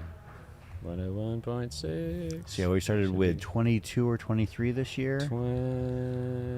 We got 28? 26. 26. Two didn't start. Wayne and Okay. Skylar did not start. The pressure got to them before they got to the start line, I guess apparently. yeah, pressure or that ice fog thing or something. I'm not sure. And then it's been 20 miles since we had our last drop. Danelle's the last one to drop at 83.2 miles. Yeah, I will say that this field thinned out. At least it feels like it thinned out quicker than in years past. I remember it feeling like the runners typically hung around for a while, but then at the, maybe after the mile 50 mark, you might have a couple people drop, but then between 50 and 100, there would be very few drops. And then like right at 100, once people got to buckle mode, some of them realized that they just weren't enjoying themselves anymore. Yes. And so, they would rather, save themselves for another event. But Yeah, I wouldn't be surprised to see 1 or 2 drops after this loop, being at 103, but you never know. We're down to anything could happen now at this point. yeah, that's true. So actually, I guess I have to adjust my interpretation of what happened last year, because it looks like just like last year, this year, 5 runners made it to the 100-mile mark. And let's see, Wesley Smith bowed out at 102, Eric Halston at 114, Tyler Clements at 122, Maya Detmer at 136, and Mike McKnight going on one more lap beyond. So Yeah. Wow. Oops. Close that. do we have the start-finish line visuals at all? Awesome. Hey, there's Paul, course record holder, crossing the Yeah. finish line there. Tried to get Tony to be on live stream, but nope. That's okay. Thanks, Tony. You're out there. All right, there's Nick just crossing the finish line in the red Solomon vest there. That's Eric, who did last year's last year's last person, who was just here a while ago chatting. I saw it, yeah. Give the high five. And in years past, we didn't live stream this race, but I would cover it and post it to Twitter. So this is a little bit different, a little bit more dynamic coverage than in years past.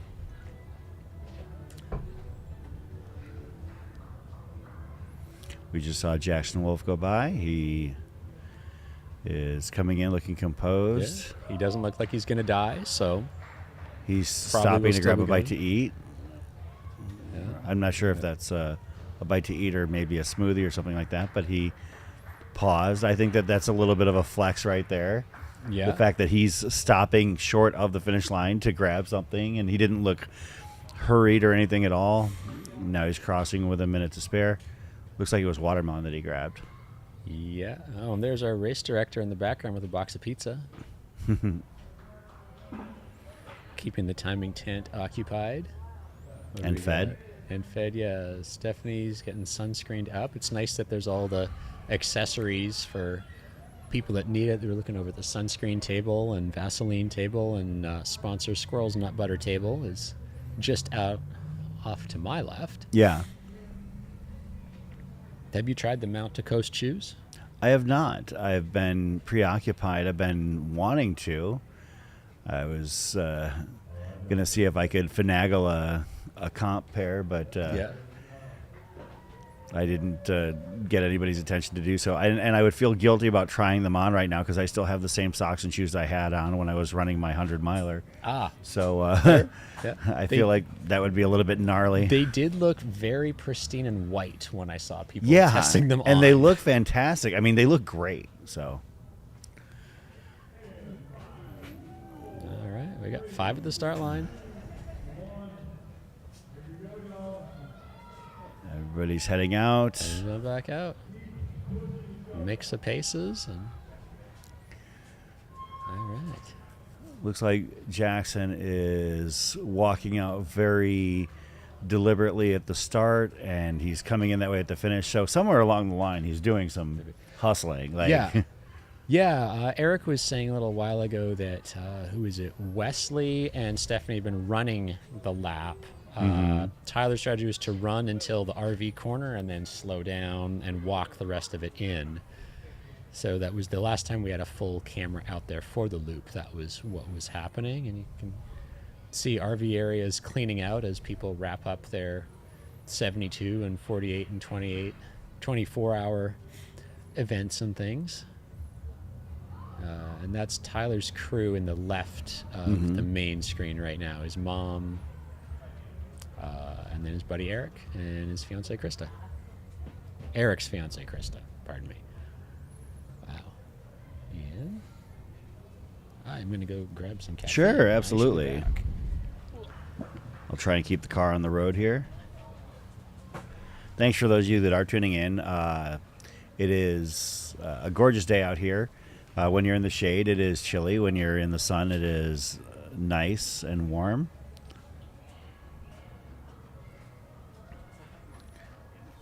I can see if I can get an actual temperature reading here.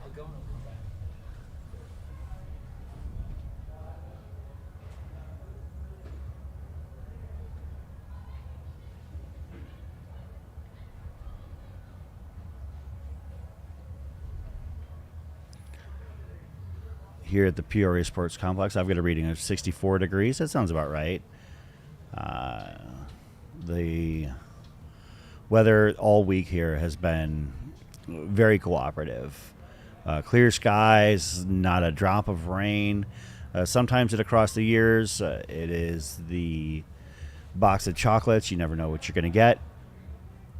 At Camelback Ranch, there were years where we would have intense amounts of rain followed by freezes 2 days later, which after the rain, the surface would get muddied up, and then you'd walk in the mud, and then the temperatures would get down into the low 30s, upper 20s, and freeze the ground, and so you would have some ankle-breaking divots out on the course. That has not been the case so far this year. I will say that with some of the dirt on the backside of the course, that could make things interesting in years to come. But thankfully for this first year, moving across the years to the Peoria Sports Complex, that will not be a concern or an issue.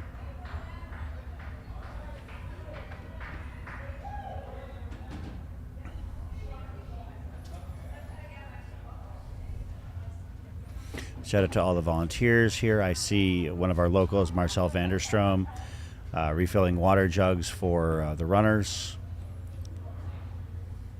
All of the volunteers that were out here in the days leading up to this and here now, as things have kind of cooled or quieted down a little bit here at across the years. Most of the runners, there's a handful of runners that are coming in tomorrow to do the 24-hour. Most notably, Joe Stringbean McConaughey, we are expecting to show up tomorrow to run a 24-hour effort. I don't know what his goals are. I don't know if he's shooting for a spot on the 24-hour national team or if he's simply just coming out here to test himself. I will say that traditionally at across the years, it is extremely difficult to try and log enough miles to get onto the national team, simply because there's a lot of traffic here from people that are just simply out walking and power hiking the course. So, but of course, Stringbean is not a normal runner by any stretch of the imagination. We've seen him win Cocodona. We've seen him run sub 14-hour 100-milers. I do believe that he's about a 4:14-miler as well. So he's definitely got the talent and the speed to do just about anything in this sport.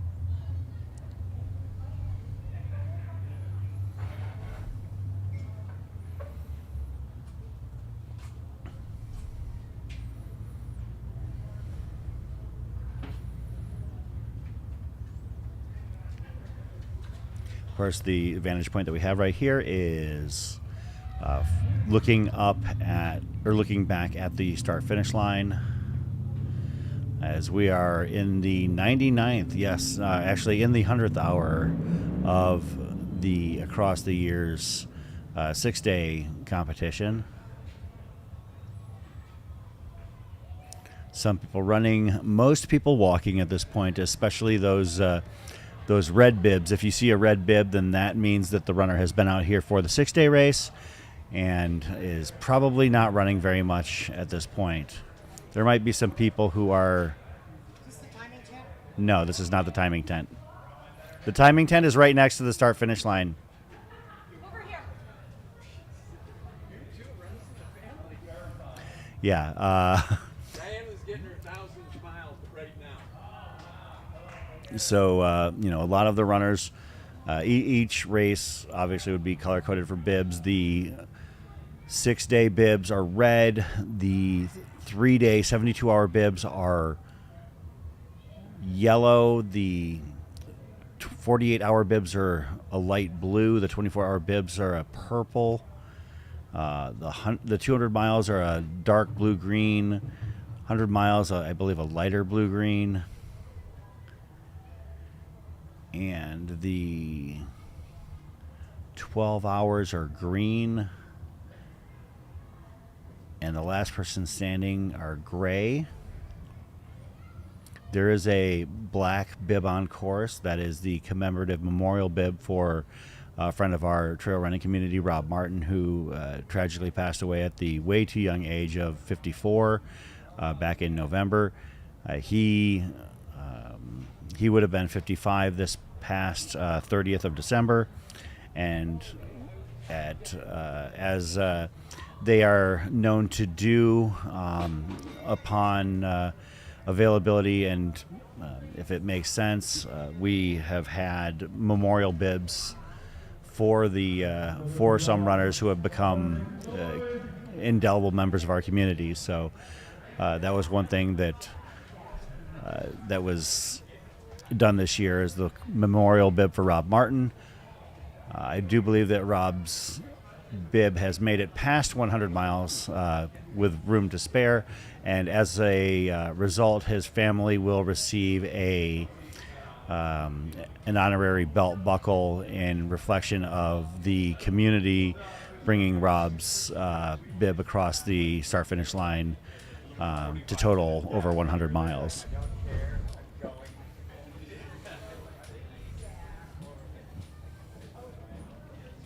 I always wonder who's running the Run Steep Get High YouTube account tag. Sometimes it's Jamil, sometimes it's somebody else.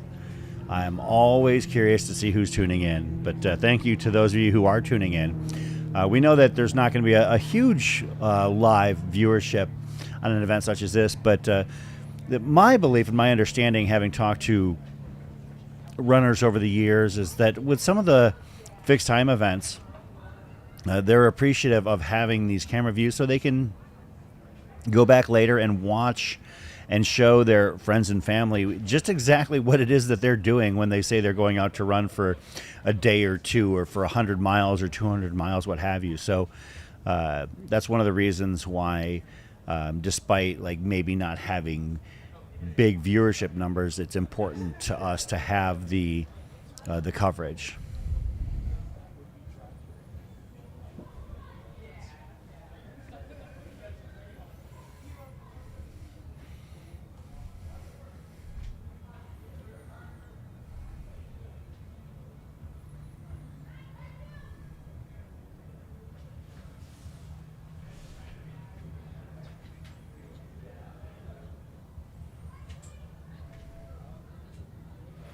Hey, Jorben, would it be possible to have the other shot be for the picture-in-picture be maybe the start-finish line? I don't think anybody really wants to look at me at this point. I'm pretty wrecked. I'm pretty rough after being out on course.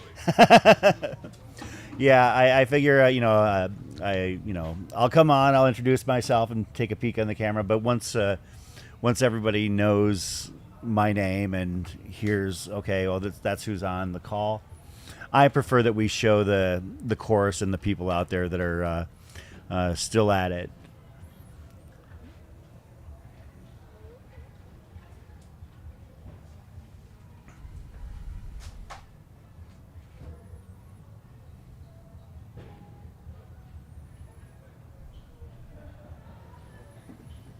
Yeah, I believe that I did hear the total number of people who have been a part of this race this year totals roughly about 700 people across all distances and disciplines.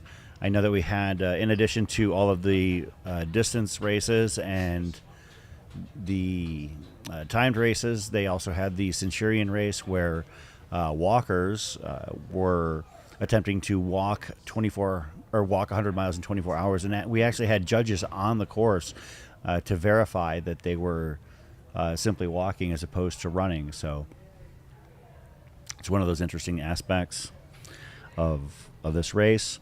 And of course, across the years has been in existence since 1983. So well prior to the ownership and operation of Aravaipa Running. It was started at a high school track here in town. I believe it was Washington High School track. I'm not 100% certain, but it started out at a high school track, and was then migrated to Nardini Manor, which is an events facility that hosts several races to this day, out in Buckeye, Arizona, just outside of Phoenix proper. After Nardini Manor, after the event outgrew Nardini, because Nardini was pretty limited, maybe about 110 runners would be your absolute biggest limit there. It moved to Camelback Ranch, where it was hosted for several years. Camelback Ranch, the spring training facility of the Los Angeles Dodgers and Chicago White Sox. Until this year, when other events being scheduled at Camelback Ranch caused a domino effect, and the Across the Years event was moved here to the Peoria Sports Complex, which is the spring training home of the San Diego Padres and Seattle Mariners. Among other commentary from people that were here, I've talked to a lot of people about their thoughts, this facility versus prior facilities. Talked to a couple of runners, Dave and Juliet York from San Diego, California. They appreciated the fact that the race has been moved here to the Peoria Sports Complex because they are San Diego Padres fans and they like seeing the San Diego Padres logo every loop as opposed to the Los Angeles Dodgers logo at the prior facility. They said that was one of the biggest positives in moving from Camelback Ranch to Peoria Sports Complex. I will say that, comparing and contrasting the two most recent venues, I would say that I am favorable to where we are at now. I did love Camelback Ranch. It holds a special place in my heart because it is the first place I ever completed 100 miles in a race. But as things change and things move forward, they elected to go another way with their facility during the winter holidays. So I will miss the surface there. There was literally zero concrete, maybe nominal amounts of concrete at that prior facility. Like basically crossing the front or the outfield entrance of the ballpark was about it. And then from there, it was pretty smooth. There was a lot of crushed gravel, a little bit of asphalt.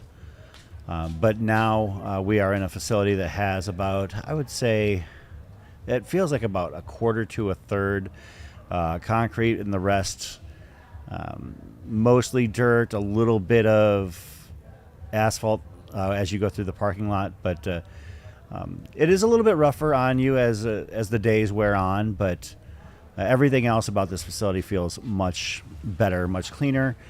You have far more restrooms here. At the previous facility in Camelback Ranch, we literally, I don't know how the women's bathroom looked, but in the men's case, we only had one fully enclosed stall and one John to work with. Whereas here we have plenty of facilities because we are actually inside of the ballpark facility itself. So we have dozens of toilets, dozens of urinals, and I assume that the women's bathrooms are equally as robust. Yeah, it's very nice. Yeah, and that's the number one positive change when it comes to this venue versus the prior one. I think that one of the other things that I've heard is the fact that now, granted, it's a weather factor, and maybe the first time that there is a significant rain or frost, things might change, but also the fact that this Main Street area just feels so clean, and you're not tracking a lot of mud or dirt into the aid station, so the aid station food stays clean and dirt doesn't cloud up or on the ground or anything. So I think that that's actually another one of the major factors. Also, it's easier on the volunteers and staff to set up because the the aid station tents are butted up right against a vending area, one of the countertop spaces available to spring training attendees. So they've got the ability to use plugs, use sinks, and I know for those in charge, Patty Curry, Hannah Rial, and Jen Gustafson, they appreciate the fact that they can use the facilities here, leverage them a lot better. So I think that is a definite positive. Yeah, it's been a fantastic change, and just even the location of where the dirt is on this course, you've got far enough on asphalt and concrete that it is mostly gone by the time you're back in the aid station area, which is nice. Yeah. Wow. And I guess Jamil adding in that it was at Washington High School, but it also was at Arizona Boys Ranch for a while as well. That I did not know. One of the other unique aspects of this race is that no matter which distance or time you do, you have a lifetime number, and they use the fact that you have a lifetime number to tally your lifetime mileage. So those who have been attending this race a long time, since its inception in 1983, have lower numbers than those that have been here a little bit more recently. I think we are just shy of 5,000 entrants all time for across the years. I believe that the highest number I've seen is in the 4,990 range. I think I saw maybe a 4,992, 4,993. Yeah, 4908. Can I search by bit? 51. Yeah, it's at least 4988. I think is the. Yeah, I would say it would probably be in the. There might be a couple in the single day type because those who, even though they're racing later in the week, they'll have lower bib numbers because they did pre-reg in a lot of cases. So it would be people like whoever our race day registrations were would have the highest numbers. Okay, I got an 84. Yeah, 86. Okay, there we go. 87. 88.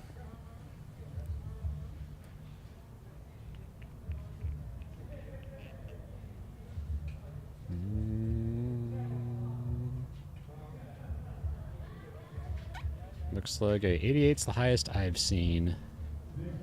Not that there couldn't be more that are out there. Oh, for sure. I think that, maybe somebody in the, I don't know if the 6 hour potentially, or what else would have started? 12, 6 hour marathon, maybe? So we actually have 4,996 in the 6 hour Matt Halverson. So Shane and Gary Kravitz, father and son duo, 4,995, 4,994. Sean Veronese, 4,990. So we're about 15 seconds away from the next loop. Wow. And anybody still pondering Javelina 100? They're down to 217 spots for the 100 miler and 11 for the 100K. So probably within the next, by 2 o'clock Mountain Time, that'll probably be sold out. 5 in the chute, 5 out of the chute.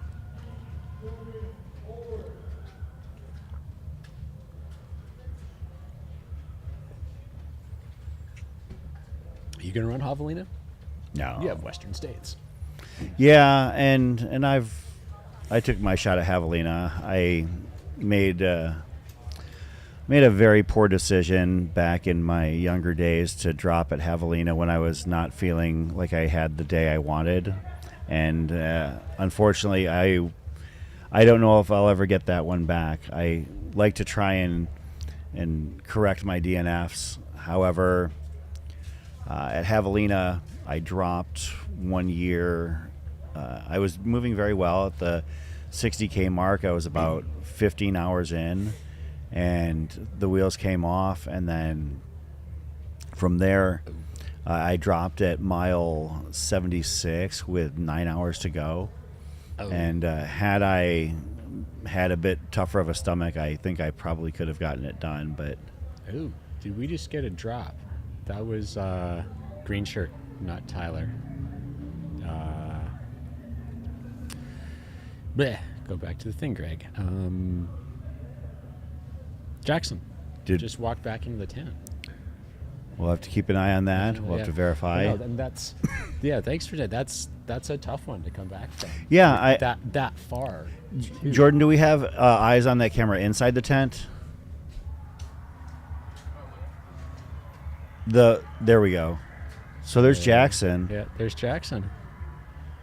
Is he?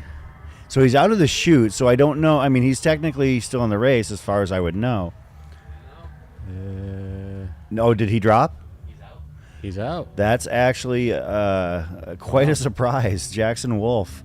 So my 3 pre-race favorites were Aaron Barber, Jackson Wolf, and Danelle Brenninger, and all 3 of them have called it a day to this point. So I'm actually quite surprised that Jackson is calling it, but I know he's got big plans for 2025. Okay, yeah. He's number 2 on the wait list for Cocodona.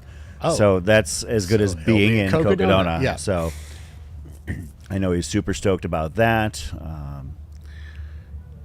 And I'm sure he's got other things on his plate between now and then to help get ready. And knowing him, I mean, if you look, he has raced an insane amount over the past 12 to 18 months. So, hats off to Jackson for making it this far. I mean, at this point, it's 12:42, so that would be about 102.8 miles, 102.9 miles thereabouts.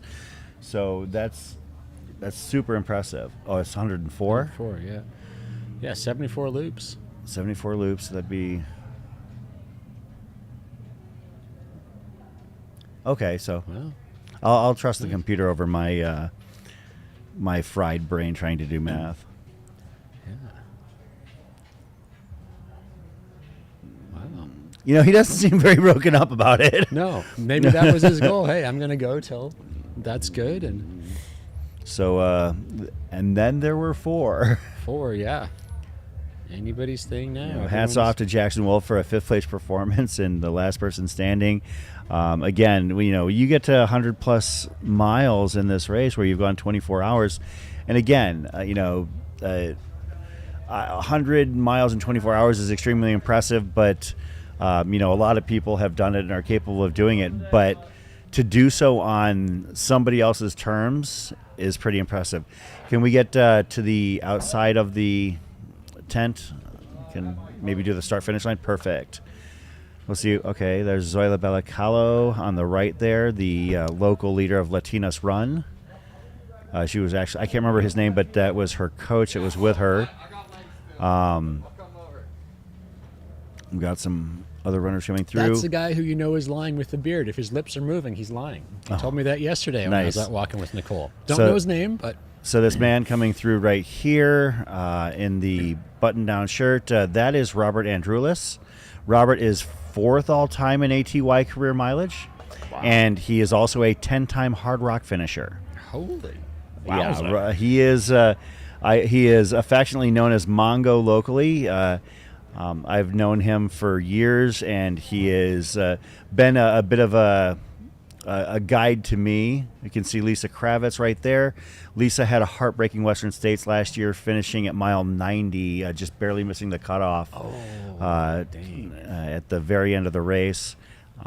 She came back and she got her qualifier at Javelina, so she's going to be back. She was back in the lottery, didn't get picked, but she is definitely still working at it. But yeah, Robert Andrulis, I believe 4th or 3rd possibly all-time in terms of all-time ATY mileage.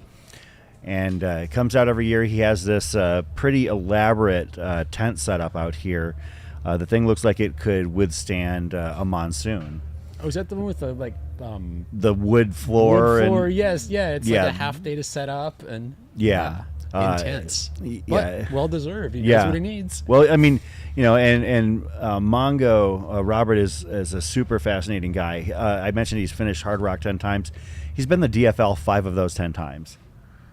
So That's a record. and one of the years that he was DFL was the year that Killian fell and separated his shoulder, Killian Jornet, and Robert was the DFL, but Killian was waiting for him at the finish line to congratulate him, sling and all. Wow. And so there was a picture of the two of them, I guess, high-fiving or shaking hands at the finish line that I believe was on the cover of a newspaper in Colorado, either the Durango or Denver paper or something like Wow. that. So Mongo, definitely a guy that I hold in extremely high regard, both on a personal level and as well as a guy who has done everything there is to do in this sport. And that's one of the cool things about Across the Years. A lot of people don't realize, like they'll see some of these runners walking. Maybe they've got, they're on trekking poles on completely flat ground and they look like they're not doing anything. Well, this has kind of become a bit of a reunion for a lot of runners who are, still wanting to stay in the game. Maybe they can't do, some of that technical trail stuff anymore. But, I can point out in a lot of cases that, people who have done, some amazing things. As we can see, I believe this is the women's leader in the 6-day right here, Carol Northrup. Last I checked. So Carol is currently, the women's leader. She's got about a 7-mile lead on Christine Tokars, but she just recently went by. I didn't see Jackson go by. If he swings by here and I see him, I can slide out of my chair and we can talk to him. And it's pretty cool how open people are to chatting. Rachel and Trekken stopped in to chat for a minute, and she had a great race. She did fantastic. Very excited for Cocodona. Mm-hmm. Crazy that she's still looking for a sponsor after all of her results. Wild. But we'll see. Hopefully things turn for her this year. And I heard Courtney DeWalter's doing Cocodona this year. Yeah, apparently Courtney DeWalter has been spotted in some very nearby hills here. She, at least according to a couple of friends' Instagrams, they came across Courtney on trails that I frequent quite often. Oh, wow. Yeah. Okay. I'm not going to blow up her spot here, but I do know that I have seen evidence on Instagram of her perhaps being in the area. Wow. So that's neat. And speaking of the area, we got Black Canyon Training Run is coming up in two Saturdays. Oh, it is. The 12th.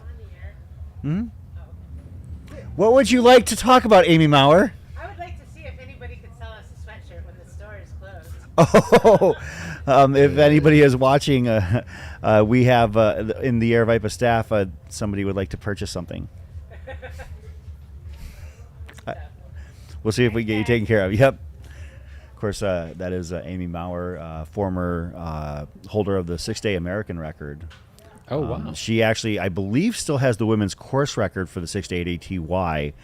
I think that she did it in 2015, but I can pull that up really quick. Yeah, your memory's incredible. Well, yeah, I've done a few of these races, so let's see. 6-day. Let's do this.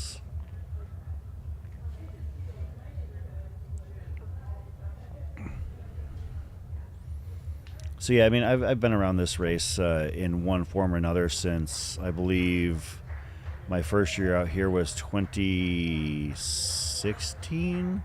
That sounds about right.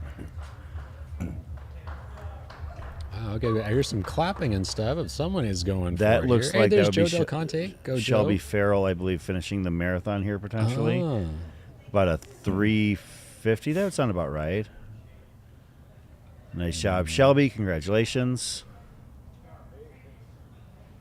And there's Air Vipa's own Joe Del Conte coming through the start finish in the sun hoodie and green shorts. I think he's training for like Arizona Monster. It's something Cocodona, big. something big. Joe does those things. Go Joe.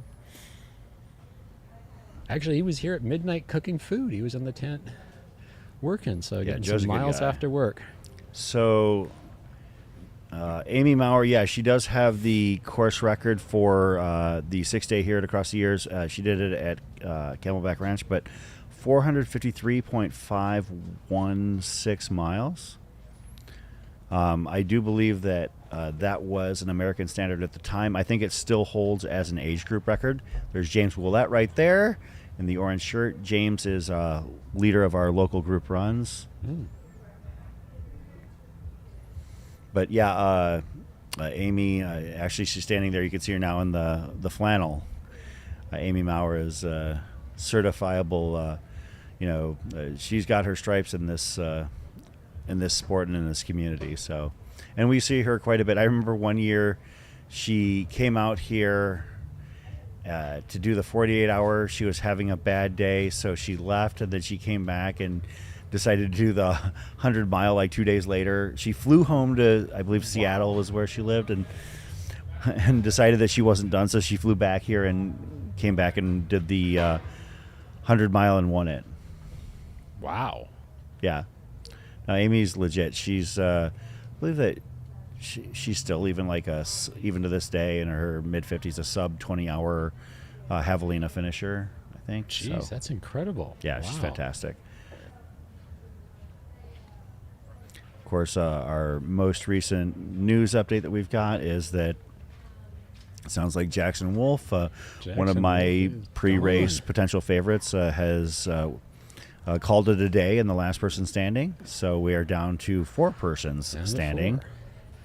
starting Yeah, from they 26. should be. Starting from 26, and they next 2 minutes or so should start seeing the first one come through if they're Yeah. consistent to their pace, which they have been for, what are we at, 104 miles so far? Pretty solid. You can oh, go ahead. I want to say thank you to the medical crew for being out here. It's nice that Aravaipa's got Yeah, paid those- medical staff to take care of your blisters and whatnot at anything like this. So it's Yeah. good to see them walking around enjoying the sun. You can see with the trekking poles there, John Giesler. John Giesler is the all-time record holder for Across the Years lifetime mileage. He won't quite get there this year, but he expects that he'll hit the 7,000-mile mark at ATY next year.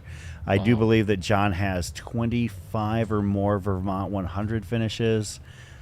He has been a part of this sport a long time. His total number of 100-milers is somewhere in the triple digits. He is one of the few, the proud, the 100-100 Club. We had several people in the 100-100 Club out here this week. There's a page, shout out Davey Crockett, who was out here earlier this week, who maintains that page. But I know that in terms of the 100 by 100 Club, I did see, obviously, the Jester was out here. I believe he ran 2 100-milers this week. Yeah, he was Which is trying for something a you can do. third, Maybe there's some signs on his vehicle out there, and I'm not exactly sure the timing of it. He was out today. I passed him. I was today. with Ed last night for a couple of miles, and he actually was my 100-mile loop, and he was going to try for 3, but he made it sound like he realized that he was gonna probably not be able to. But I know that he mentioned that he's going to be. My understanding, winding things down a little bit when it comes to his 100-mile career. Okay. And I know that Jackpot in February, which we will be live streaming on Mountain Outpost, he is going to be doing that 100-miler, and I don't know what his goals are there, but it sounds like he's expecting to. I don't know if that's like going to be his final race or if it's going to be like the start of the the farewell tour, because he has done, I believe, 51 100-milers in 2024. So,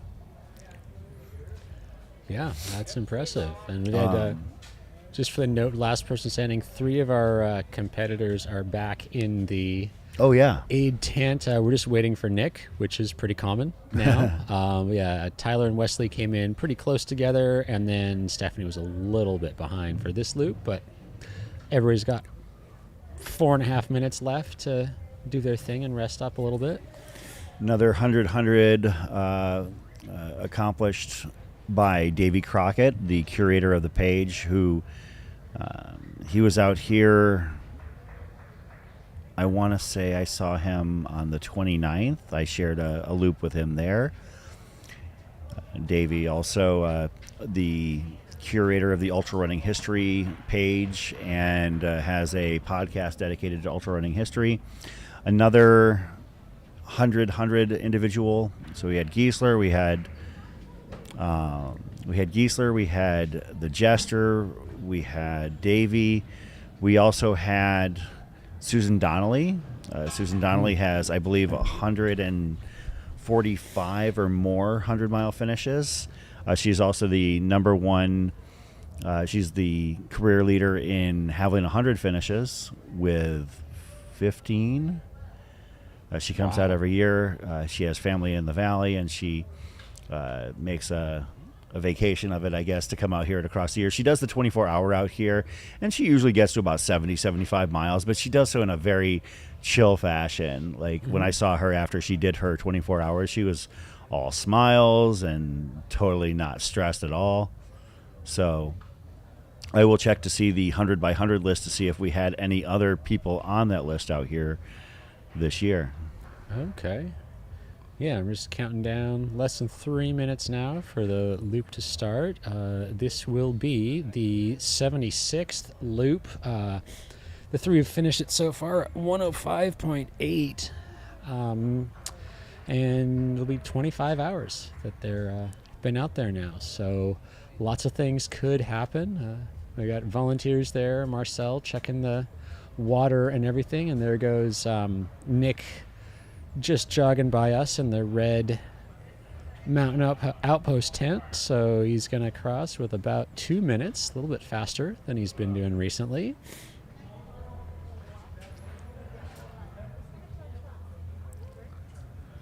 Looking down the 100-miler finisher list, I don't think we had anybody else. We just Bobby Keogh. Bobby Keogh is out here. He has at least 100.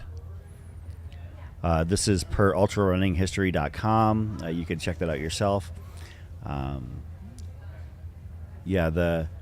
we had at least 4 or 5 individuals in John, Ed, Davey,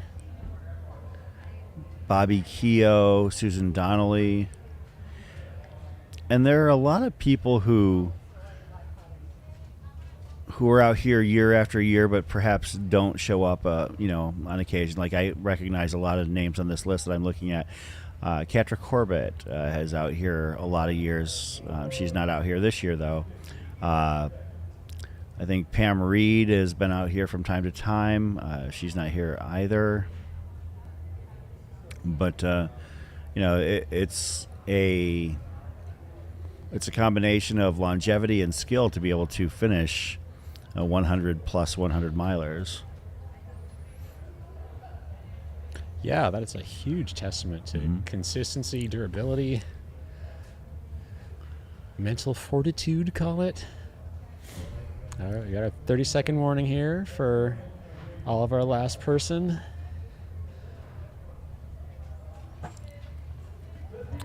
So we'll see. Yeah, you can hear Jason out there. All right. Tyler looks pretty excited. All right, there's Jason Gerhardt again. Check out the Aravaipa, Colorado events. Those are, I think most of them are open for registration. Okay, and they're off jogging. There they go again.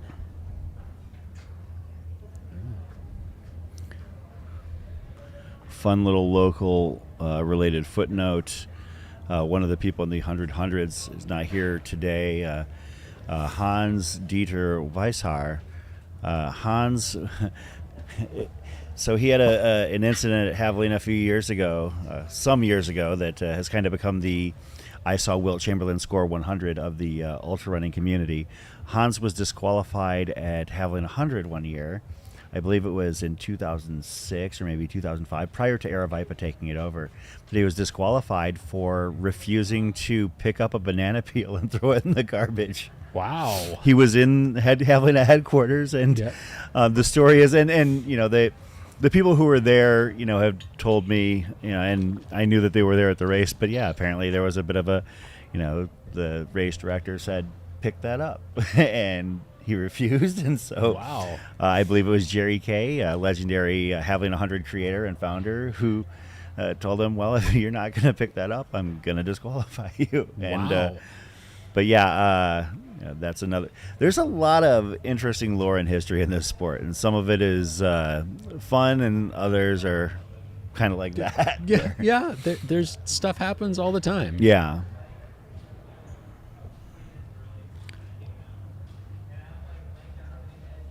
Oh, thank you very much. Looks like JC and Natu giving me a heads up that Kim Sargent and Yen Wen were here, and they're in the club as well. I don't think I know Yen. I didn't see Kimberly out here. I was kind of in my own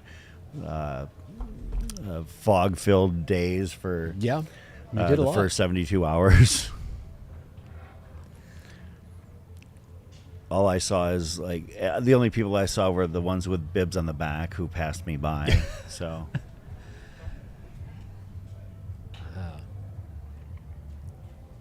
Alrighty. Well, I might jet fox. I'm about to fall asleep in the microphone here, and it looks expensive. I don't want to break it. yeah, if you need to bow out, I'm You're totally good. fine. But All right. I otherwise, did- you're more than welcome yeah. to. I was going to say, I did hang see out. somebody say, please interview Amy Maurer. See, she's If typing Amy she wants to come wants by, to come she's by. more than welcome. I love Amy out. She's always been good to me. So yeah, if I see her go by, I'm more than happy to have a chat with her. She's definitely a big time veteran of this race. I'd be curious. I don't have the lifetime mileage chart pulled up in front of me, but she's definitely in the what we call the comma level, so 1,000 plus for okay. sure. Well, looks 'cause like she's headed back this way. So she's had multiple 400 mile results here at across the years. yeah. Well, they're headed back this way from that camera. So I'll see if I can wave her down. Sure. All right. Pardon me.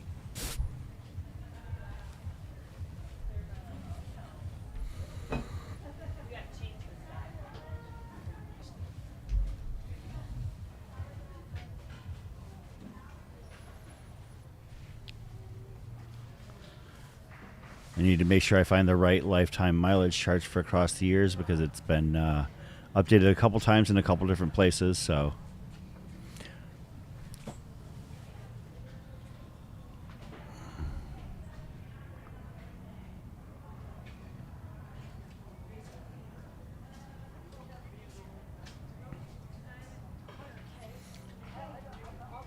I believe my personal lifetime mileage is somewhere around the 600 mile mark, so I've got a few years to get to my jacket. Okay, so prior to this year's race, John Giesler still number 1, Martina Hausman number 2, the Jester at 3, Robert Andrulis at 4, Bill Dickey at 5. Didn't see Bill Dickey out here. I always love talking to Bill. I met him out here several years ago. Just a sweetheart of a guy. Anthony Culpepper at number 6. Anthony is not here, and Anthony is by a wide margin the youngest on the top 10 all-time list. But he will be passed by Bobby Keogh. Bobby Keogh, I believe, is 74. And Bobby is out here moving well and logging mileage. Harold Sieglaff at number 8. Annabelle Hepworth at number 9. Didn't see Annabelle out here. Number 10, Jill Hudson. Jill Hudson is number 10. I believe that Jill is going to move up at least one spot. I know that she has definitely logged more than 130 miles to this point. I think she actually got 138 in the 48 hour and is back out here for one of the other races as well. So Jill Hudson will be moving up at least one spot. I don't know how far back she would be at this moment from Harold Sieglaff, but other notable names as you go down the line. Number 14 all-time, Karsten Solheim at 2,100. Iso Ukra is at number 19. Iso is, I believe, in a podium position right now at 1890. Going to add, probably 300 plus to his total here, which will move him into the top 15. Jeffrey Foote was here earlier. Gary Cross is here this year. Jerry Cross currently at 1,659 lifetime mileage entering this week. Gary is the only person out here this week who was at the inaugural across the years back in 1983. Gary is still not even really that old by comparison of those who ran that inaugural year. He is bib number 16, but Gary it's good to see him out here. I don't think he's done very many miles. I know that he mentioned that it's a fight for him to keep going sometimes, but this guy's an 8-time Western States finisher. He started his ultra running career at the age of 18, which is, in hindsight, he was the youngest guy around for a decade in a lot of spaces. Bajargo Biamba, Mongolian runner at 1642. Amy Maurer, as we mentioned, was number 24, but probably moving up several spots, probably moving up onto the fringes of the top 20, given the fact that she did triple digits here.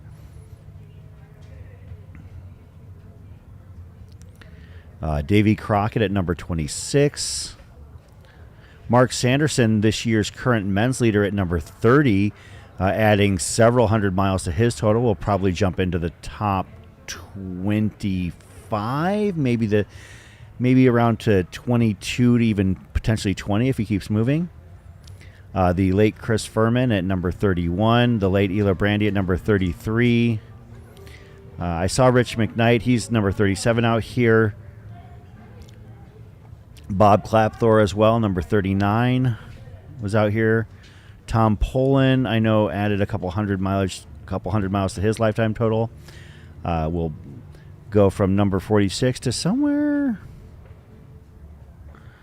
in the 25 range. So shout out to Thomas Poland. The ageless Paul Bonet was at number 56 coming in, and I know he did the 24-hour to nudge himself up a little bit higher. Joe Fegis, number 66 all-time here in lifetime mileage. Karen Bonet Natraj in 67th entering this week.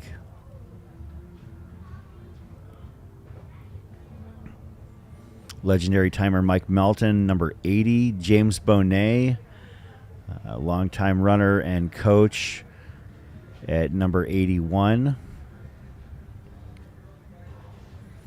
Bill Schultz, Katra Corbett, a 90 and 91.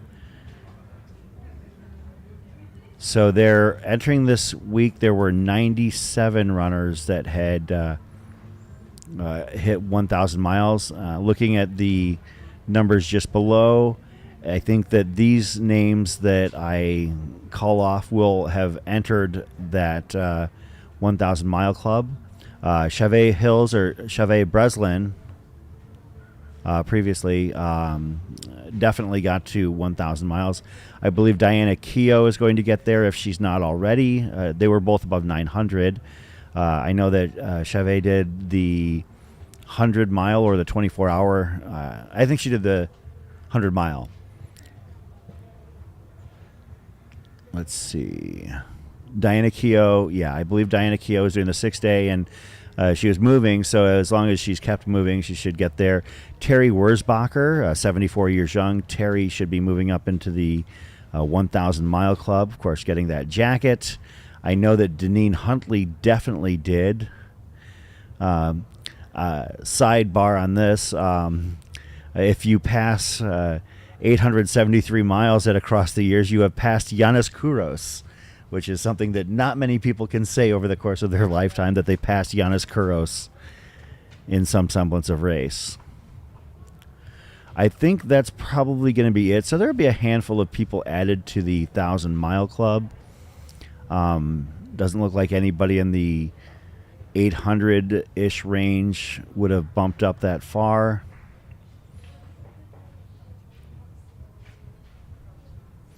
Maybe Lisa Lee gets close. She was at 817 entering the weekend. I don't know what she's at right now, but I can pull it up. Lisa Lee is definitely a longtime grinder here at Across the Years.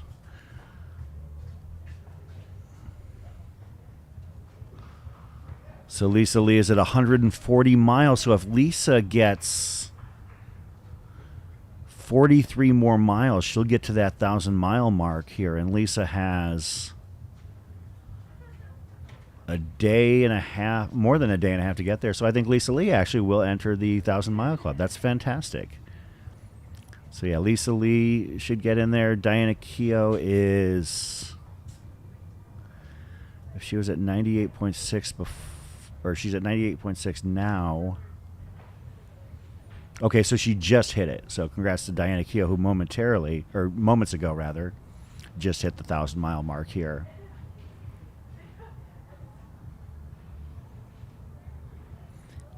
Yeah, it looks like Chevet, Diana, Terry Wurzbacher should, if she hasn't done it yet. Let me see where she's at for this week.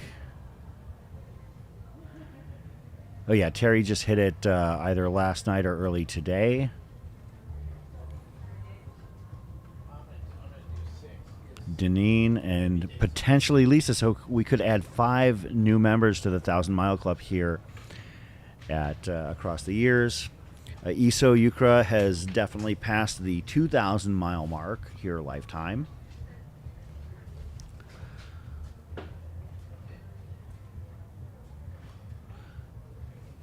If Bobby Keogh keeps moving, he was at 27:14 entering the race. And he's at 2:11 now.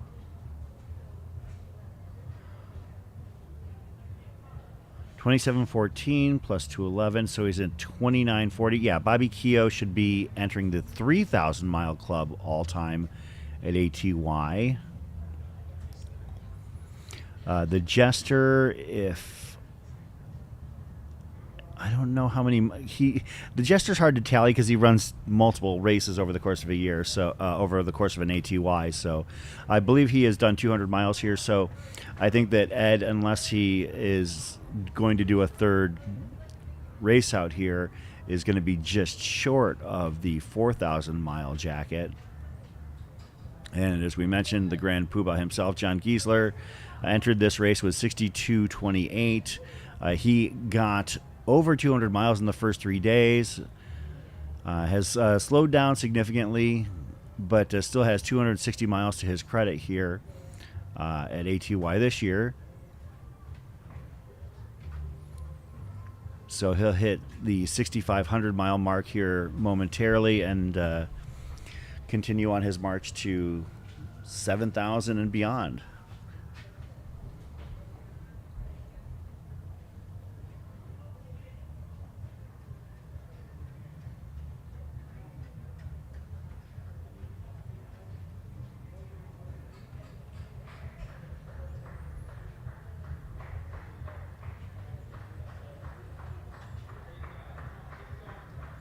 You can see that's an excellent shot of the runners as they're coming into the finish line. You can see, I believe you'll see Stephanie coming into the shot here momentarily, and the last person standing, Stephanie Rosenbaum. Yep, that's her in the black in the center of your screen. Coming in with time to spare. Yeah, I haven't seen Jackson Wolf come back by. I would have been glad to have him come by here. That is Izzy Nielsen. She's not running the last person standing, but I would love to see her do this sometime because Izzy is the woman that's just coming into the start finish line right now. Izzy has done a lot of 100-milers in the fixed time space. I think that my very first fixed time mileage race, she actually finished second overall, won the women's race, got about 101 miles in 24 hours at the Hotfoot Hampshire in 2017, which was an insanely hot year. Triple digits out at Nardini Manor, the old home of Across the Years. You can see Robert Andrulis hitting the start-finish line here momentarily in the hat and the dress shirt in the middle.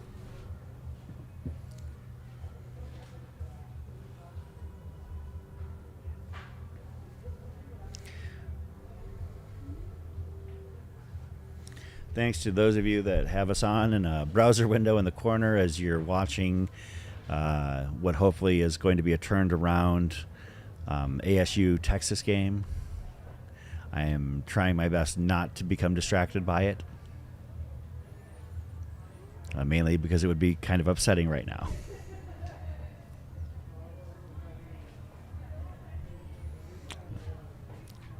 That is is it Ian Madison that just went by there?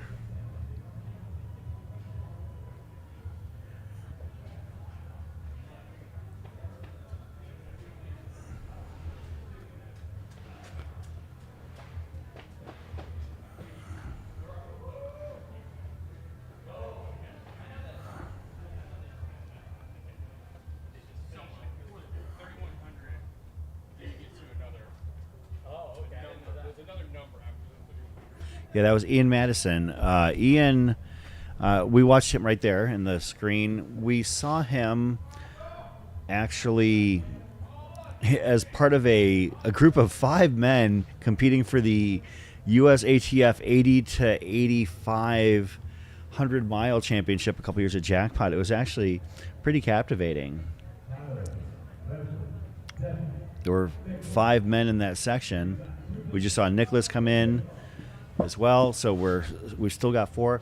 But yeah, Ian Madison was part of a group of 5 men between the ages of 80 to 84 who were fighting out for the age group national championship at Jackpot, and I believe that the winner ended up at about 27 and a half hours, which is pretty amazing to be able to cover 100 miles any surface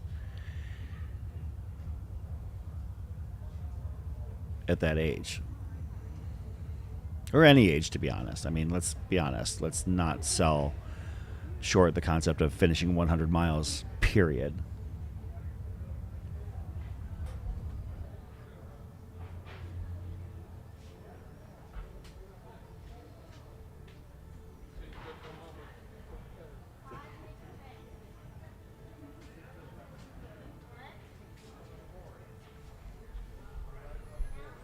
Iso Ukra right there. I don't know what place Iso is in. I believe it might be in 3rd place in the 6th day.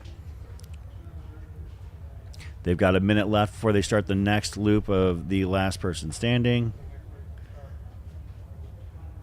They are at 107.2 miles. As I mentioned, Iso has moved into 2nd place, just ahead of Minoru Onizuka in the 6th day. Mark Sanderson has hit the 300-mile mark in the 6th day, the first person to do so. So, about 15 seconds left. 1, 2, 3, and 4. They're all back in the starter chute.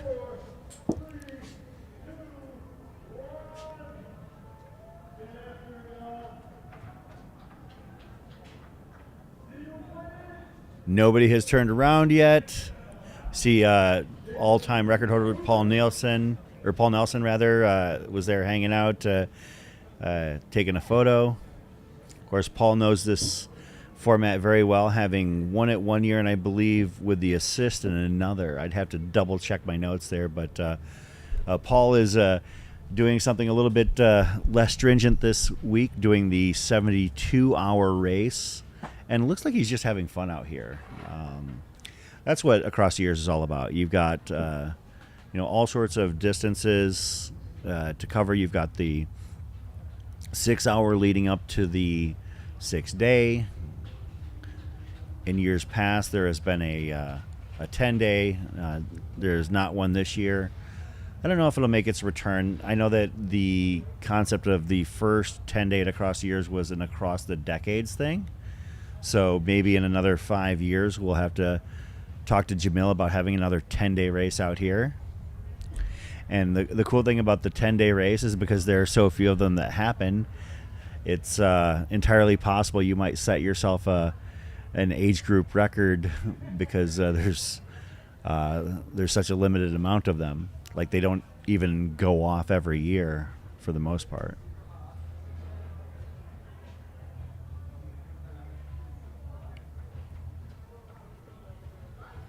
I'm trying to ID some of the other runners as they come through. In some of the other races, other distances. Obviously, as we mentioned, the focus of our stream for this period of time is the last person standing. But these runners that are running all of these distances, all of these time formats, are pretty amazing. The amount of belt buckles that have been awarded here this year got to be pretty wild. I mean, it's got to be into the hundreds.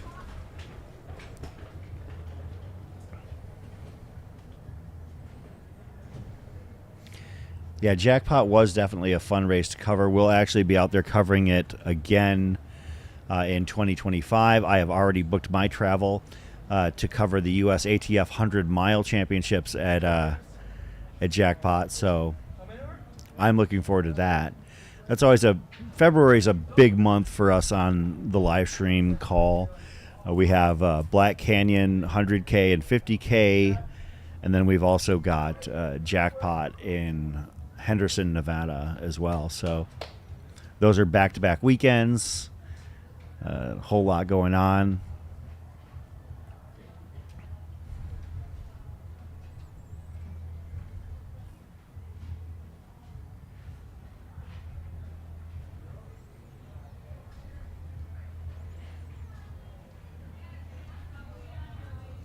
But yeah, so far there have been 71 buckles awarded in the 100-miler.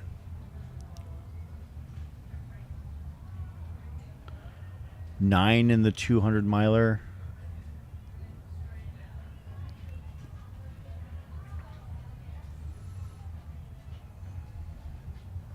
$62 in the 6-day.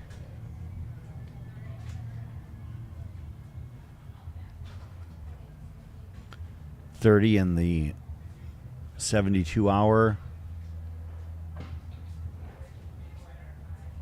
20.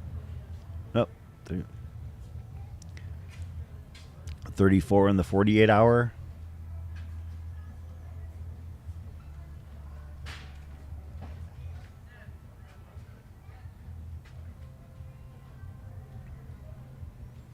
Looks like 14 in the 24-hour. And in the last person standing, there were 5. So yeah, that's it's like a couple hundred buckles, give or take.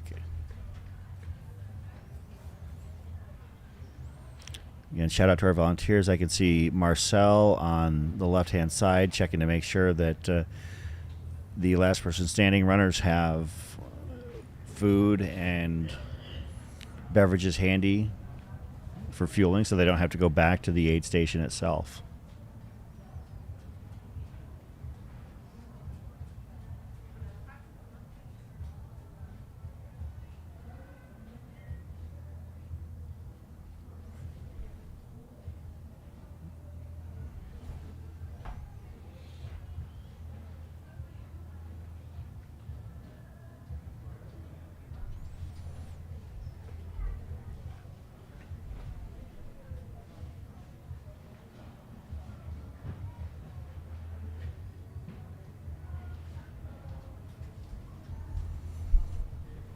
Yeah, it's always fun to see what happens at Jackpot because, yeah, the focus of our coverage is the USATF 100 mile, but we do peek our eyes in on other races as well.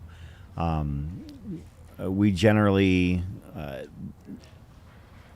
largely keep our commentary coverage to the podium at that one, but I think we do keep cameras on the start-finish line for the remainder of the runners if possible. It's always a tricky weekend for me because I actually I have the honor of emceeing a charity event here in Phoenix. So the following day, like clockwork every year. So I fly out and cover Jackpot. I'll typically fly out Thursday, cover the race on Friday, and then the very first flight I can grab Saturday morning, I fly back from McCarran Airport in Las Vegas back to Phoenix so I can be at the charity event that I MC on Saturday afternoon. So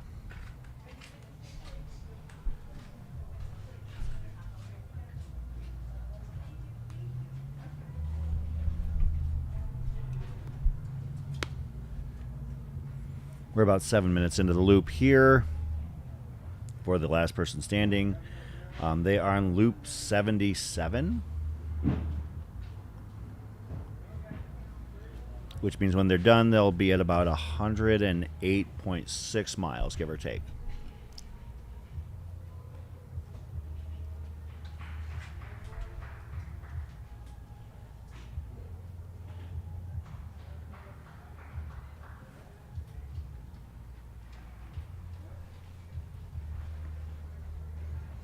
It's actually a pretty interesting format to witness in person when you can really watch and follow and see what kind of tough decisions some of the runners have to make in terms of what they're going to do this break. Are they going to eat something? Are they going to go to use the restroom? Are they going to do something else? There's only so much time in between each loop, so unlike a full backyard format like the Big Backyard, you can't bank time to do these kind of things. You can bank at most comfortably perhaps 5 to 7 minutes if you're really hauling because of the 1.4 mile loop.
Absolutely. Okay, well, Happy New Year, and yeah, big congratulations for Braden. That was awesome, and I'm impressed. Very well spoken. I can hear.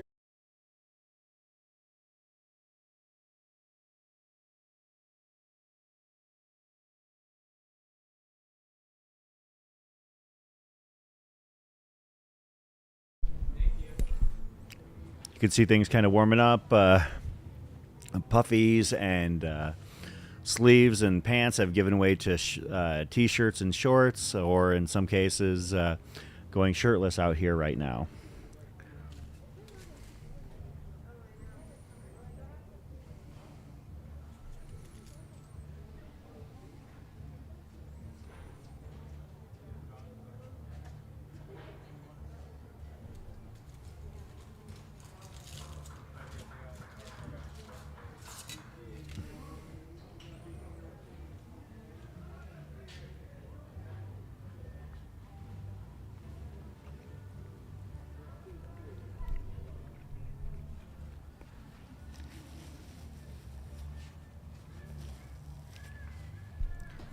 I shared a lap with our current 6-day women's leader, Carol Northrup, and had a fun conversation with her about the fact that she didn't really want to pay too close of attention as to whether or not she was winning at that point in the race, because she had very specific goals she wanted to set for herself. But she said when she started to find out that there's a shot that she might be able to win this race, that she was going to potentially pivot her focus later on. We'll see what happens, but right now the women's race, I believe that Carol has about a 6-7 mile lead, about a 5-lap lead on Christine Tokars. Yolanda Holder is currently sitting in third, just 1 lap back. Lisa Marie Fosdal Griffin is currently in fourth, and Marcia Rasmussen in fifth. On the men's side, Mark Sanderson, the overall pace setter at 309.9 miles. Second place, Iso Yukra at 297.2, so 9 laps back. And in third place, Minoru Anazuka at 210 miles, or 210 laps rather, 295.8 miles. Fourth, Zarek Zimmerman, an even 200 laps, so 281.7 miles. And in fifth place, Michael Lopresti, 267.6 miles at 190 loops. That is your current 6-day chart.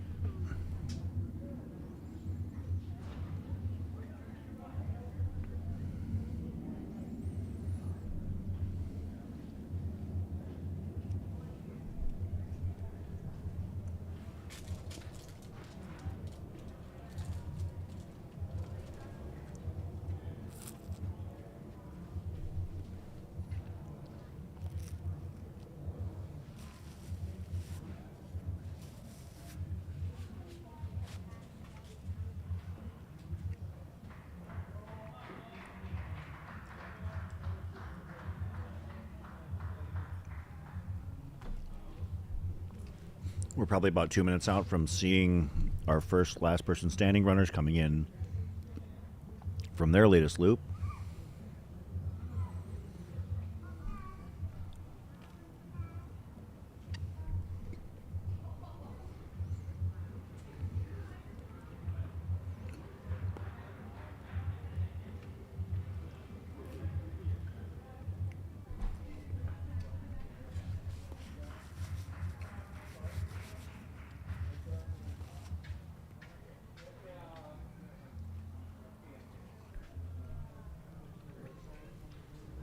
You just saw John Giesler get congratulated, greeted by local runner Rich McKnight. Rich is one of the few people who has hit 100 Aravaipa finishes. I think he and I are right around one another in the 125 finishes range. We can see Stephanie Rosebow coming in.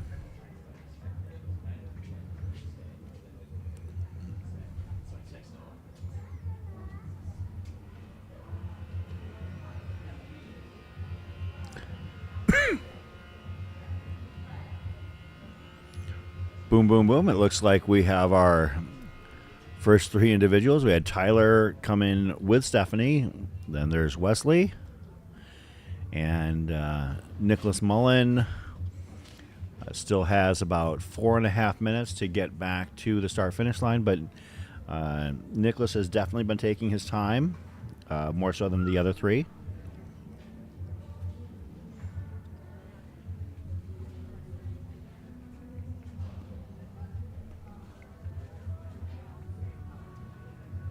There is our overall, or our women's leader, Carol Northrup, on the left there in the bright green hat.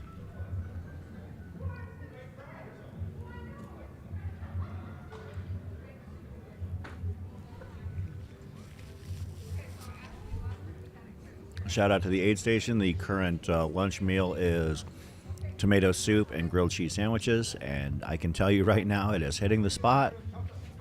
With a splash of Cholula, it is perfection. I might have to go back for seconds. It's one of the nice things also about this race, this across the years, a 6-day event. Aravaipa tries to take great care to mix the menu up and vary it a little bit for everybody because there's only so many days that you can eat bean roll-ups and quesadillas. I know that we had pizza last night. We had a mashed potato bar with all sorts of toppings a little bit later on as it approached midnight. And some of us put our pizza crusts into the mashed potatoes for that extra high carb kick. Obviously a very hot button topic in ultra running, high carb fueling.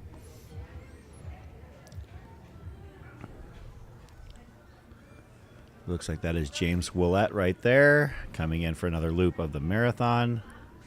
Looks like he is finished. Congratulations to James.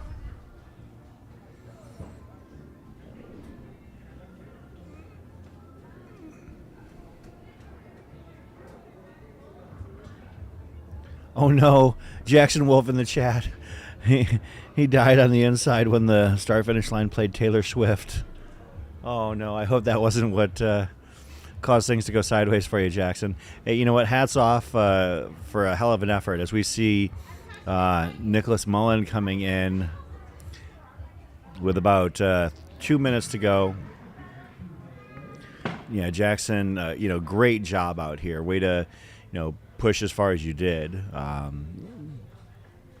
Hope that even if you came out here to win, that you understand that those of us that watch this race unfold were super impressed. So yeah, peach cobbler, that sounds delightful. There is a chicken salad sandwich / chickpea salad sandwich that they make out here.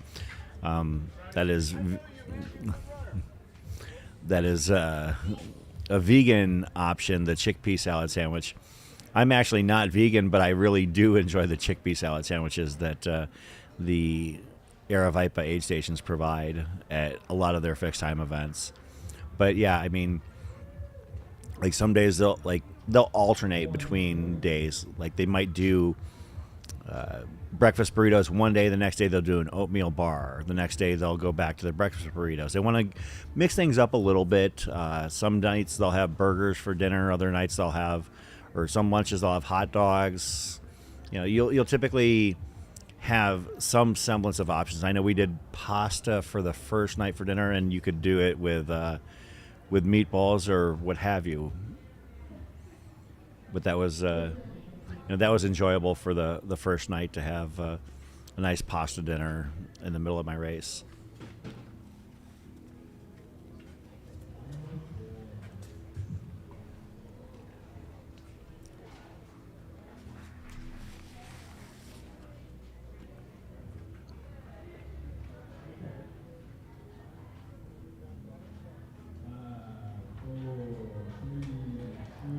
They're all in.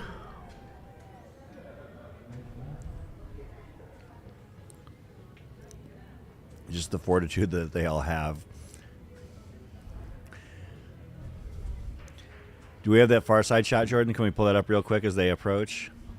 Do we have that far side camera shot? The one that as they... Okay, so... What?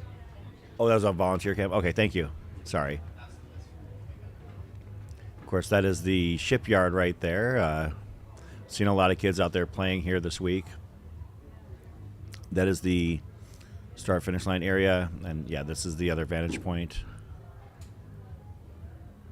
That is the aid station. I can see my son sitting there in the middle watching something on YouTube that is definitely not this.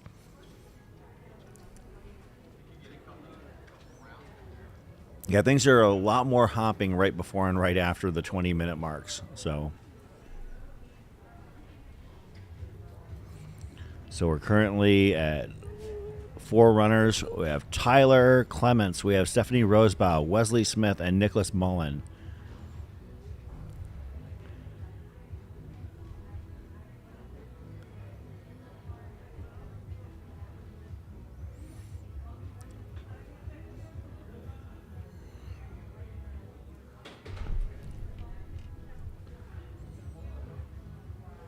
Yeah, it's not hot, but the sun definitely does beat down on you a little bit when you're out here in Arizona. So there's not a lot of refuge from the sun on course. There's a bit of a shaded tree area on the far side as you go out around one of the outfields. But other than that, not a ton of cover. There is a point where you can actually kind of side up to an outfield fence to get a little bit of cover.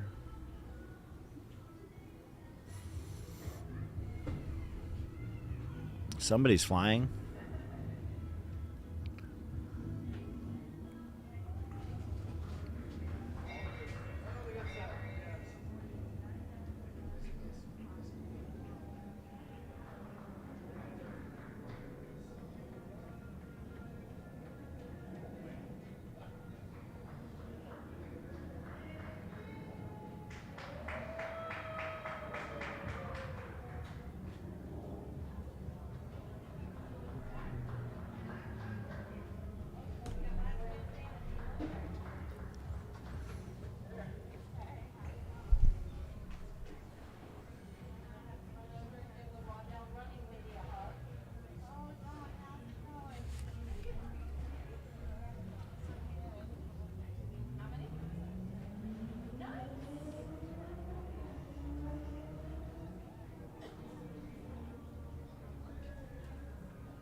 Special thanks to our sponsors that are taking care of us here. Mount to Coast has had a huge presence out here at Across the Years this year. They actually are sharing a booth with Soul Sports Running Zone, a local running store here in the Valley with several locations. The Mount to Coast shoes and logo have been all over this event. I see several people with the shoes on and some pretty sharp shirts as well. I didn't get a chance to try them on myself, but with the amount of people wearing them, I assume that they are enjoying the feel.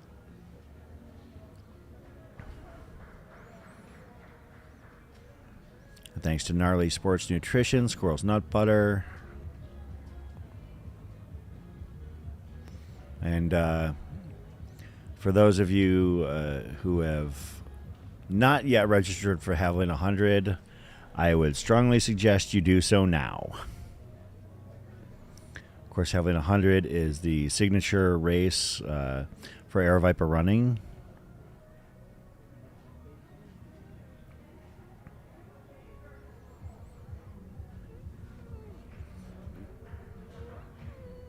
Going to the... This is amazing. Jordan. Javelin 100K has sold out. So the Javelina 100K has sold out. They're on a wait list for that. Jackass Night Runs is always the last one to sell out. So the 100K is capped at 465. Now keep in mind, registration has only been open since midnight. And in the 100 mile, there are 737 entrants.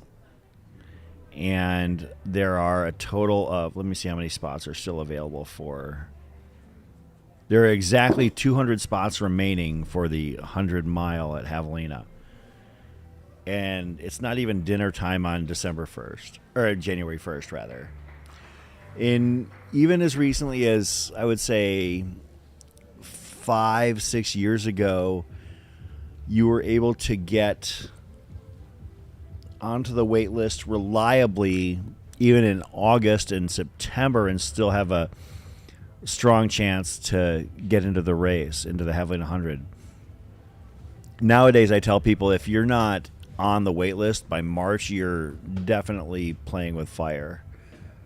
So if you have a desire to run Javelina 100 and do 5 loops through the McDowell Mountain Regional Park Desert, I would say that you need to get moving on that fairly quickly.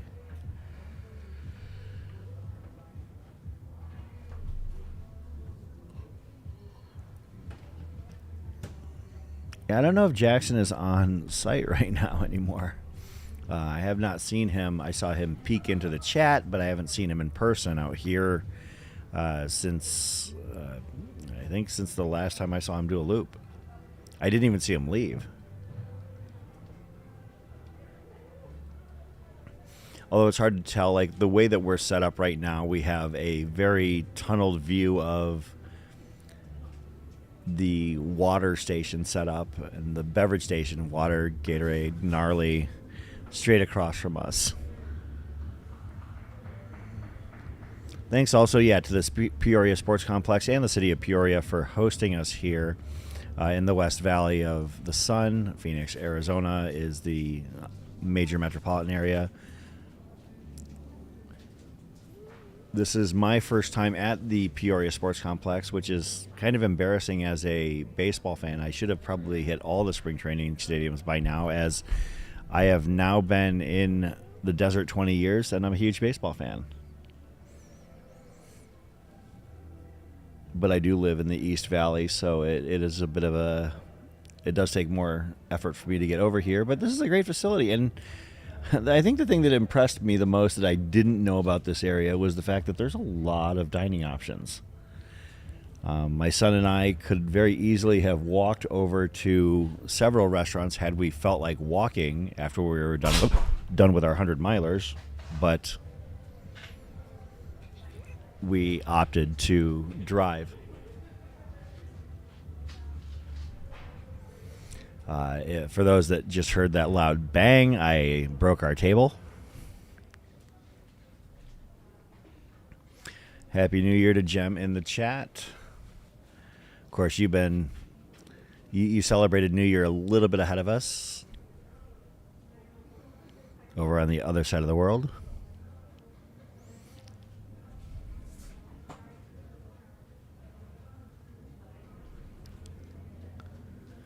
We're about halfway through the current lap for the Across the Year's Last Person Standing.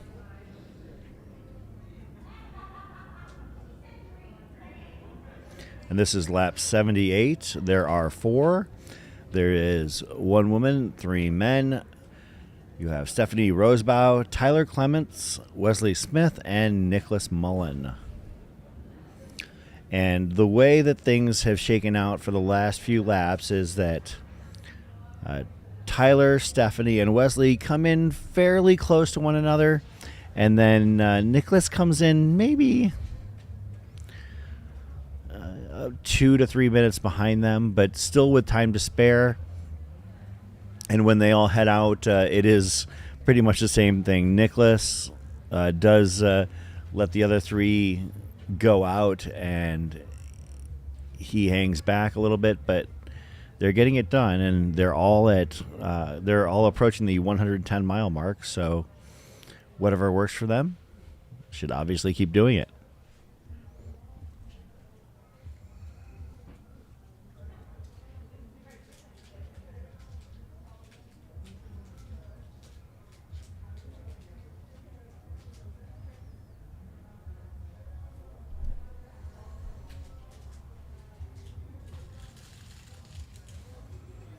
Yeah, New Year's Day, things have started to quiet down a little bit out here. The first and the second are pretty low key out here most years, unless they're on a weekend, at which point things are a little bit more hopping. But usually the big days are the Saturday, Sunday during the race, or New Year's Eve. And then after a lot, I would say that the most popular race segment would be the 24-hour beginning on New Year's Eve into New Year's Day. A lot of people really enjoy doing that as their annual New Year's Eve event. It's a pretty controlled environment. I do know that this facility, they do not allow us to have alcoholic beverages here, which is entirely fine by me. And everybody, the way that it works on New Year's Eve is that they set up a table with party favors, and then a few minutes before midnight they'll pour sparkling cider, and everybody will toast the new year. And most people go on a lap as a big group, just walking. Some people like to run. That's their prerogative, but for the most part it's people just kind of going on a chill loop, and it's a great party atmosphere.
Yeah, the first 2 days of this race had pretty heavy traffic. Things have pretty well chilled out. Jordan, can we switch to the start-finish line? Perfect. Thank you. Looks like we've got Stephanie Rosebow coming in alongside, I believe that's Tyler Clements.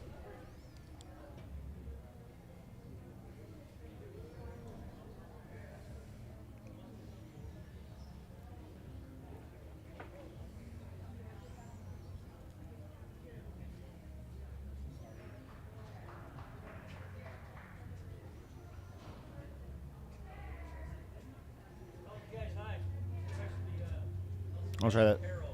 Oh, it's Wesley right there.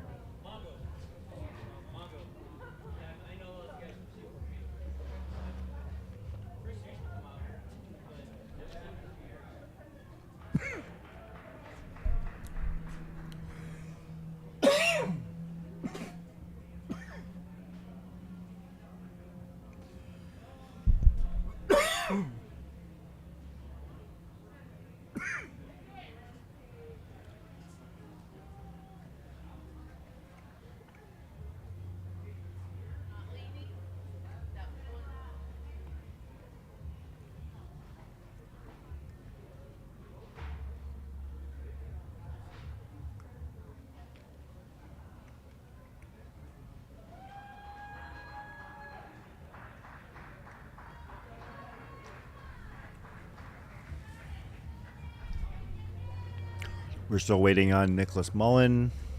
Oh, he just passed me. So he'll be coming into view in just a few short moments. There he is in the white. Coming in from and completing lap 78, putting him at 110 miles along with the other 3 remaining individuals.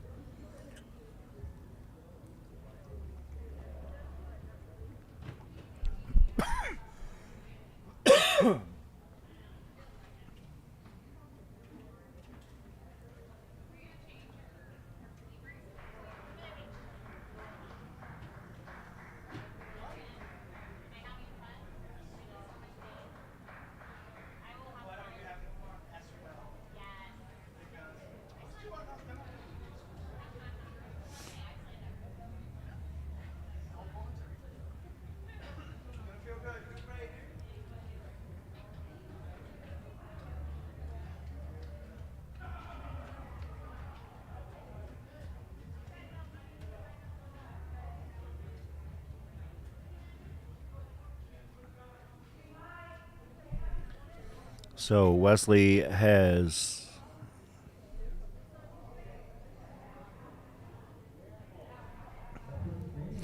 Smith has shot past his best last year, which was 103. So congrats to Wesley for that. They now have 2 minutes before they have to corral back up yet again.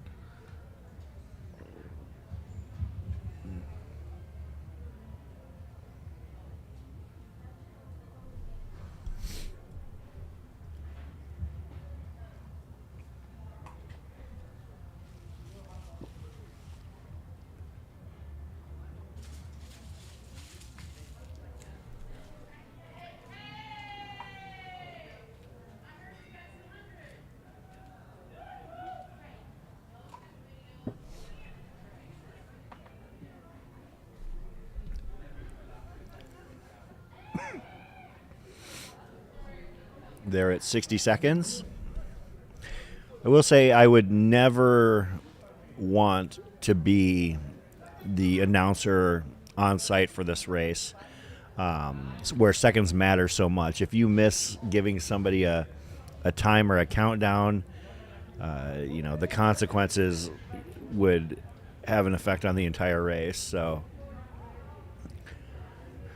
I personally wouldn't want the responsibility, as we are 30 seconds away from the runners in the last person standing starting the next loop, which will be lap 79. They're all at 110 miles, and every loop they go 1.4 miles further.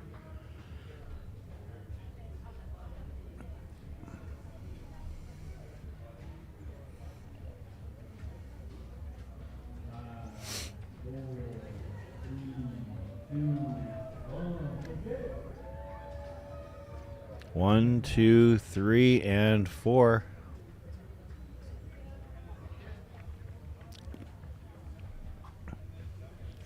So Tyler, Stephanie, Wesley, and Nick have all gone out.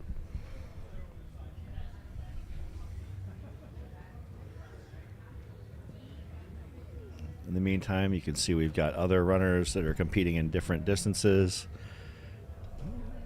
different disciplines. That right there is Iso Yukra. Iso is currently second in the men's race for the 6-day.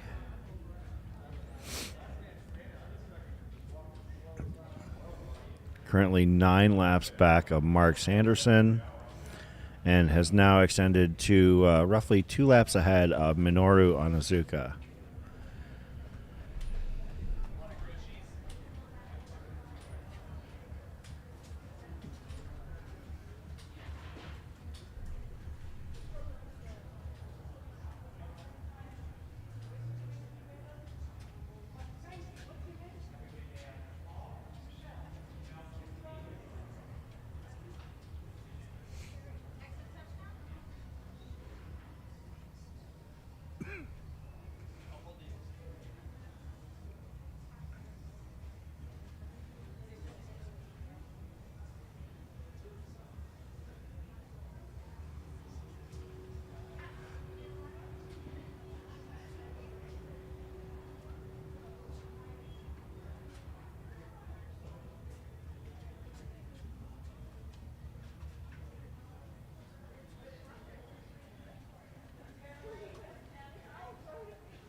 I see somebody talking about speed golf in the chat. I know that I believe that I don't know what the exact record was, but former MLB outfielder, former Arizona Diamondback Eric Burns held some sort of speed golfing record of some description a few years ago. I don't know if he still holds it, but of course Eric also has been an ultra runner as well, having run Black Canyon in years past as well as Western States.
About 5 minutes into the loop, we expect that the first runners will probably be coming through in about 9 to 10 minutes from their 79th loop.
You can usually tell which runners have been on the course for 5 hours versus 5 days by the amount of pep in their step, perhaps. Occasionally you'll have somebody who will throw off the curve a little bit in the 5 day or in the 3 day. But generally speaking, the 6 dayers who are still out here are usually pretty deliberate at this point.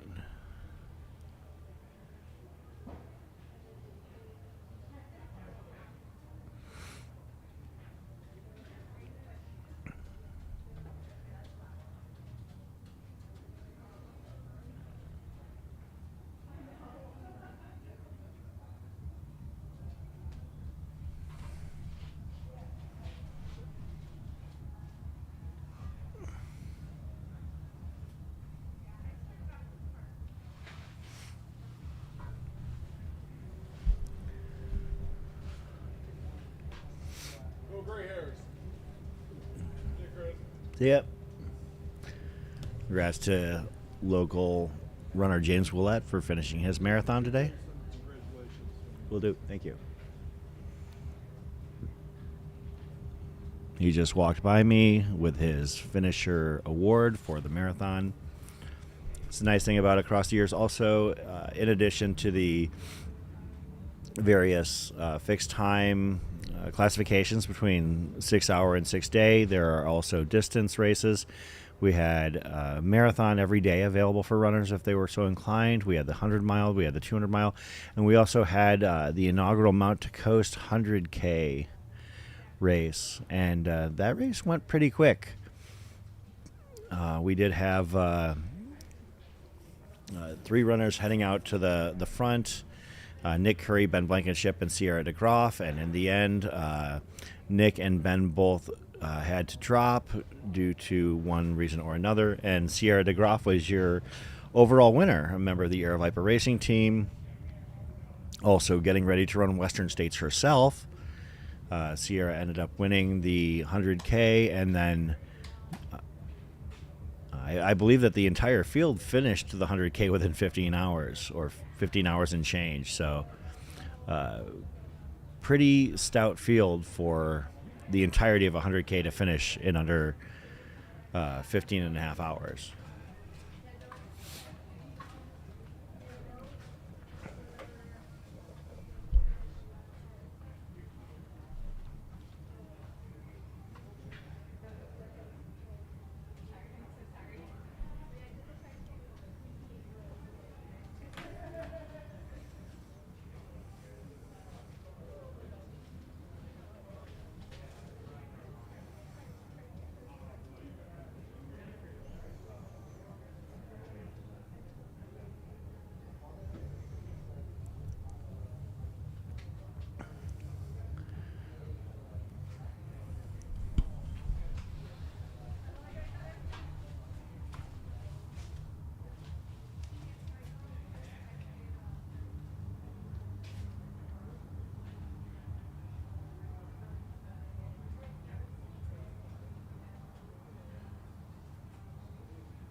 About 6.5 minutes remain until these runners have to come in from their loop.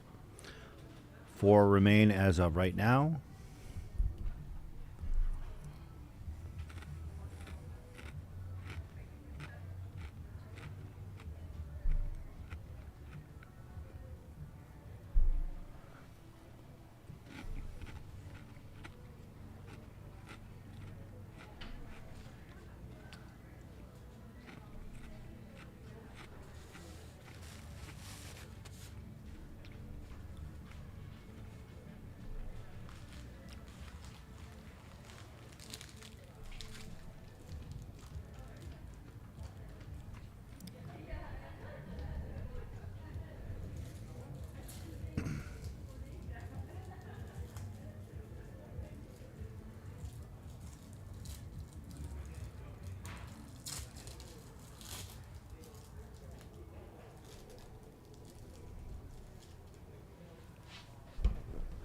You can see that is the start finish line aid for the last person standing.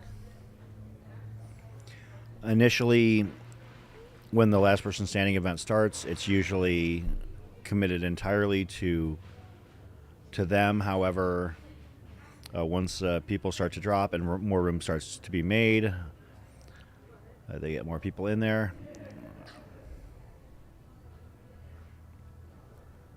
I think that we see Wes and Tyler coming in.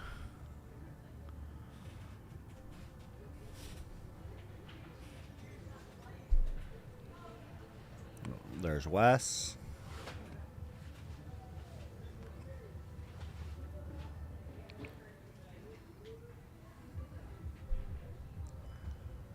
There's Tyler.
Three and a half minutes left before Stephanie and Nicholas have to make their way back.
And see Nicholas.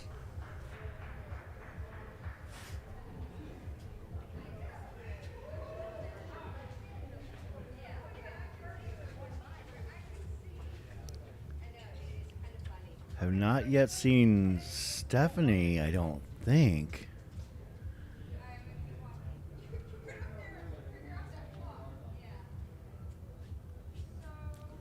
Still got plenty of time, just under 2 minutes left, and all she's got to do is pop into view and head in and around and back.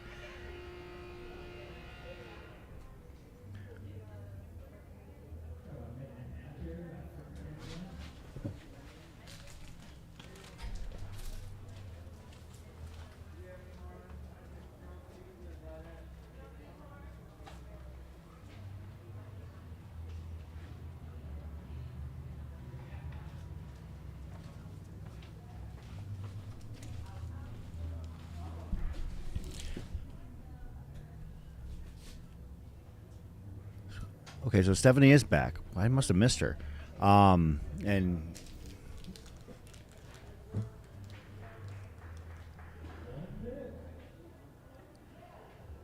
we're all back in the shoot. I apologize. For some reason, I thought I hadn't seen Stephanie.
You're amazingly on lap 80, 111 and a half miles in.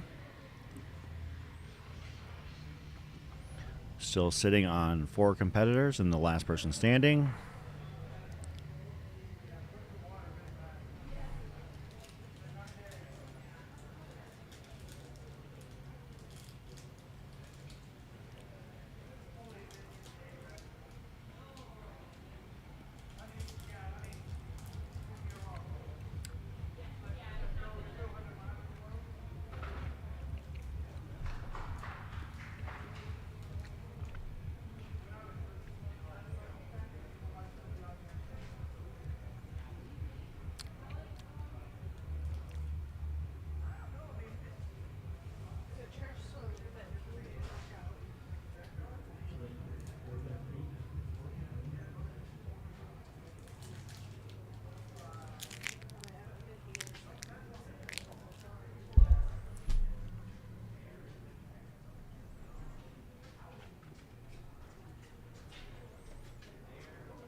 that Shad, the Shad cam we got?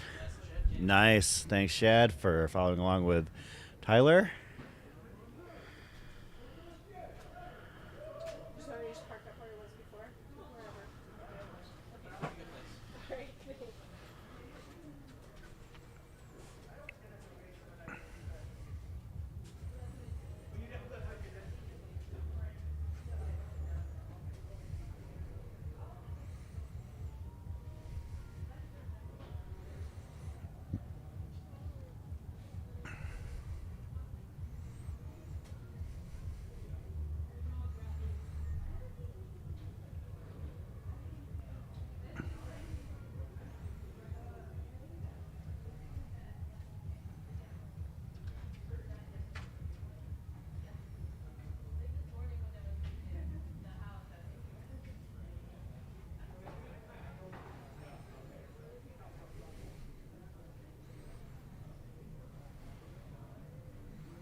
That timing, Matt, is the halfway point of the loop. Shout out to Shad for following along with Tyler on this loop. You can see what the backside of the course looks like. Basically, you skirt along the back fields of the practice facilities here at Peoria Sports Complex.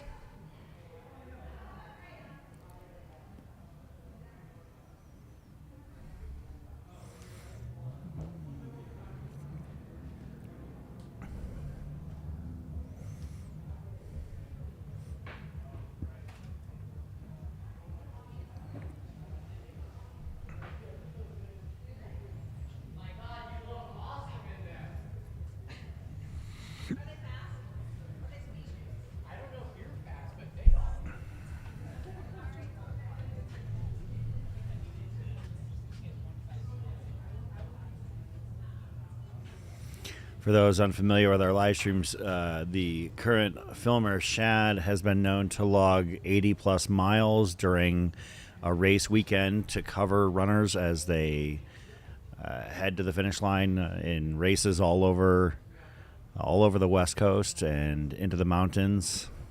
He's one of the unsung heroes of coverage for Mountain Outpost.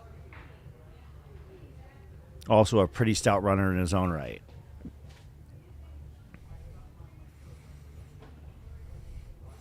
So after he comes around past left field, after he passes right field here and takes a right turn, he's going to go through a bit of an empty space area. I guess I was told that is a place where they do store service vehicles.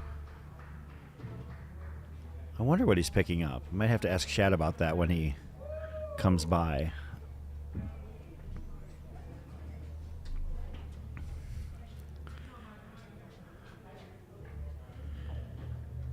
Yeah, whenever I see Shad at a live stream that we're covering, I know that we're going to get some tireless coverage. At Cocodona a few years ago, he basically ran up and down the streets for 3 days, following every runner he could in. And he logged, I think it was 84 miles on the streets of Flagstaff, carrying a gimbal and helping these runners celebrate their finishes. So Tyler is now on concrete, and he's going to take a sharp left here. It's kind of a rounded turn.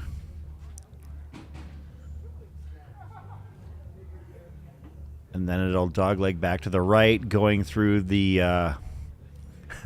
we have music on course. I believe that person is crewing another runner out here that is playing the guitar. It'll dogleg to the right here, where he's going to go past the bring your own tent setups. There are not very many remaining here.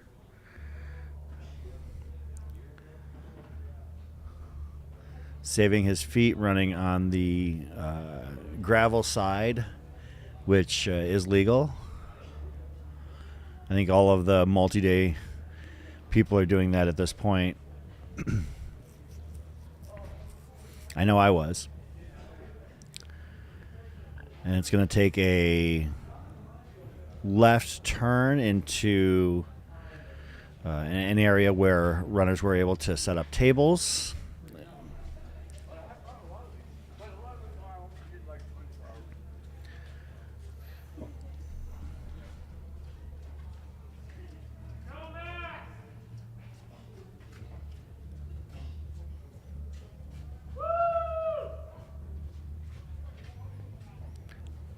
So this stretch of the course is actually, it feels kind of rough because it's from the time he comes off of that open field to now, he's currently on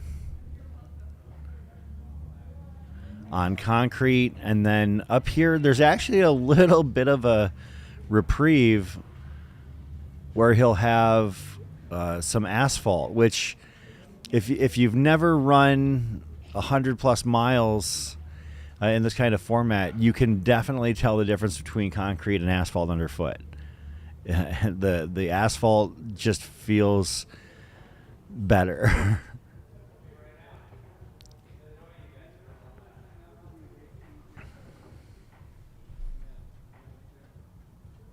Yeah, Randy, we're not going back to Camelback Ranch as far as I know. I believe that this is going to be the home moving forward.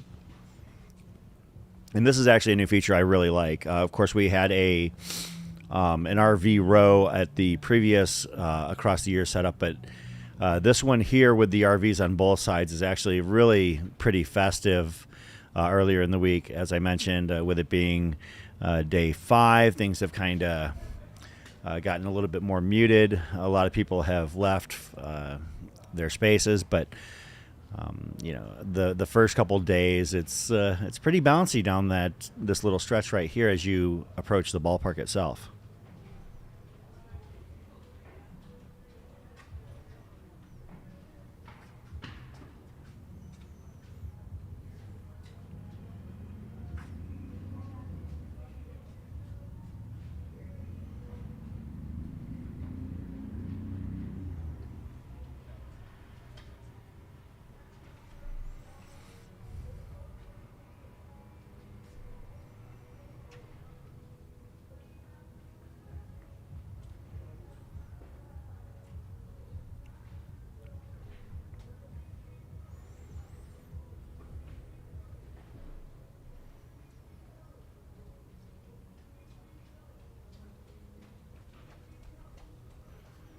Now Tyler is going to actually enter the stadium proper through those gates. And we'll head around on the concourse as it wraps around the enclosure of the ball diamond itself until he eventually gets to where we're at. As you can see, you've got restrooms and facilities on the inside here, and for those who have done Across the Years before in other facilities where you were limited with the number of indoor bathrooms, that is not the case here. It looks like Tyler was picking up litter, perhaps. First of all, if that's the case, hats off to him. Second of all, probably good to help him stretch different muscles out a little bit. You can see Soul Sports with the setup on the left and Mount to Coast with their demo tent as well. People trying out the new Mount to Coast models available. You can see he is coming up on the aid station tent to the right and the Mountain Outpost broadcast tent to the left. I'll be seeing him here in just a moment as I can see him walking by with Shad right behind him. That is Main Street at Across the Years.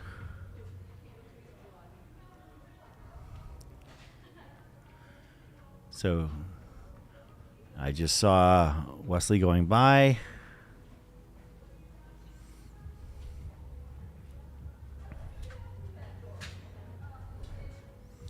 So that's Tyler.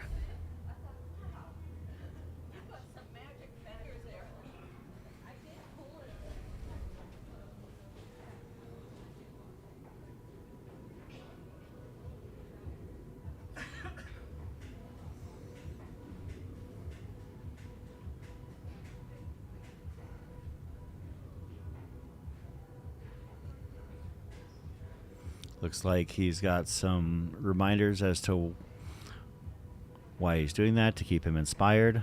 It's pretty sweet. You can see Wesley there.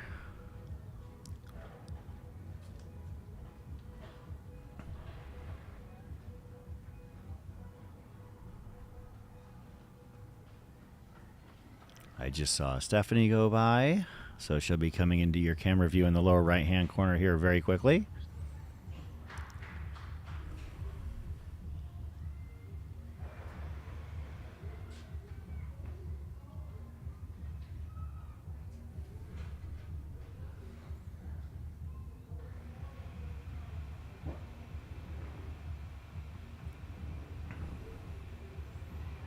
There's Stephanie.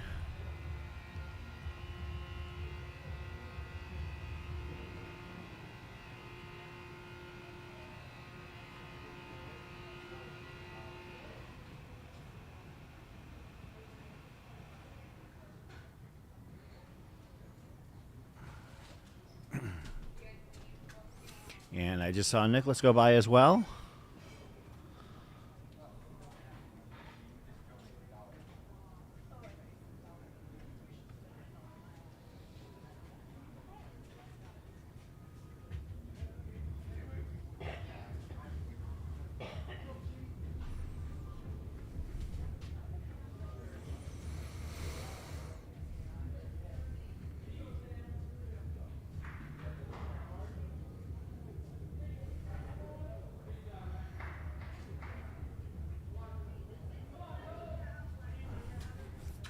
Congratulations, Nicholas.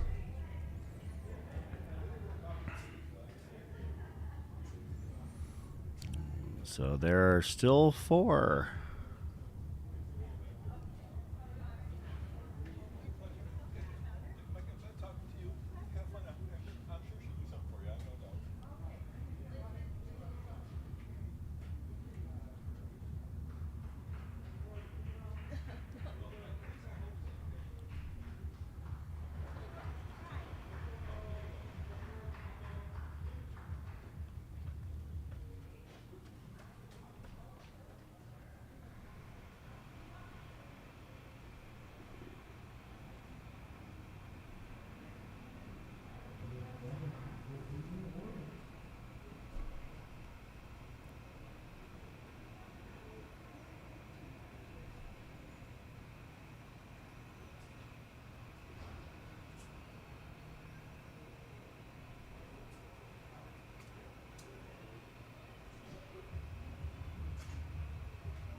have about 45 seconds left before they have to be in the chute. Stand corrected, 30 seconds. The official timer is the one on the start-finish line.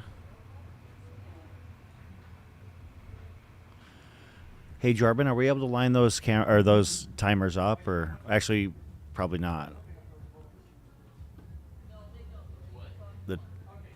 The timers are just off by a few seconds. 2, 1, and there are 4.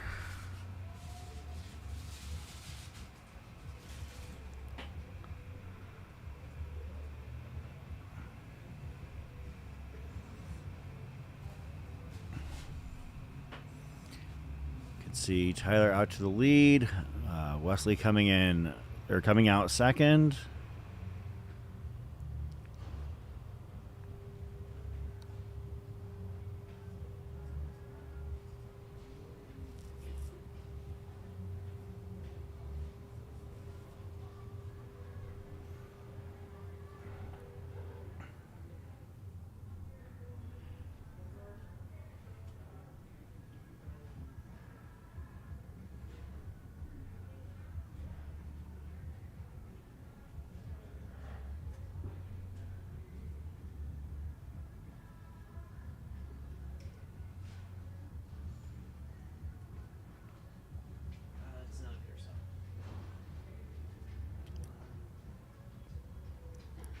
Wesley's about 30 meters back of Tyler.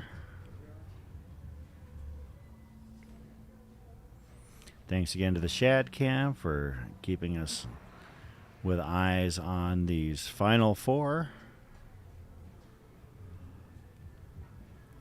Out for their 81st lap. Going to hit the 114-mile mark over the course of this loop.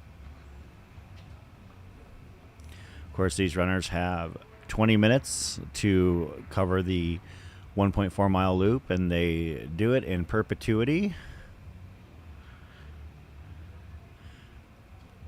I'm going to be with you here for the next few laps, and then I have to actually bow out at about 4 local time because I have to go host our local weekly group runs.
Nice little unpaved stretch for the runners before they hit another sidewalk. Coming up here at a hard right turn, they're going to come through this this opened gate.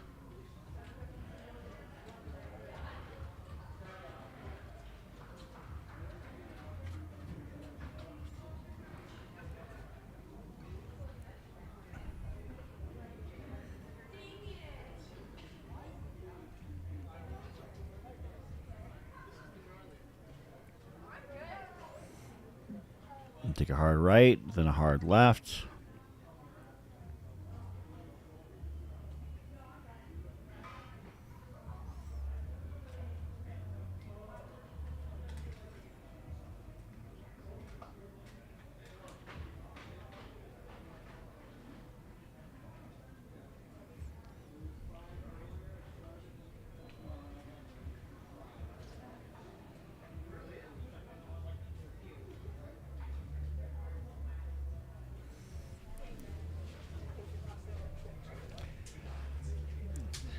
Wes and Tyler keeping step for step with one another.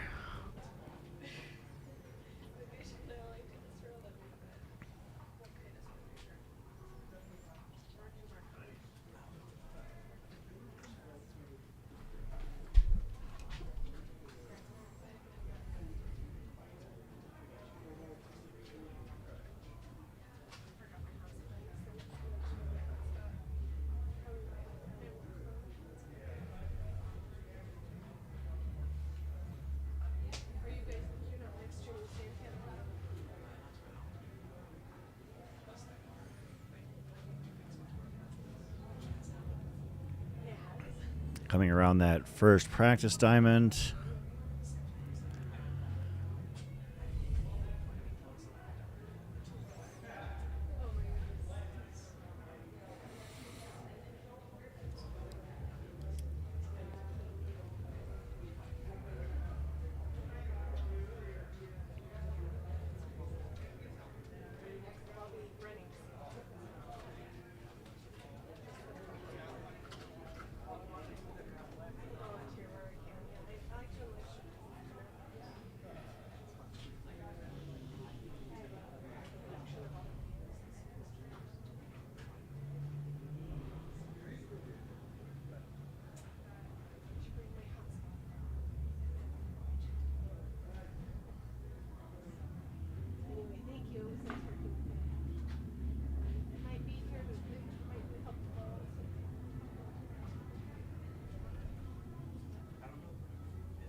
Wesley's just trucking right along.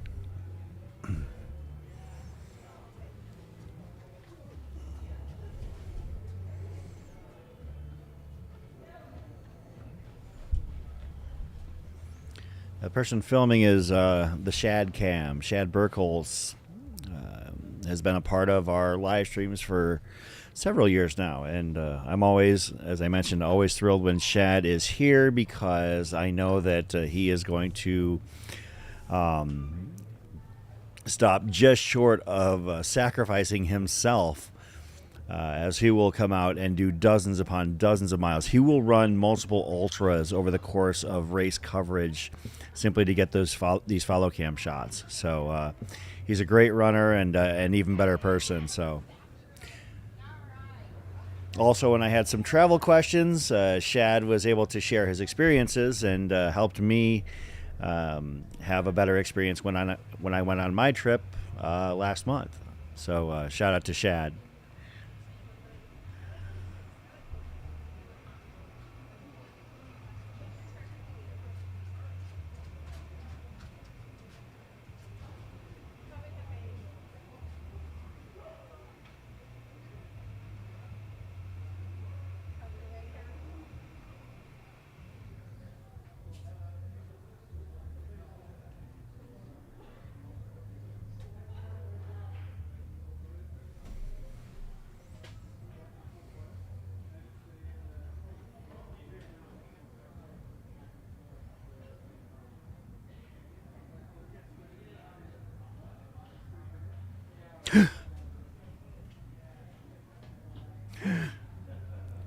Oh my goodness.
Wesley coming up on that turn down the crew row, the RV row rather.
Wesley is in the concourse. Plenty of time to spare.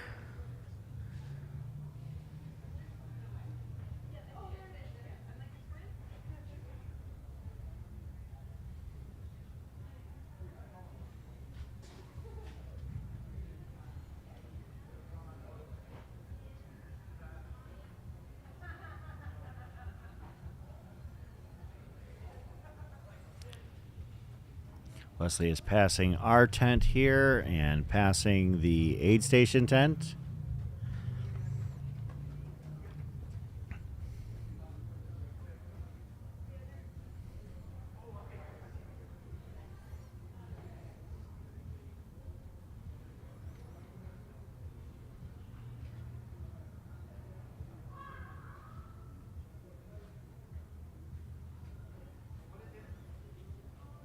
Walking it in. It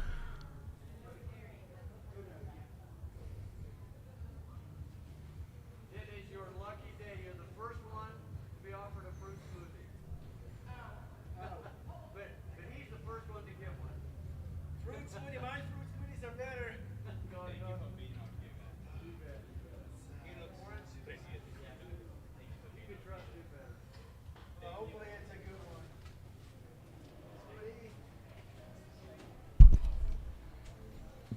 Looks like we lost our Shad cam there. Got that shuffle. The fruit smoothie shuffle. Nice and cold smoothies. Be right back.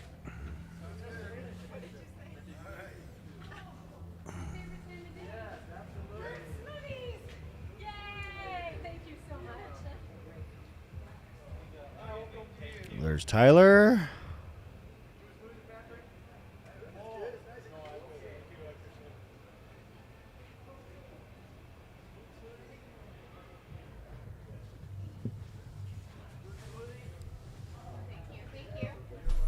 I see Stephanie just went by me, so she will be heading into view here in just a moment.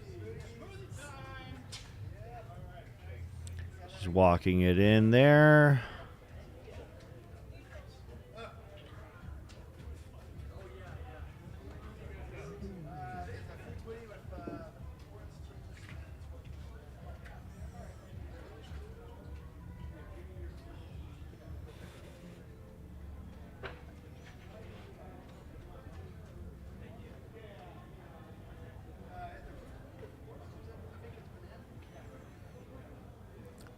And for those just tuning in, the 101 hour, 102 hour almost clock on the right hand side, that is the counter in the 6th day.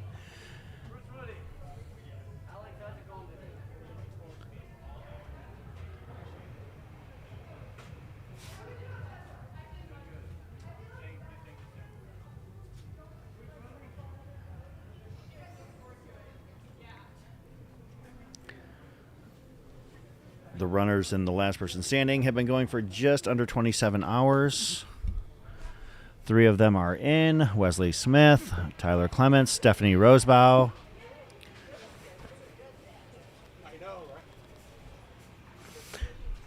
We got about 3.5 minutes left for Nicholas to make his way in. Haven't seen him yet, but he is by no means in danger or under duress, as long as he is, I would say, as long as by now he is making his way fairly close to the entrance to the stadium. As long as he's approaching the stadium entryway, he's still got time.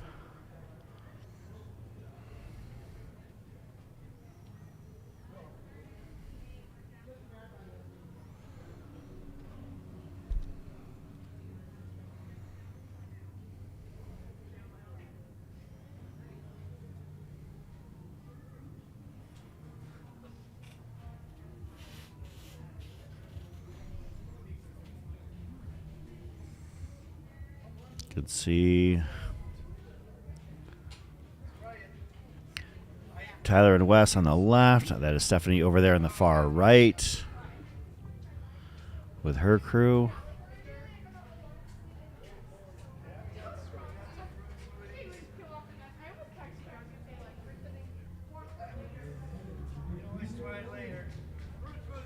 Got about 2 minutes for Nicholas to make his way in.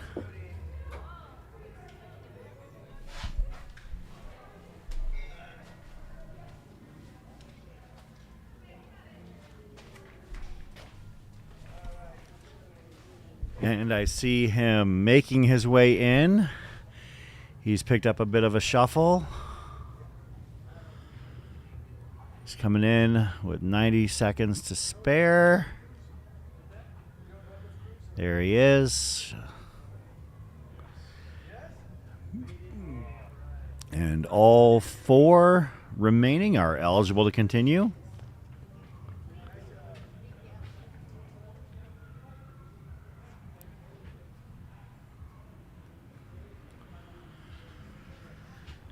Got about 1 minute to get that turnaround.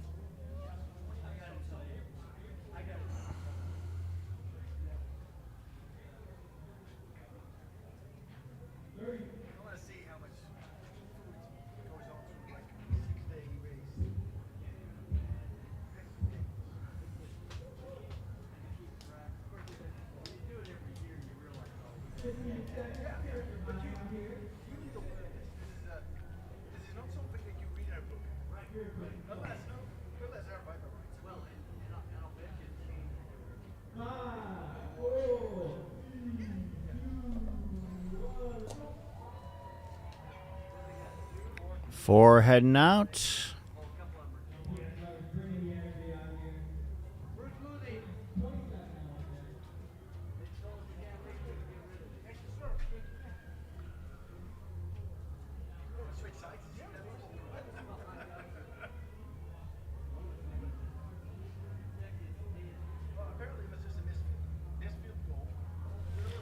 two missed field goals. I'm good.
See, the volunteers are handing out fruit smoothies to runners that are coming into the aid station area.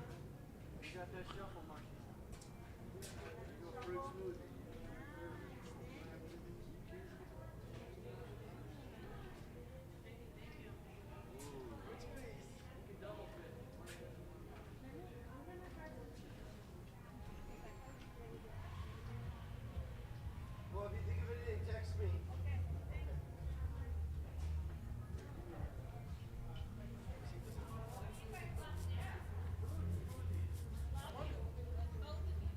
Alright, everybody vote the same though. Fruit smoothie? Or not? Fruit smoothie.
I was sent a link yesterday.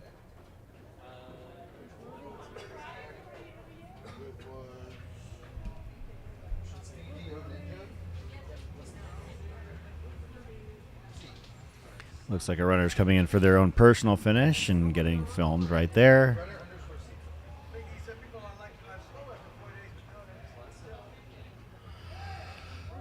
It's another beautiful thing about across the years is that everybody is chasing their own personal goals. Some people looking to do their first 100, their first 200, win. Everyone has their own goals and targets. Yeah, I just go here.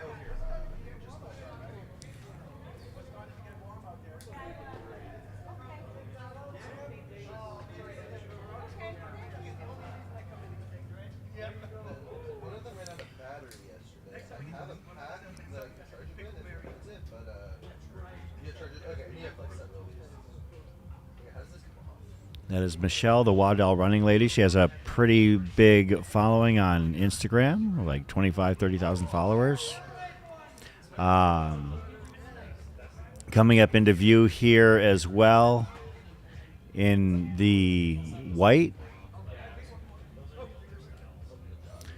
That is Gunhild Swanson. For those that are not familiar with Gunhild, talking about an absolute legend right there, the woman in the white. Gunhild, first of all, hats off to her for setting, we believe, pending ratification, a new 80 to 85 age group American record.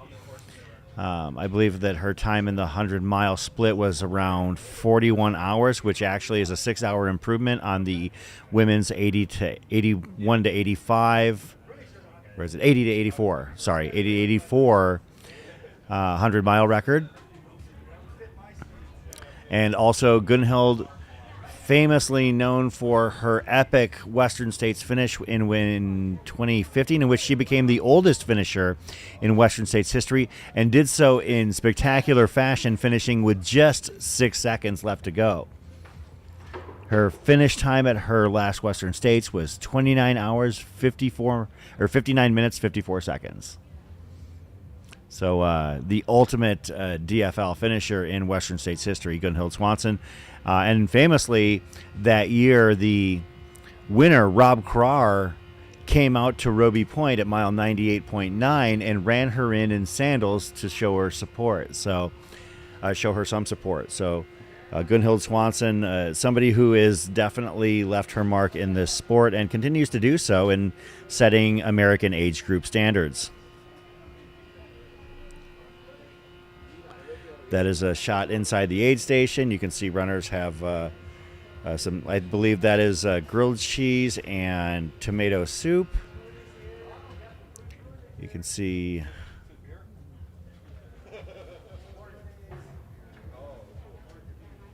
this is the approach to the start-finish line that these runners undertake.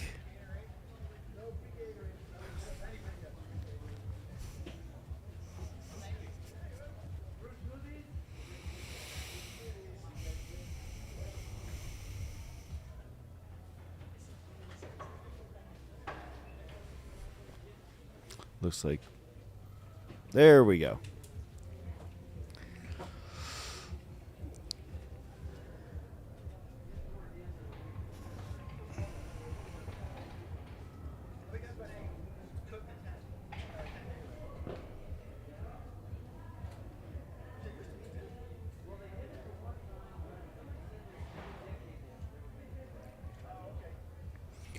I'm going to operate under the assumption that our follow cam is going to be catching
You can see the beautiful shots of the Peoria Sports Complex ball diamond, spring training home of the Seattle Mariners and San Diego Padres.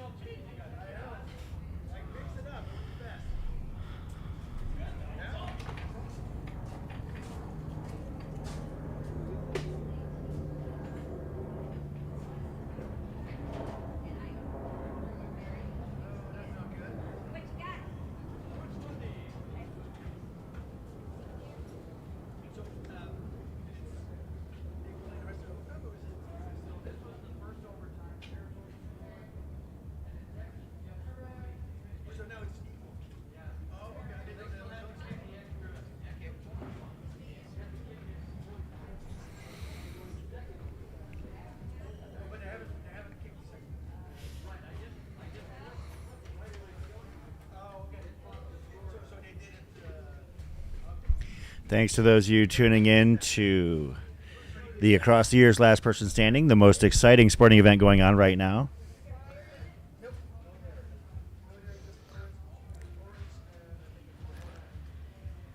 The most exciting sporting event that I'm willing to talk about right now.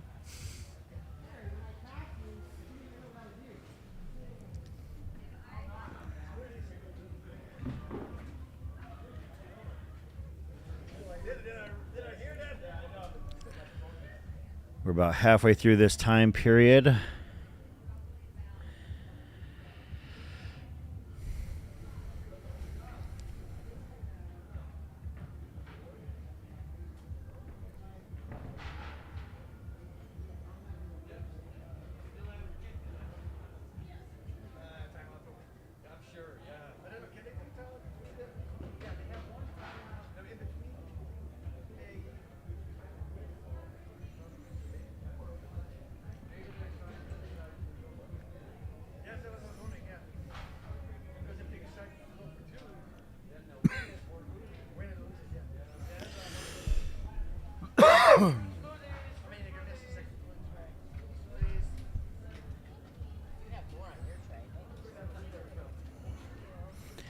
They're on their 82nd lap. Wesley Smith, Tyler Clements, Stephanie Rosebow, and Nick Mullen.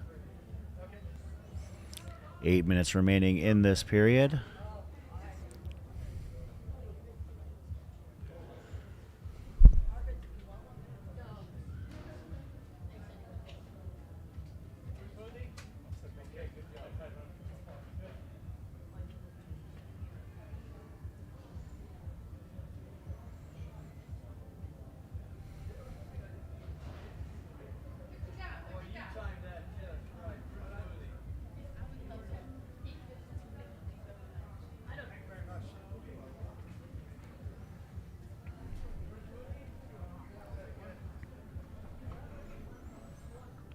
That shot is of the entryway to the park where the runners are coming in for their final, probably about just under a quarter mile.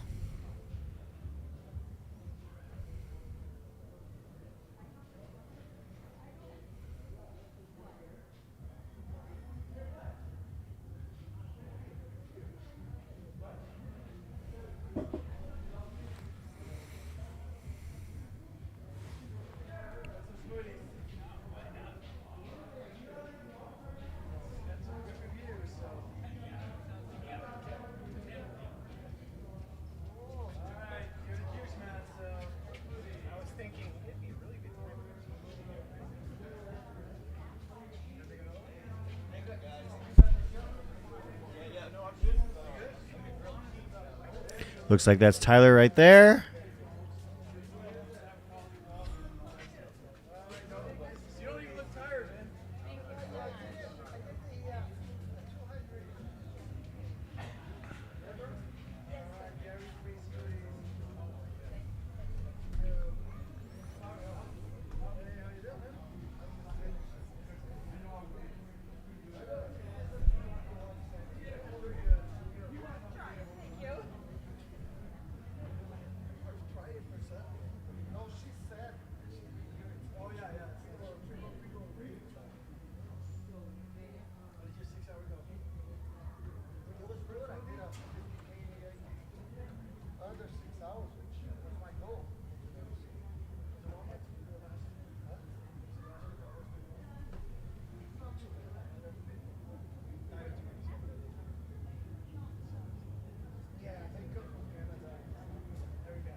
So we have Wes and we have Tyler coming in.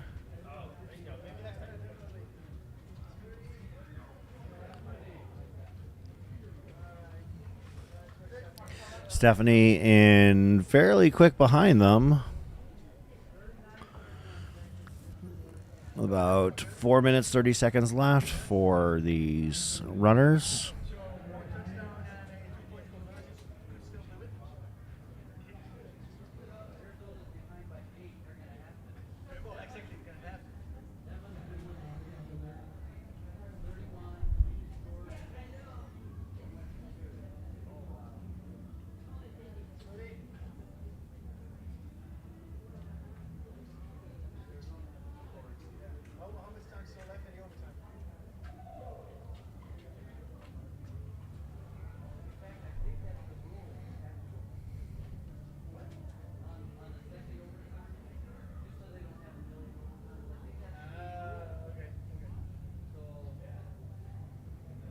and they count like bring it very much. So how many minutes is it like?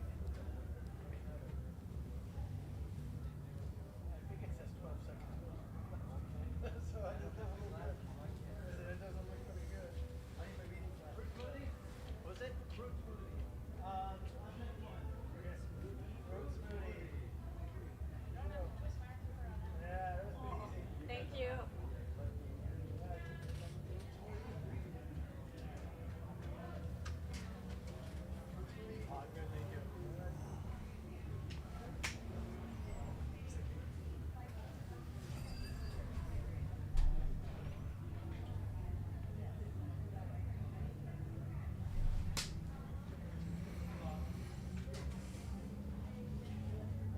Yeah, it sucks.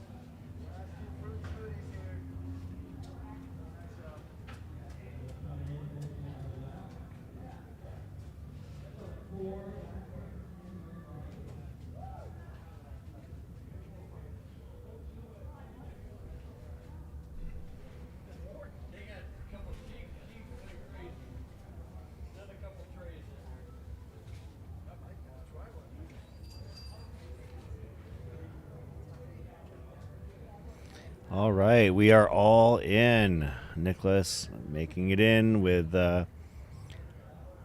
more time to spare than last time.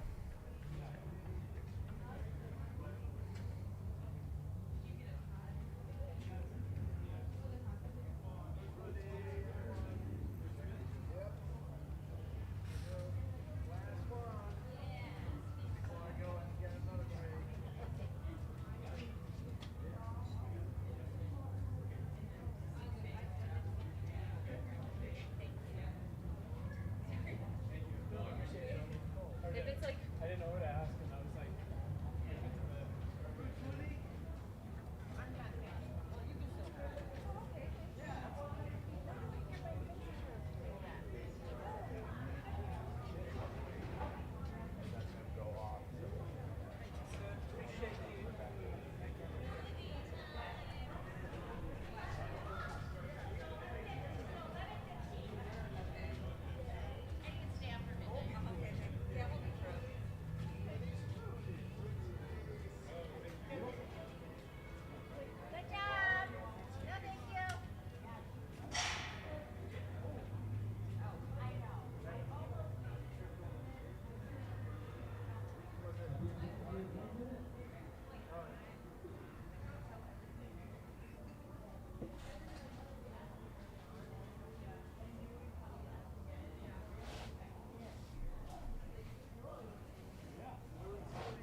They look like they're in pretty good spirits. Got about 30 seconds, give or take, about 35 seconds.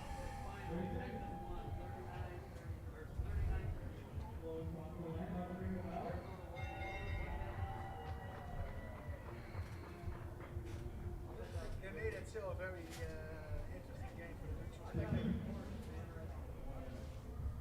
Oh, are you actually watching games with the score up? You do? One, two, three, four, 3.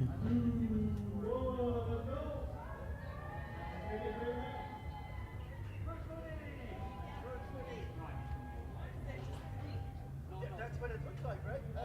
3 or 4. Yeah, I think so.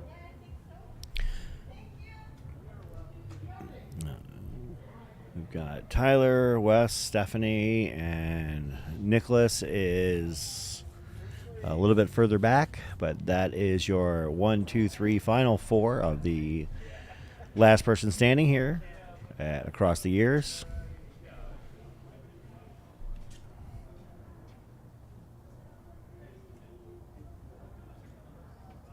Oh, is it rollback or like a? No, but let me. Well, let's see if that's a registration. So I would say like go to the if you go to the time. Of course, these runners have 1.41 miles, I believe, to cover in 20 minutes. And we started with 26, and we are down to 4. These runners have been going since noon yesterday. It is currently 3:21 p.m., so that would be 27 hours and just over 20 minutes to this point.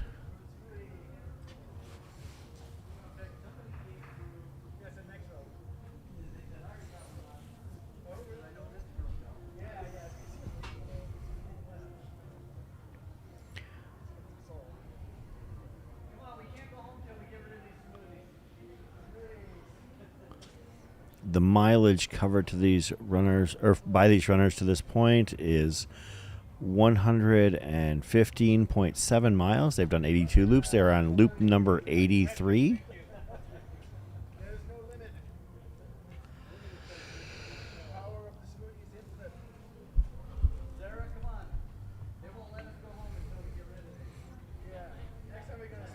There was a handful of carnage in the overnight at a couple of different points. This is the ascent to the high peak of the course, Mount Peoria, as I have dubbed it. And then the switchbacks down from Mount Peoria.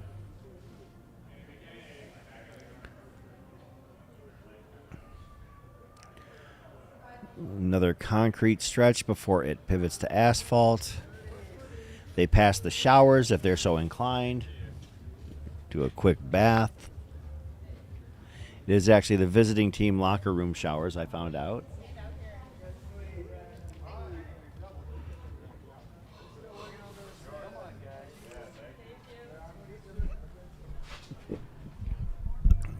As you can see, they do have to go around some of the other runners, kind of weave a little bit, because everybody is entitled to run their own race. They've got their bibs.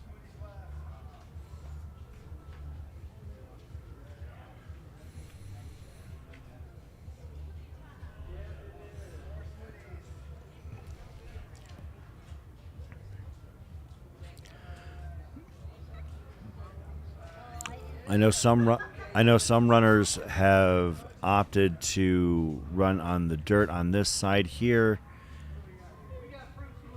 It doesn't look like Wes is necessarily going to do that. There is a turn up here where they will turn right onto dirt.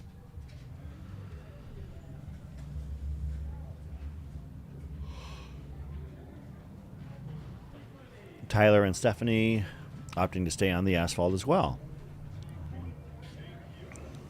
Now they're forced onto the dirt as they make their way through some of the back practice fields here at Peoria Sports Complex.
They're about a half mile into the loop at this point.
Looks like the sunshine over there might be wreaking havoc on our camera focus here, but they are approaching the halfway point of the loop, 0.7. There we go.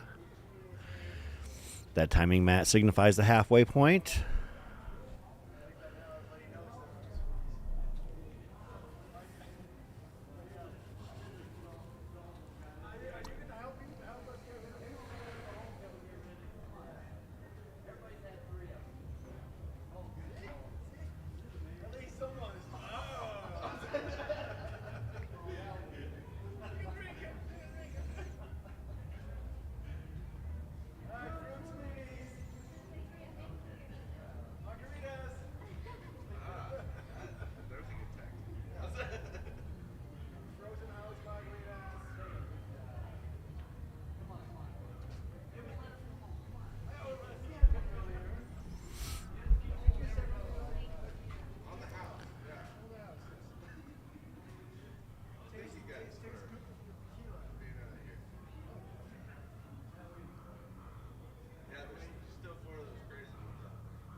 They're going to come off the dirt here, and the rest of the lap is going to be paved or paved adjacent, as there is a bit of a dirt area that they can run on if they so choose.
Tyler having seemingly no problems getting through these laps with time to spare. Coming up through the last area where there were some tables set up here in the previous days. It looks like they've all migrated or been taken down. Yeah, there were a handful of runner setups along this stretch where all of the flags representing all of the home states and countries of the runners are on display.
Tyler taking his time, walking it in from here, it looks like.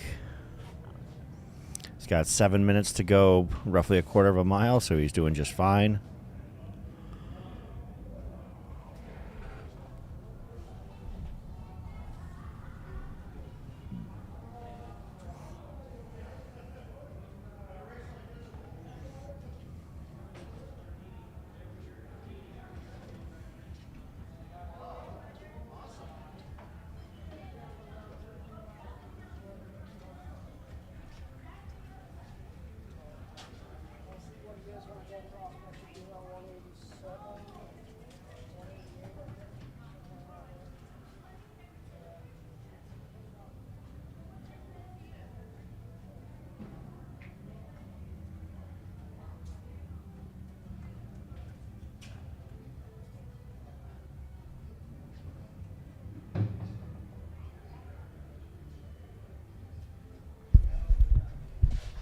If you were wondering, the wait list for the Javelina 100K is now 23 people long. And it's continuing to grow basically by the hour. There are still 178 spots in the 100 mile. The 100K is sold out and on a wait list. The Jackass Night Runs is now on countdown, as well as only 114 spots are available for that race as well, which is surprising because usually that is the last one of the three to sell out, and it looks like it might fill up faster than the 100 miler, which would be a first, I do believe.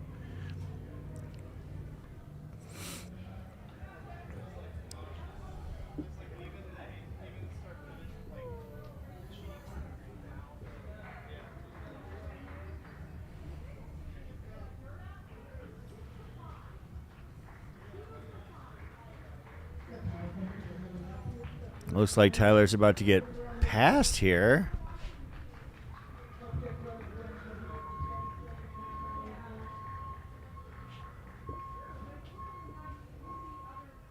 Maybe so Stephanie opted to stop and walk it in.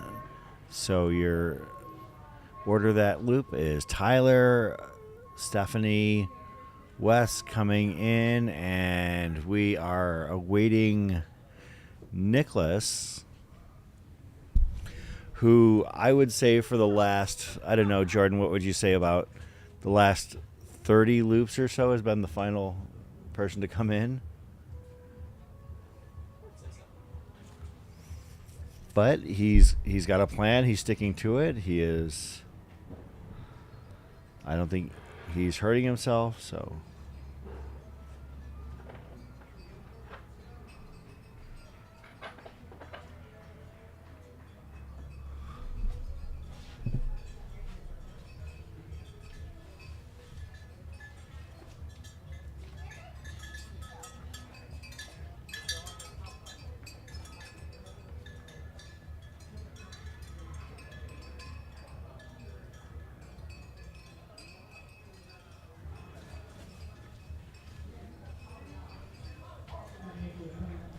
Nick is coming in. He's got about 3 minutes to go, but he is just down the chute. And it looks like my son has pinned his bib back on and is now going to try and pass me in the 6-day.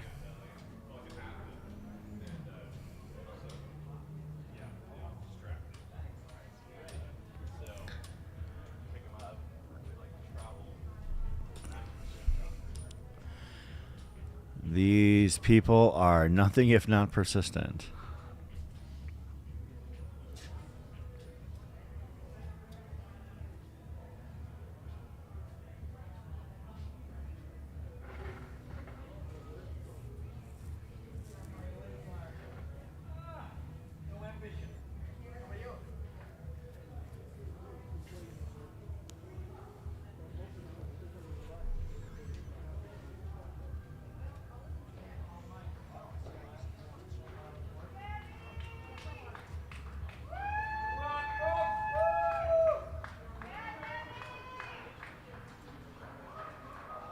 So we're 4 for 4.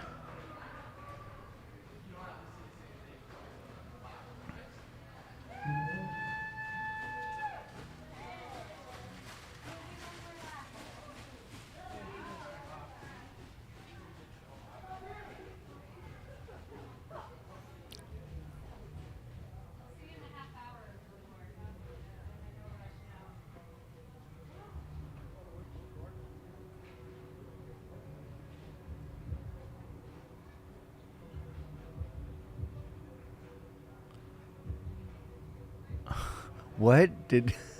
What just happened there? I think that was Amanda in the chicken costume.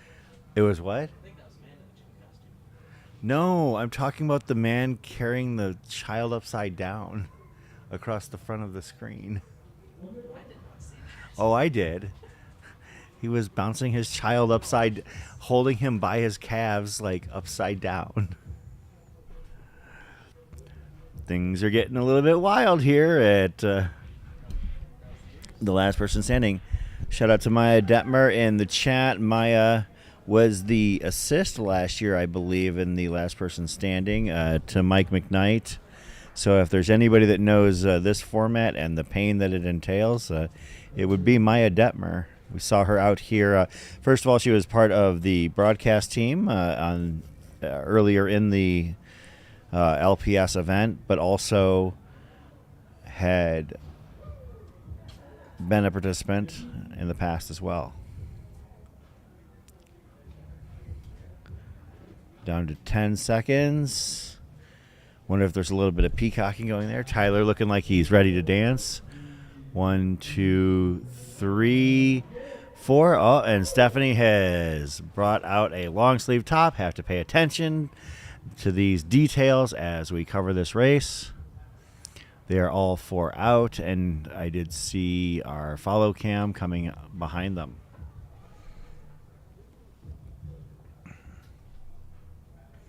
I mean, now there's nothing else to watch in the sports world otherwise, as the sadness of the game washes over me. I think that was just a dad kid. Yeah. It looked like an adult shaking a kid for lunch money. But yeah, I assume it's a father and child.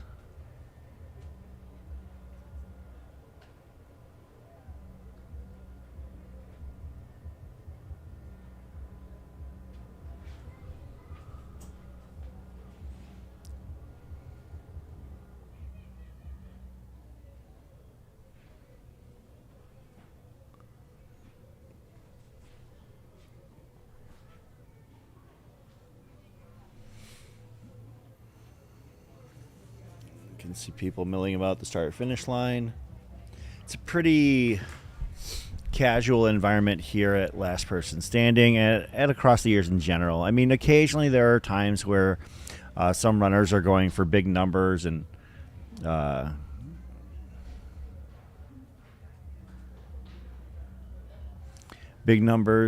and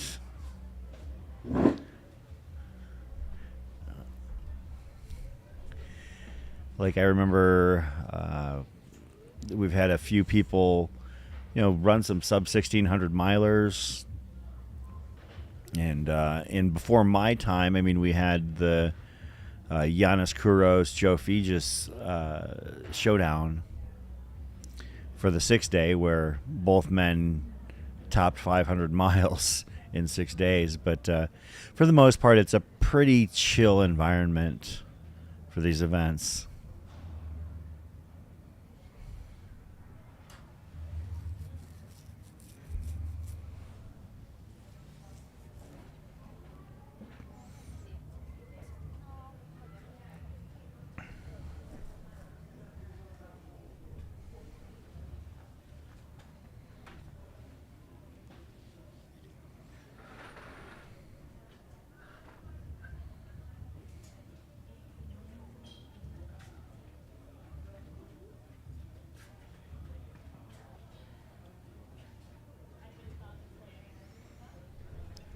You can see our follow cam following along with one of our LPS runners. That is Nicholas right there. That is Nicholas Mullen, who has been coming in kind of as the sweeper for the Last Person Standing for the last couple hours. Very deliberate, very consistent.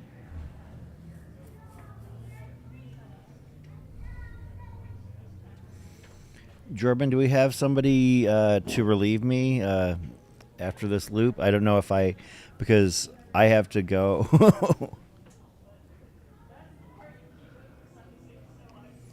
I have some other running group obligations. Okay, well, because it would be a shame to have to leave the audience without any call here. I mean, we'll obviously have the follow cams, but at the same time, I have to. What? Yeah, I think that's probably what will happen. Is we'll keep the follow cams, but we won't have any commentary. Because part of my responsibilities with the community involved me getting over to our group runs and seeing them off.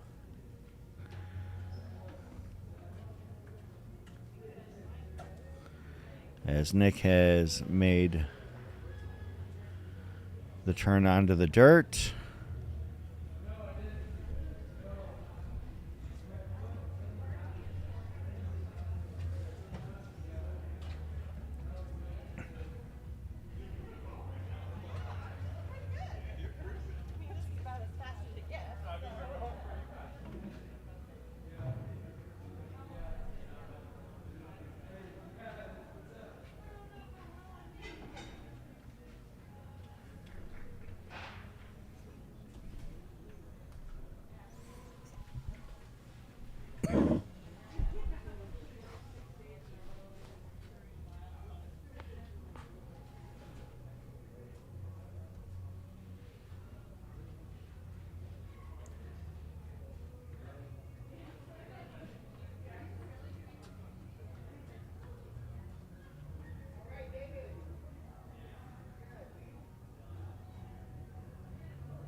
That standing batter has actually made its way around that section of the course a few times. It seems to be getting up and walking around.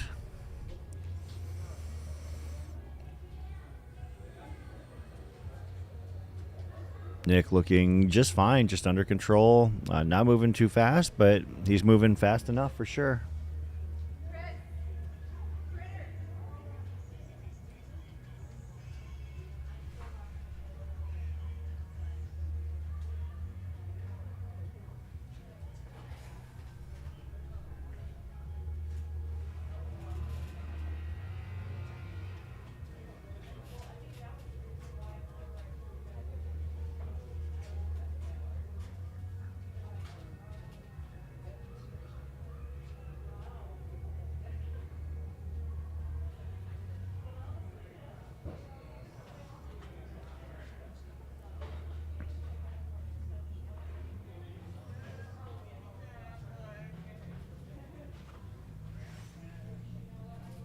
Of course, this is the wrap up to hour 28 of the last person standing event.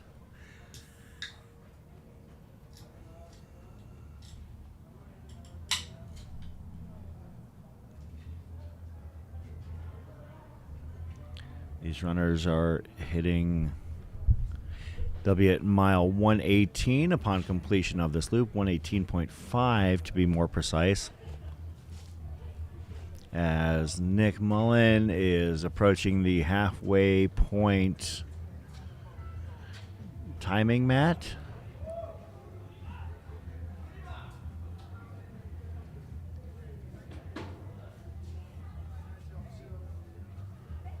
Stops to take a walk break. Has 11 and a half minutes on the clock, and at the halfway point with no more elevation gain, probably in pretty good shape. Looks like we lost our feed there. And so we're back to the start finish line.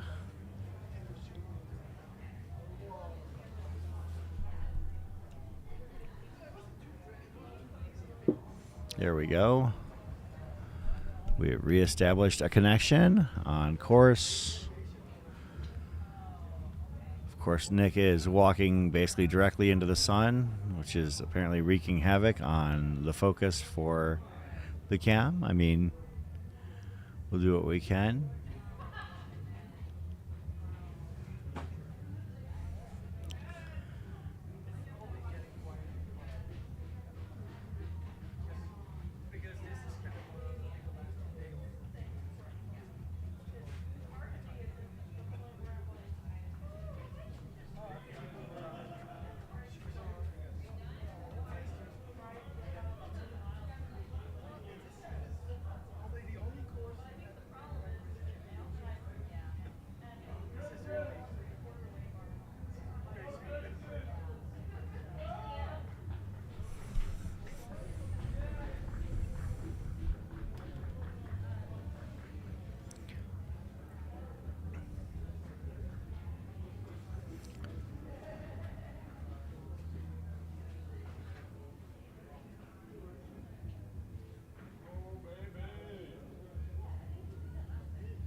My son just completed his most recent lap with a time of 25 hours, 14 minutes. He took a day off.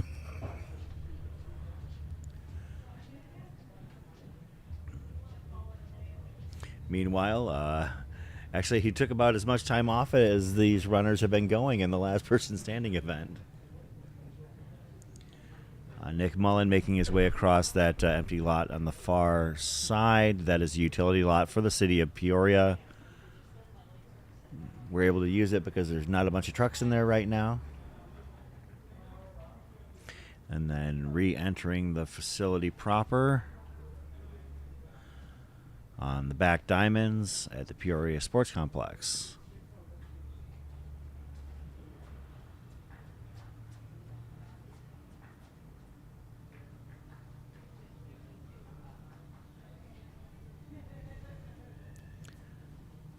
And is back on the concrete, back on the pavement.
Nick is catching the chicken.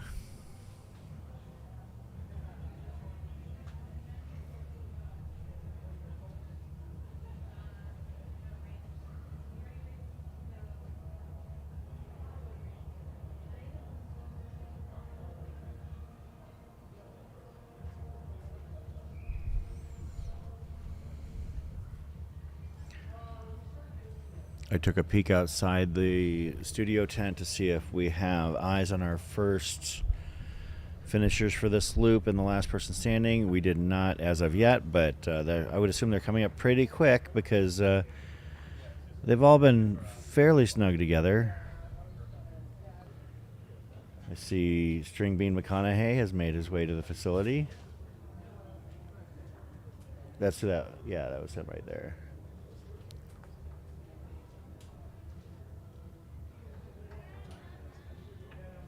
You filmed him enough to know. Yeah. All right.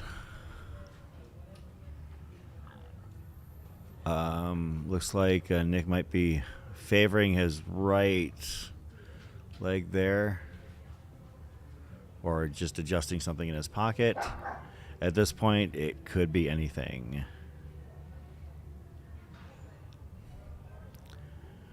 Nick making his way through pit row.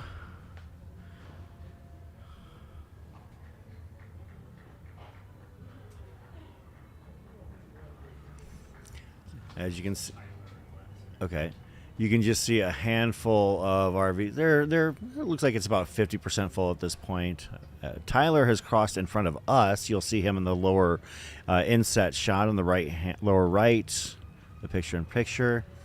I see Wes has come by as well. You'll see him.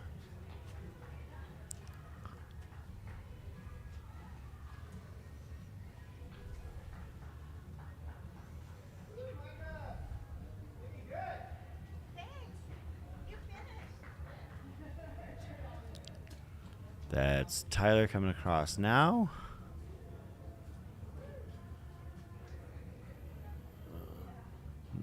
Of course, we've got our shot of Nick there.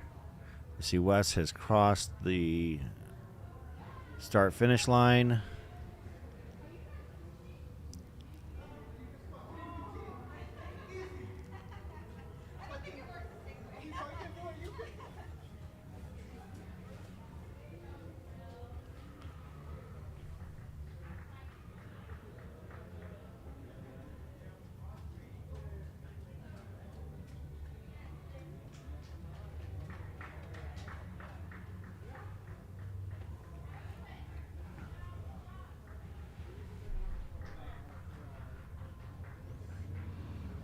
Looks like Stephanie might have crossed in while we pivoted back to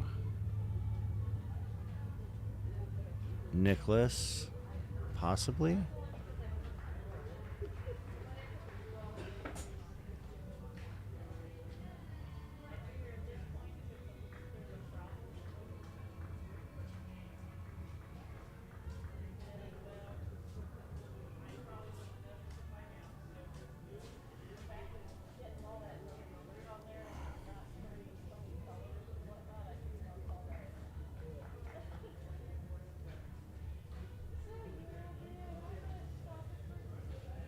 That's Wesley Smith, the only person I believe that had participated in a previous one of these. Oh, no, actually, Stephanie has not crossed yet because she just crossed in front of us. Looks like she might have made a pit stop.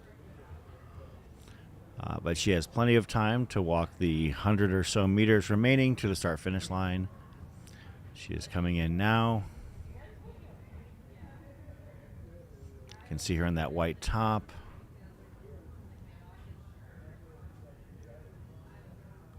The lone remaining woman in the race.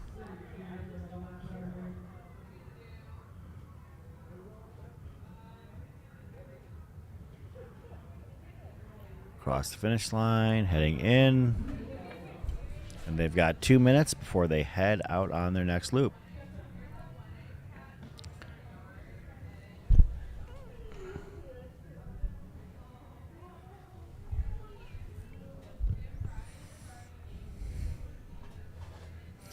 Well, I have to say, on one hand, I am happy that everybody is looking and remaining strong. On the other hand, I think I only called one drop in my entire 4-hour shift here, and that was Jackson Wolf.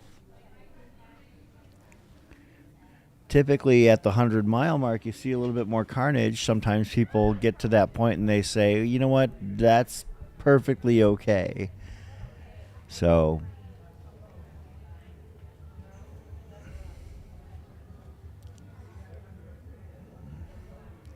you can see Weston lower left, Tyler low center. And we heard it's just 1 minute to go.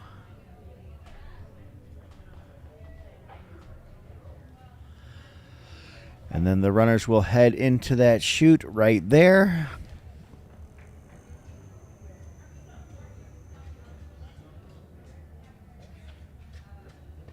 Oh, that's right. I do remember Tyler being out here.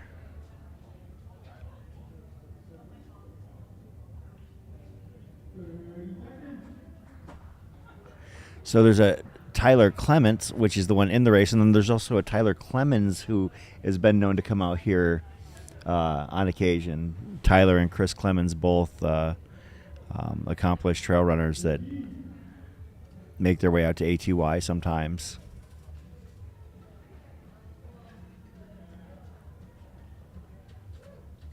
Thank you, Maya, for setting me straight.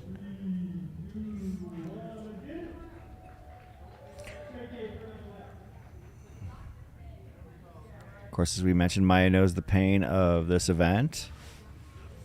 Having gone the distance and finishing runner-up last year.